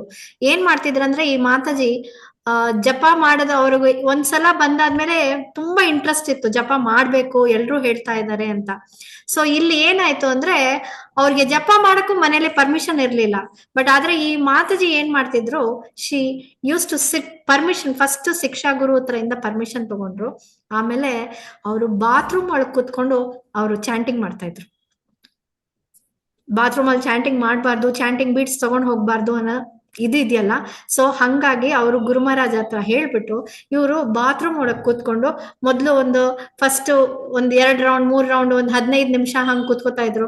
ಆಮೇಲೆ ಸ್ವಲ್ಪ ಸ್ವಲ್ಪವಾಗಿ ಅದನ್ನ ಟೈಮ್ ಇನ್ಕ್ರೀಸ್ ಮಾಡಿ ಅವ್ರ ಹಸ್ಬೆಂಡ್ಗೆ ಏನೋ ಒಂದು ಏನ್ ಅರ್ಧ ಗಂಟೆ 3/4 ಗಂಟೆ ಬಾತ್ರೂಮ್ ಅಲ್ಲಿ ಸ್ನಾನ ಮಾಡ್ತೀಯಾ ಅಂತ ಬೈತಾ ಇದ್ರು. ಇವರು ಚಟಪಟ ಅಂತ ಮಾಡ್ಬಿಟ್ಟು ಬಾತ್ರೂಮ್ ಅಲ್ಲಿ ಮ್ಯಾಕ್ಸಿಮಮ್ ಚಾಂಟಿಂಗ್ ಮಾಡ್ತಿದ್ರು. ಹಂಗೆ 16 ಮಾಲೆನೋ ಅವರು ಒಂದು ದಿನ ತಪ್ಪದೆ ಅವ್ರು ಚಾಂಟಿಂಗು ಅಲ್ಲಿ ಮಾಡ್ತಾ ಇದ್ರು. ಅವಾಗ ಒಂದ್ಸಲ ಅವ್ರಿಗೆ ಹುಷಾರ್ ತಪ್ಪತೇನೋ ಯಜಮಾನ್ರಿಗೆ. ಅವಾಗ ಶಿಕ್ಷಾ ಗುರು ಮತ್ತೆ ಗುರು ಮಹಾರಾಜರ ಹತ್ರ ಹೇಳಿದಾಗ ಅವ್ರು ಹೇಳಿದ್ದು, ಅವ್ರಿಗೋಸ್ಕರ ಅವ್ರು ಮಾಡ್ತಾ ಇಲ್ಲ, ಅವರು ಚಾಂಟ್ ಮಾಡ್ತಿಲ್ಲ, ಅವರು ನನ್ನನ್ನು ಮಾಡಿಸ್ತಾ ಇಲ್ಲ ಅಂತ ಅಂದ್ಬಿಟ್ಟು ಹೇಳಿದಾಗ, ನೀವೇನು ಮಾಡ್ಬೇಡಿ, ಈಗ ಅವ್ರಿಗೇನು ಹೇಳಕ್ಕಾಗಲ್ಲ, ಹುಷಾರಿಲ್ಲ, ಅವ್ರು ಮರ್ಕೊಂಡ್ಬಿಟ್ಟಿದ್ದಾರೆ, ನೀವೇನ್ ಮಾಡಿ ದಿನಾ ನೀವು ಚಾಂಟ್ ಮಾಡಿ, ಅವ್ರಿಗೋಸ್ಕರ ಒಂದ್ ರೌಂಡ್ ಎಕ್ಸ್ಟ್ರಾ ಒಂದ್ ರೌಂಡ್ ನಿಮ್ಮನ್ನ ಇನ್ಕ್ಲೂಡ್ ಮಾಡ್ಕೊಳ್ಳಿ ನಿಮ್ ಚಾಂಟಿಂಗ್ ಅಲ್ಲಿ, ಅವರ ಹೆಸರು ಹೇಳಿ ನೀವು ಚಾಂಟ್ ಮಾಡಿ ಅಂದ್ರು. ಆ ಮಾತಾಜಿ ನನಗ್ ಗೊತ್ತಿರಂಗೆ ಸ್ವಲ್ಪ 1 ವರ್ಷನೋ 2 ವರ್ಷನೋ ಆ ರೀತಿ ಮಾಡಿದ್ರು. ಮತ್ತೆ ದಿನಾ ಅವ್ರಿಗೆ ಗೊತ್ತಿಲ್ಲದೆ ಕೃಷ್ಣ ಪ್ರಸಾದವನ್ನು ಅವ್ರು ಕೊಡ್ತಾ ಇದ್ರು. ಇದು 2 ಅವ್ರು ಮಾಡಿದ್ದು. ಬಟ್ ಅಂದ್ರೆ ಮಾಡಿದ್ನ ತುಂಬಾ ಸಿನ್ಸಿಯರ್ ಆಗಿ ಮಾಡಿದ್ರಿಂದ ಅವರು ಈಗ ಅವ್ರ ಯಜಮಾನ್ರು ಕಂಪ್ಲೀಟ್ ಆಗಿ ಚೇಂಜ್ ಆಗಿ ಇನಿಸಿಯೇಷನ್ ಆಗೋಗಿದೆ, ದೀಕ್ಷೆನೂ ತಗೊಂಡ್ಬಿಟ್ಟಿದ್ದಾರೆ. ಬಟ್ ಆದ್ರೆ ಆ ಒಂದು ಇದ್ರಲ್ಲಿ ಇರ್ಬೇಕಾದ್ರೆ, ಒಂದು ಇನಿಷಿಯಲ್ ಸ್ಟೇಜ್ ಅಲ್ಲಿ ಇರ್ಬೇಕಾದ್ರೆ ಈ ಮಾತಾಜಿ ಕಷ್ಟಪಟ್ಟಿದ್ದು ತುಂಬಾ ಅಂದ್ರೆ ತುಂಬಾ. ಒಳಗೆ ಚಾಂಟಿಂಗ್ ಕೂಡ ಅವ್ರಿಗೆ ಮಾಡಕ್ಕೆ ಒಂದು ಇದಿಲ್ಲ. ನಿಮ್ಗೆ ಅಂದ್ರೆ ನಿಮ್ ಹಸ್ಬೆಂಡ್ ಅಟ್ಲೀಸ್ಟ್ ಎಲ್ಲದಕ್ಕೂ ಕೋಆಪರೇಟ್ ಮಾಡ್ತಿದ್ದಾರೆ. ಅವರ ಒಂದು ಇಂಟ್ರೆಸ್ಟ್ಗೆ ಮಾತಾಜಿ ಒನ್ ಥಿಂಗ್ ಏನು ಅಂದ್ರೆ, ನೀವು ಐಡಿಯಾಸ್ ನೀವು ಹುಡುಕ್ಬೇಕು. ಫಾರ್ ಎಕ್ಸಾಂಪಲ್, ಇವತ್ ನೀವು ಏನೋ ಕೆಲಸ ಮಾಡ್ತಿದ್ರ, ಅವರು ಕೋಆಪರೇಟ್ ಮಾಡ್ತಿದ್ದಾರೆ.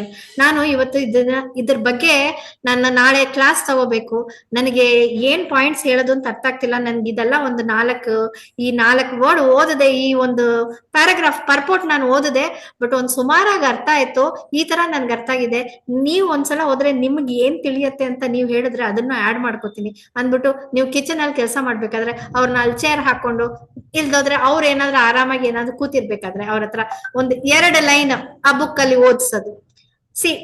ನಮ್ ಕೈಲಿ ಐಡಿಯಾಸ್ ಇರ್ಬೇಕು ಅಂತಲ್ಲ, ನಮ್ಗೆ ಎಷ್ಟೋ ಹಲವಾರು ಐಡಿಯಾಸ್ ಇರತ್ತೆ. ಮಕ್ಕಳಿಗೆ ಸ್ಕ್ರೂ ಮಾಡಕ್ಕೆ, ಅವ್ರಿಗೆ ಹೆಂಗೆ ಓದಿಸೋದು, ಅವ್ರಿಗೆ ಯಾವ ರೀತಿಯಲ್ಲಿ ನಾವು ವೆಜಿಟೇಬಲ್ಸ್ ಎಲ್ಲ ತಿನ್ಸೋದು ಅಂದ್ಬಿಟ್ಟು ಡಿಫ್ರೆಂಟ್ ಐಡಿಯಾ ಮಾಡ್ತೀವಿ.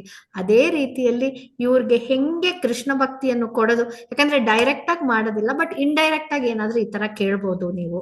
ಅವ್ರು ಕೋಆಪರೇಟ್ ಮಾಡೋದಿಲ್ಲ. ಅವರು ಸಾರಿ ಮಾತಾಜಿ, ಪ್ರಸಾದ ಸೇವನೆ ಮಾಡ್ತಾ ಇದಾರೆ ತುಂಬಾನೇ ವರ್ಷದಿಂದ. ಸಪೋರ್ಟ್ ಅಂತೂ ತುಂಬಾ ಮಾಡ್ತಾರೆ. ಅವ್ರಿಗಾಗಿ ನೀವು 1 ರೌಂಡ್ ಎಕ್ಸ್ಟ್ರಾ ಅವ್ರಿಗಾಗಿ ಚಾಂಟ್ ಮಾಡಿ. ಬಟ್ ಅವರು ಆಗ್ತಿಲ್ಲ ಮಾತಾಜಿ. ಮತ್ತೆ ರಿಟೈರ್ ಆಗಿರೋದ್ರಿಂದ ಅವರು ಮನೆಯಲ್ಲೇ ಇದ್ದಾರೆ. ಅವ್ರು ಹೇಳ್ತಾರೆ ನೀವು ಜಪ ಮಾಡಿ ಅಂತ, ಅವ್ರು ಮಾಡೋದಿಲ್ಲ. ನಾನ್ ಮಾಡೋದು ಯಾಕಂದ್ರೆ ಈಗೋ ಜಾಸ್ತಿ ಇರುತ್ತಲ್ಲ ಮಾತಾಜಿ, ಈಗೋ ಎಲ್ರಿಗೂ ತುಂಬಾ ಜಾಸ್ತಿ ಇರತ್ತೆ. ನಾನ್ ಮಾಡೋದಿಲ್ಲ. ಹೌದು ಮಾತಾಜಿ, ಇಲ್ಲ ಅಂತ ಹೇಳೋದಿಲ್ಲ. ಅವ್ರು ಬರೋದಲ್ಲ, ಇದೆಲ್ಲ ನೀವು ಕೇಳೋದನ್ನ ಅವ್ರು ಸುಮ್ನೆ ಇರ್ತಾರೆ ಅಂತ ಮೈಂಡ್ ಅಲ್ಲಿ ಹೋಗ್ತಾ ಇರುತ್ತೆ. ಬಟ್ ನೀವು ಮಾಡಿಸ್ಬೇಕು ಅನ್ನೋದನ್ನ ಡಿಫ್ರೆಂಟ್. ನೀವು ಹೆಂಗ್ ಮಾಡಿಸ್ಬೇಕು ಅಂದ್ರೆ ಇಂಡೈರೆಕ್ಟ್ ಆಗಿ ಈ ತರ ಮಾಡಿಸ್ಬೇಕು ಅವ್ರ ಹತ್ರ. ನನಗೆ ಕೈ ಹಿಂಗ್ ಆಗೋಗ್ಬಿಟ್ಟಿದೆ, ಈ ಮಾತಾಜಿಗೆ ಏನ್ ಹೇಳಿದ್ರು ಅಂದ್ರೆ, ಆಮ್, ಇನ್ನ ಆ ಮಾತಾಜಿ ಇವ್ರು ಮಲ್ಕೊಂಡಿದ್ರಲ್ಲ, ಅದಾದ್ಮೇಲೆ ಈ ಮಾತಾಜಿಗೆ ಒಂದ್ಸಲ ಜ್ವರ ಬಂದು ತಲೆ ಸುತ್ತ ಕೆಳಗ್ ಬಿದ್ರು. ಅವಾಗ ಇವ್ರು ಬೆಡ್ ಅಲ್ಲಿ ಇರ್ಬೇಕಾದ್ರೆ ಈ ಮಾತಾಜಿ ಜೋರಾಗಿ ಅಳ್ತಾ ಇದ್ರು. ಏನು ಅಂದ್ರೆ ನನಗೆ ಚಾಂಟ್ ಕೂಡ ಮಾಡಕ್ಕೆ ಬೀಡ್ಸ್ ಇಟ್ಕೊಳಕ್ ಆಗ್ತಿಲ್ಲ ಅಂತ. ಅವಾಗ ಅವ್ರ ಯಜಮಾನ್ರಿಗೆ ಅವ್ರ ಯಜಮಾನ್ರಿಗೆ ಅವ್ರ ಕಂಡ್ರೆ ತುಂಬಾ ಇಷ್ಟ ಅಲ್ವಾ. ಅವ್ರು ಹೇಳಿದ್ರು, ನಾನ್ ಕೈಯಲ್ಲಿ ಹಿಡ್ಕೋತೀನಿ, ನೀನ್ ಬಾಯಲ್ಲಿ ಹೇಳೋದಾದ್ರೆ ಹೇಳು ಅಂತ ಹೇಳಿದ್ರು. ಅವಾಗ ಕೈಯಲ್ಲಿ ಇಟ್ಕೊಂಡು ಇವ್ರು ಬೀಡ್ಸ್ ನಿಂಗೆ ತಿರ್ಗ್ಸೋರು, ಅವ್ರು ಹೇಳೋರು.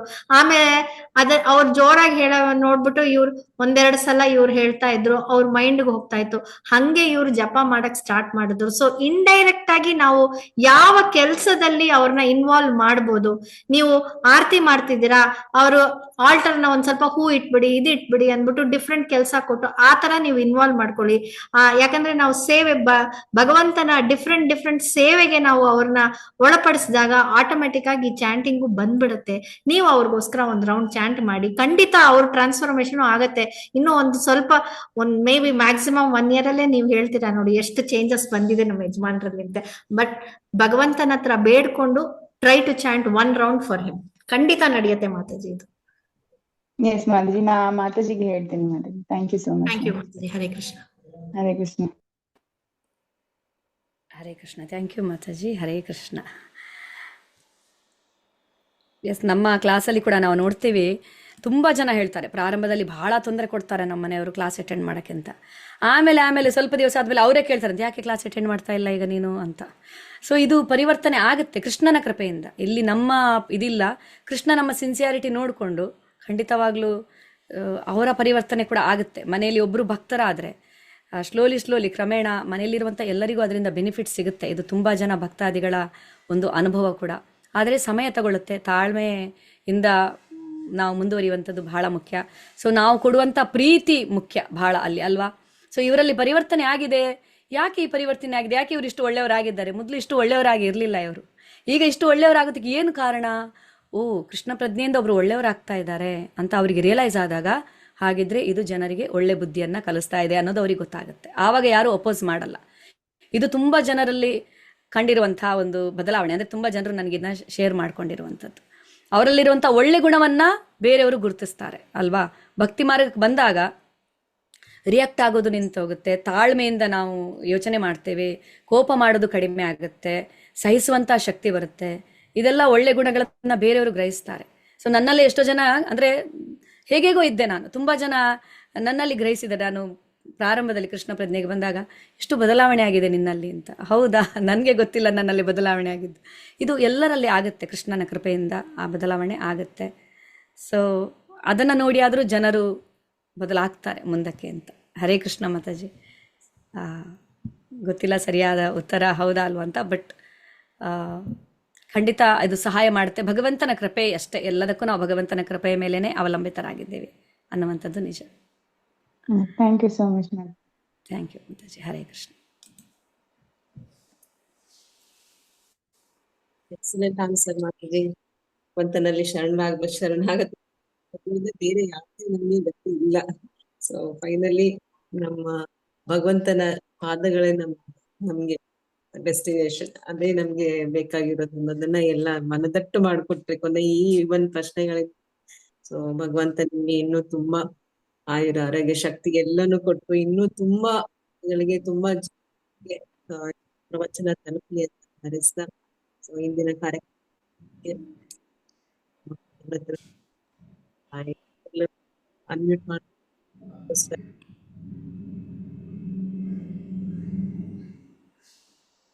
ಹರೇ ಕೃಷ್ಣ ಹರೇ ಕೃಷ್ಣ ಹರೇ ಕೃಷ್ಣ ಹರೇ ಕೃಷ್ಣ ಹರೇ ಕೃಷ್ಣ ಕೃಷ್ಣ ಕೃಷ್ಣ ಹರೇ ಹರೇ ಹರೇ ರಾಮ ರಾಮ ರಾಮ ಹರೇ ಹರೇ ಹರೇ ಕೃಷ್ಣ ಕೃಷ್ಣ ಕೃಷ್ಣ ಹರೇ ಹರೇ ಹರೇ ರಾಮ ಹರೇ ರಾಮ ರಾಮ ಹರೇ ಹರೇ ಹರೇ ಕೃಷ್ಣ ಹರೇ ಕೃಷ್ಣ ಹರೇ ಕೃಷ್ಣ ಕೃಷ್ಣ ಕೃಷ್ಣ ಹರೇ ರಾಮ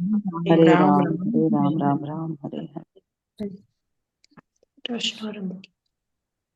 ಮಾತಾಜಿ ಮತ್ತೆ ಇರ್ತದೆ. ನಿಮ್ಮ ವಾಯ್ಸ್ ಕ್ಲಿಯರ್ ಇಲ್ಲ ಮಾತಾಜಿ, ಹಾಗೆ ಕೇಳಲಿಲ್ಲ ಏನ್ ಹೇಳಿದ್ದಂತ. ಲಾಗೌಟ್ ಆಗ್ಬೋದು, ಹಿಂಗೆ ಇನ್ನು ತುಂಬಾ ಸೇವೆ ಇರ್ತದಲ್ಲ. ನಾ ಇನ್ನೊಂದ್ ಸ್ವಲ್ಪ ಓಕೆ, ಮೀಟಿಂಗ್ ಲೀವ್ ಮಾಡ್ಬೋದಲ್ಲ? Okay Mataji, thank you so much ಎಲ್ಲರಿಗೂ. ಅನಂತ ಅನಂತ ಧನ್ಯವಾದಗಳು. ಹರೇ ಕೃಷ್ಣ, ಹರೇ ಕೃಷ್ಣ ಎಲ್ಲರಿಗೂ. ಎಲ್ಲರಿಗೂ ನೆರೆದಿರುವ ಎಲ್ಲಾ ಮಾತಾಜಿಸ್ಗಳಿಗೆ ನನ್ನ ತುಂಬಾ ಕೃತಜ್ಞತೆಗಳು. ಇಷ್ಟೊಂದು ಚೆನ್ನಾಗಿ ನೀವು ಸಪೋರ್ಟ್ ಮಾಡಿದ್ರಿ ಇವತ್ತು. ಮಾತಾಜಿ ಅವರು ಹೇಳಿಕೊಟ್ಟ ಪ್ರತಿಯೊಂದು ಮಾತುಗಳನ್ನ ನಮ್ಮ ಜೀವನದಲ್ಲಿ ನಾವು ಅಳವಡಿಸ್ಕೊಳ್ಳೋಣ. ಇನ್ನ ಮುಂದಿನ ಕಾರ್ಯಕ್ರಮ ಬಂದು ನರಸಿಂಹ ಭಜನೆ ಹಾಡ್ಲಿಕ್ಕೆ ವೇದಾವತಿ ಸೇವಿನಿ ಮಾತಾಜಿ ಅವರು ನಮ್ಮೊಂದಿಗಿದ್ದಾರೆ. ಸೊ ಮಾತಾಜಿ ಅವರು ಎಲ್ಲರೂ ಚಿರಪರಿಚಿತರು. ಮಾತಾಜಿಯವರು ಈಗ ಬೆಂಗಳೂರಲ್ಲಿ ಇದ್ದಾರೆ. ಸೊ ಮಾತಾಜಿ ಅವರು ಎಲ್ಲಾ ಸೇವೆಯಲ್ಲೂ, ಅಡಿಗೆ ಸೇವೆ ಆಗ್ಲಿ, ಡಿಟಿ ಡ್ರೆಸ್ ಸ್ಟಿಚಿಂಗ್ ಆಗ್ಲಿ, ಎಲ್ಲಾದ್ರಲ್ಲೂ ಅವರು ತುಂಬಾ expert. So over to Mataji ನೀವು ಪ್ರಾರಂಭ ಮಾಡ್ಬೋದು.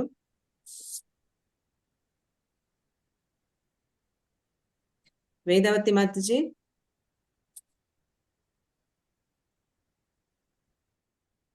ಮಾತಾಡಿ ವೇದಾವತಿ ಮಾತಾಡಿ, ಇದು ಆಡಿಯೋ ಕನೆಕ್ಟ್ ಆಗಿಲ್ಲ, ಬರೀ ವಿಡಿಯೋ ಮಾತ್ರ ಇದೆ ಅವ್ರದ್ದು. ಹೌದಾ?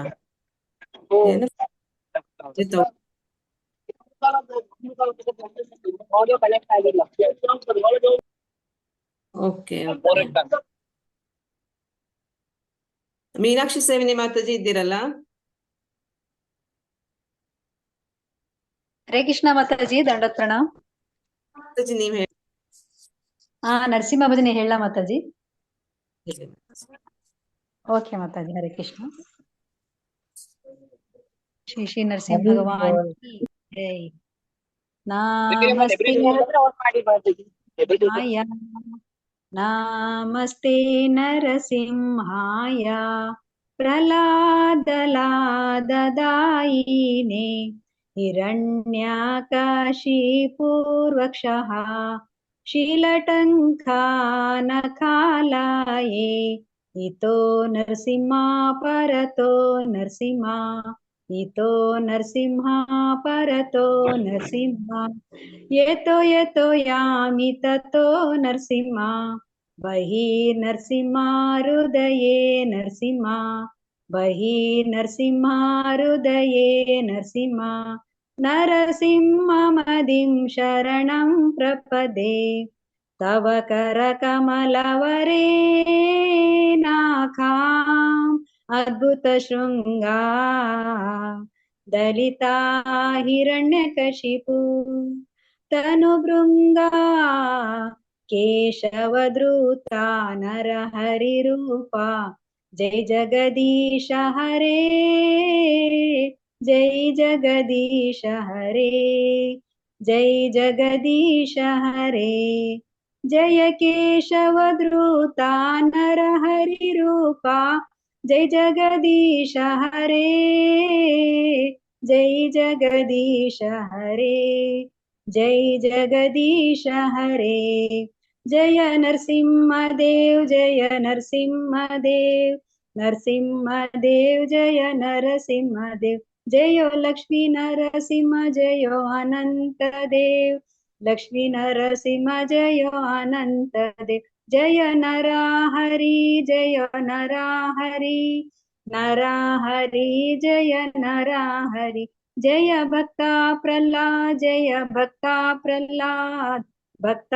ಪ್ರಹ್ಲಾದ್, ಜಯ ಪ್ರಹ್ಲಾದ್ ಮಹಾರಾಜ್, ಜಯ ಜಯ ಪ್ರಭುಪಾದ್, ಪ್ರಭುಪಾದ್, ಪ್ರಭುಪಾದ್, ಜಯ ಜಯ ಪ್ರಭುಪಾದ್, ಜಯ ಜಯ ಗುರುದೇವ್, ಗುರುದೇವ್, ಗುರುದೇವ್, ಜಯ ಜಯ ಗುರುದೇವ್, ನಿತ್ಯ ಗೌರ ಹರಿ ಬೋಲ್, ಹರಿ ಬೋಲ್, ಹರಿ ಬೋಲ್, ನಿತ್ಯ ಗೌರ ಹರಿ ಬೋಲ್.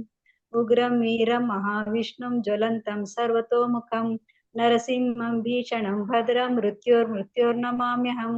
ಶ್ರೀ ನರಸಿಂಹ ಜಯ ನರಸಿಂಹ, ಜಯ ಜಯ ನರಸಿಂಹ ಪ್ರಹ್ಲಾದೇಶ, ಜಯ ಪದ್ಮ ಮುಖ ಪದ್ಮ ರುಂಗ, ವಿಘ್ನ ವಿನಾಶಕ್ ನರಸಿಂಹದೇವ್ ಭಗವಾನ್ ಕಿ ಜೈ, ಭಕ್ತ ಶಿರೋಮಣಿ ಪ್ರಹ್ಲಾದ್ ಮಹಾರಾಜ್ ಕಿ ಜೈ, ಶೀಲ ಪ್ರಭುಪಾದಿ ಕಿ ಜೈ, ನಿತ್ಯ ಗೌರ್ ಪ್ರೇಮಾನಂದೆ, ಹರಿ ಹರಿ ಬೋಲ್. ಹರೇ ಕೃಷ್ಣ ಮಾತಾಜಿ, ದಂಡೋತ್ ಪ್ರಣಾಮ್, ಅವಕಾಶ ಕೊಟ್ಟಿದ್ದಕ್ಕೆ. ಹರೇ ಕೃಷ್ಣ ಮಾತಾಜಿ, ತುಂಬಾ ಚೆನ್ನಾಗಿ ಬಂತು ಮಾತಾಜಿ, ಹರಿ ಹರಿ ಬೋಲ್. ಹರೇ ಕೃಷ್ಣ ಮಾತಾಜಿ. ಇಂದಿನ ಮಂಗಳವಾರದ ಬಗ್ಗೆ ಹೇಳ್ಬೇಕಂದ್ರೆ ಅವತ್ತು ಸಂಕ್ರಾಂತಿ ಬರುತ್ತೆ. ಸೊ ಹಾಗಾಗಿ ಅವತ್ತು ಕ್ಲಾಸ್ ಇರೋದಿಲ್ಲ. ಅದರ ನೆಕ್ಸ್ಟ್ ಮಂಗಳವಾರ ಮತ್ತೆ ನಾವೆಲ್ಲರೂ ಸಿಗೋಣ. ಎಲ್ಲರೂ ಹಬ್ಬವನ್ನ ಚೆನ್ನಾಗಿ ಆಚರಿಸಿ, ಹೊಸ ವರ್ಷದ ಮೊದಲನೇ ಹಬ್ಬ ಎಲ್ಲರೂ ಚಂದ ಮಾಡಿ ಹೊಸ ಶುಭ ದಿನ ಶುಭ ಸಮಯ ಬರುತ್ತಲ್ವಾ ಈಗ, ಅದನ್ನ ಸ್ವಾಗತ ಮಾಡ್ಲಿ ಅಂತ ನಾವು ನೆಕ್ಸ್ಟ್ ವೀಕ್ ವಿರಾಮ ತಗೊಳ್ತಿದೀವಿ ಕ್ಲಾಸಿಂದ. ಸೊ ಈಗ ಅದರ ನೆಕ್ಸ್ಟ್ ಕ್ಲಾಸ್ಗೂ ಯಾರಿಗಾದ್ರೂ ಯಾವ್ದೇ ಸೇವೆ ಮಾಡ್ಲಿಕ್ಕಿದ್ರು ದಯವಿಟ್ಟು ನಮ್ಮ ಗ್ರೂಪ್ ಅಲ್ಲಿ ಹಾಕಿ, ಇಲ್ಲ ನನಗೆ ಮೆಸೇಜ್ ಮಾಡಿ, ಯಾರಿಗಾದ್ರೂ ಕಾಂಟ್ಯಾಕ್ಟ್ ಮಾಡಿ ನಮ್ಮ ಗೋಪಿಸೇನಲ್ಲಿರೋ ಮಾತಾಜಿಸ್ಗಳನ್ನ ದಯವಿಟ್ಟು ಸೇವೆಗೆ ಮುಂದೆ ಬನ್ನಿ. ಶುಭಮಯಿ ಮಾತಾಜಿಯವರು ಇವತ್ತು ನಮ್ಗೆ ಎಷ್ಟು ಚೆನ್ನಾಗಿ ಮಾರ್ಗದರ್ಶನ ಕೊಟ್ಟಿದ್ದಾರೆ. ಸೊ ಎಲ್ಲರ ಜೀವನದಲ್ಲಿ ಕಷ್ಟ ಸುಖ ಎಲ್ಲರೂ ಇರದೆ ಒಂದು ನಾಣ್ಯದ ಎರಡು ಮುಖಗಳು. ಸೊ ನಾವ್ ಅನ್ಕೋತೀವಿ ನಮ್ಮ ಹತ್ರ ಸಮಯ ಇಲ್ಲ ಅಂತೇಳಿ ಸಮಯ ಮಾಡ್ಕೊಳ್ಬೇಕು ಅಷ್ಟೇ, ಸಮಯ ಯಾರಿಗೂ ಇರೋದಿಲ್ಲ. ಸೊ ಭಗವಂತನಿಗೋಸ್ಕರ ಸಮಯ ಮಾಡ್ಕೊಂಡಾಗ ಒಂದು ಆಲದ ಮರನ ಒಂದು ಬೀಜದಲ್ಲಿ ಇಡ್ಬೇಕಾದ್ರೆ ಭಗವಂತ ನಮ್ಗೆ 24 ಗಂಟೆಯಲ್ಲಿ 36 ಗಂಟೆ ಕೆಲಸ ಮಾಡಿಸೋ ಶಕ್ತಿನ ಕೊಡದೇ ಇರೋದಿಲ್ಲ. Only thing he'll see our sincere desire. ನಾವ್ ಎಷ್ಟ್ರ ಮಟ್ಟಿಗೆ ಅವ್ರಿಗೆ ಶರಣರು ಆಗ್ತೀವಿ, ಶರಣಾಗತಿ ನಮ್ಮಲ್ಲಿ ಎಷ್ಟು ಪರ್ಸೆಂಟೇಜ್ ಇದೆ ಅನ್ನೋದೇ ಭಗವಂತನಿಗೆ ನಮ್ಮ ರಿಯಲ್ ಟೆಸ್ಟ್. ಸೊ ಅದಕ್ಕಾಗಿ ನಾನು ಎಲ್ಲರಲ್ಲೂ ವಿನಂತಿ ಮಾಡ್ಕೊಳ್ತಾ ಇದ್ದೇನೆ, ಎಲ್ಲರ ಸೇವೆಗೆ ವಿಲ್ ಟ್ರೈ ಟು ಲರ್ನ್. ನಾವು ಕಲಿಯೋಣ, ಮುಂದೆ ಬನ್ನಿ. ದಯವಿಟ್ಟು ನಿಮ್ಮ ಇದನ್ನ ನಮ್ಗೆ ಸೇವೆಯ ಒಂದು ಅವಕಾಶವನ್ನ ಯೂಸ್ ಮಾಡ್ಕೊಳ್ಳಿ. ಈ ಪ್ಲಾಟ್ಫಾರ್ಮ್ ಇರೋದೇ ನಾವು ಎಲ್ಲರೂ ಒಂದು ಇದ್ರಲ್ಲಿ ಪ್ರೀಚಿಂಗ್ ಅಲ್ಲಿ ಬರ್ಬೇಕು, ಎಲ್ಲರ ಮನೆ ಕೃಷ್ಣ ಮಹಾಮಂತ್ರ ತಲುಪ್ಬೇಕು, ಎಲ್ಲ ಈ ಸಮಾಜಕ್ಕೆ, ದೇಶಕ್ಕೆ, ಜಗತ್ತಿಗೆ ಒಳ್ಳೇದಾಗ್ಬೇಕು, ಎಲ್ಲರಿಗೂ ಒಂದು ಮಂಗಳಮಯವಾಗ್ಲಿ ಅಂತ ಹೊಸ ವರ್ಷ ಕೇಳ್ಕೊಳ್ತಾ ಇವತ್ತಿನ ಕ್ಲೋಸಿಂಗ್ ಪ್ರೇಯರ್ ಹೇಳ್ತೇನೆ. ಏಕಂ ದೇವಕಿ ಪುತ್ರ ಏಕೋ ದೇವೋ ದೇವಕಿ ಪುತ್ರ ಏವ ಏಕೋ ಮಂತ್ರಸ್ಯ ತಸ್ಯ ನಾಮಾನಿ ಯಾನಿ ಕರ್ಮಾಪಿ ಏಕಂ ತಸ್ಯ ದೇವಸ್ಯ ದೇವಂ ತ್ವಮೇವ ಮಾತಾ ಚ ಪಿತಾ ತ್ವಮೇವ ಬಂಧುಶ್ಚ ಸಖಾ ತ್ವಮೇವ ವಿದ್ಯಾ ದ್ರವಿಡಂ ತ್ವಮೇವ ಸರ್ವಂ ಮಮ ದೇವ ದೇವ. ಕೃಷ್ಣಾಯ ವಾಸುದೇವಾಯ ಹರೇ ಪರಮಾತ್ಮನೆ ಪ್ರಣತ ಕ್ಲೇಶನಾಶಾಯ ಗೋವಿಂದಾಯ ನಮೋ ನಮಃ. ಕೃಷ್ಣಾಯ ವಾಸುದೇವಾಯ ದೇವಕೀ ನಂದನಾಯ ಚ ನಂದ ಗೋಪಕುಮಾರಾಯ ಗೋವಿಂದ ನಮೋ ನಮಃ. ಸುದೇವ ಸುತಂ ದೇವಂ ಕಂಸ ಚಾಣೂರಮರ್ಧನಂ ದೇವಕೀ ಪರಮಾನಂದಂ ಕೃಷ್ಣಂ ವಂದೇ ಜಗದ್ಗುರುಂ. ಕಾತ್ಯಾಯನಿ ಮಹಾಮಾಯೆ ಮಹಾಯೋಗಿನ್ನಧೀಶ್ವರಿ ನಂದ ಗೋಪ ಸುತಂ ದೇವಿ ಪತಿಮೇ ಕುರುತೆ ನಮಃ. ಶ್ರೀಕೃಷ್ಣ ಶರಣಂ ಮಮ ದಾಸೋಹಂ ಕೃಷ್ಣ ತವಾಸ್ಮಿ. ಶ್ರೀಕೃಷ್ಣ ಶರಣಂ ಮಮ ದಾಸೋಹಂ ಕೃಷ್ಣ ತವಾಸ್ಮಿ. ಶ್ರೀಕೃಷ್ಣ ಶರಣಂ ಮಮ ದಾಸೋಹಂ ಕೃಷ್ಣ ತವಾಸ್ಮಿ. ಹರೇ ಕೃಷ್ಣ ಕೃಷ್ಣ ಕೃಷ್ಣ ಹರೇ ಹರೇ, ಹರೇ ರಾಮ ರಾಮ ರಾಮ ಹರೇ ಹರೇ. ವಾಂಛಾಕಲ್ಪತರುಭ್ಯಶ್ಚ ಕೃಪಾ ಸಿಂಧುಭ್ಯೇವ ಚ ಪತಿತಾನಾಂ ಪಾವನೇಭ್ಯೋ ವೈಷ್ಣವೇಭ್ಯೋ ನಮೋ ನಮಃ. ಶ್ರೀಲ ಪ್ರಭುಪಾದ ಕಿ ಜೈ, ಗುರು ಮಹಾರಾಜ್ ಕಿ ಜೈ. ಗೌರ್ ಹರಿ.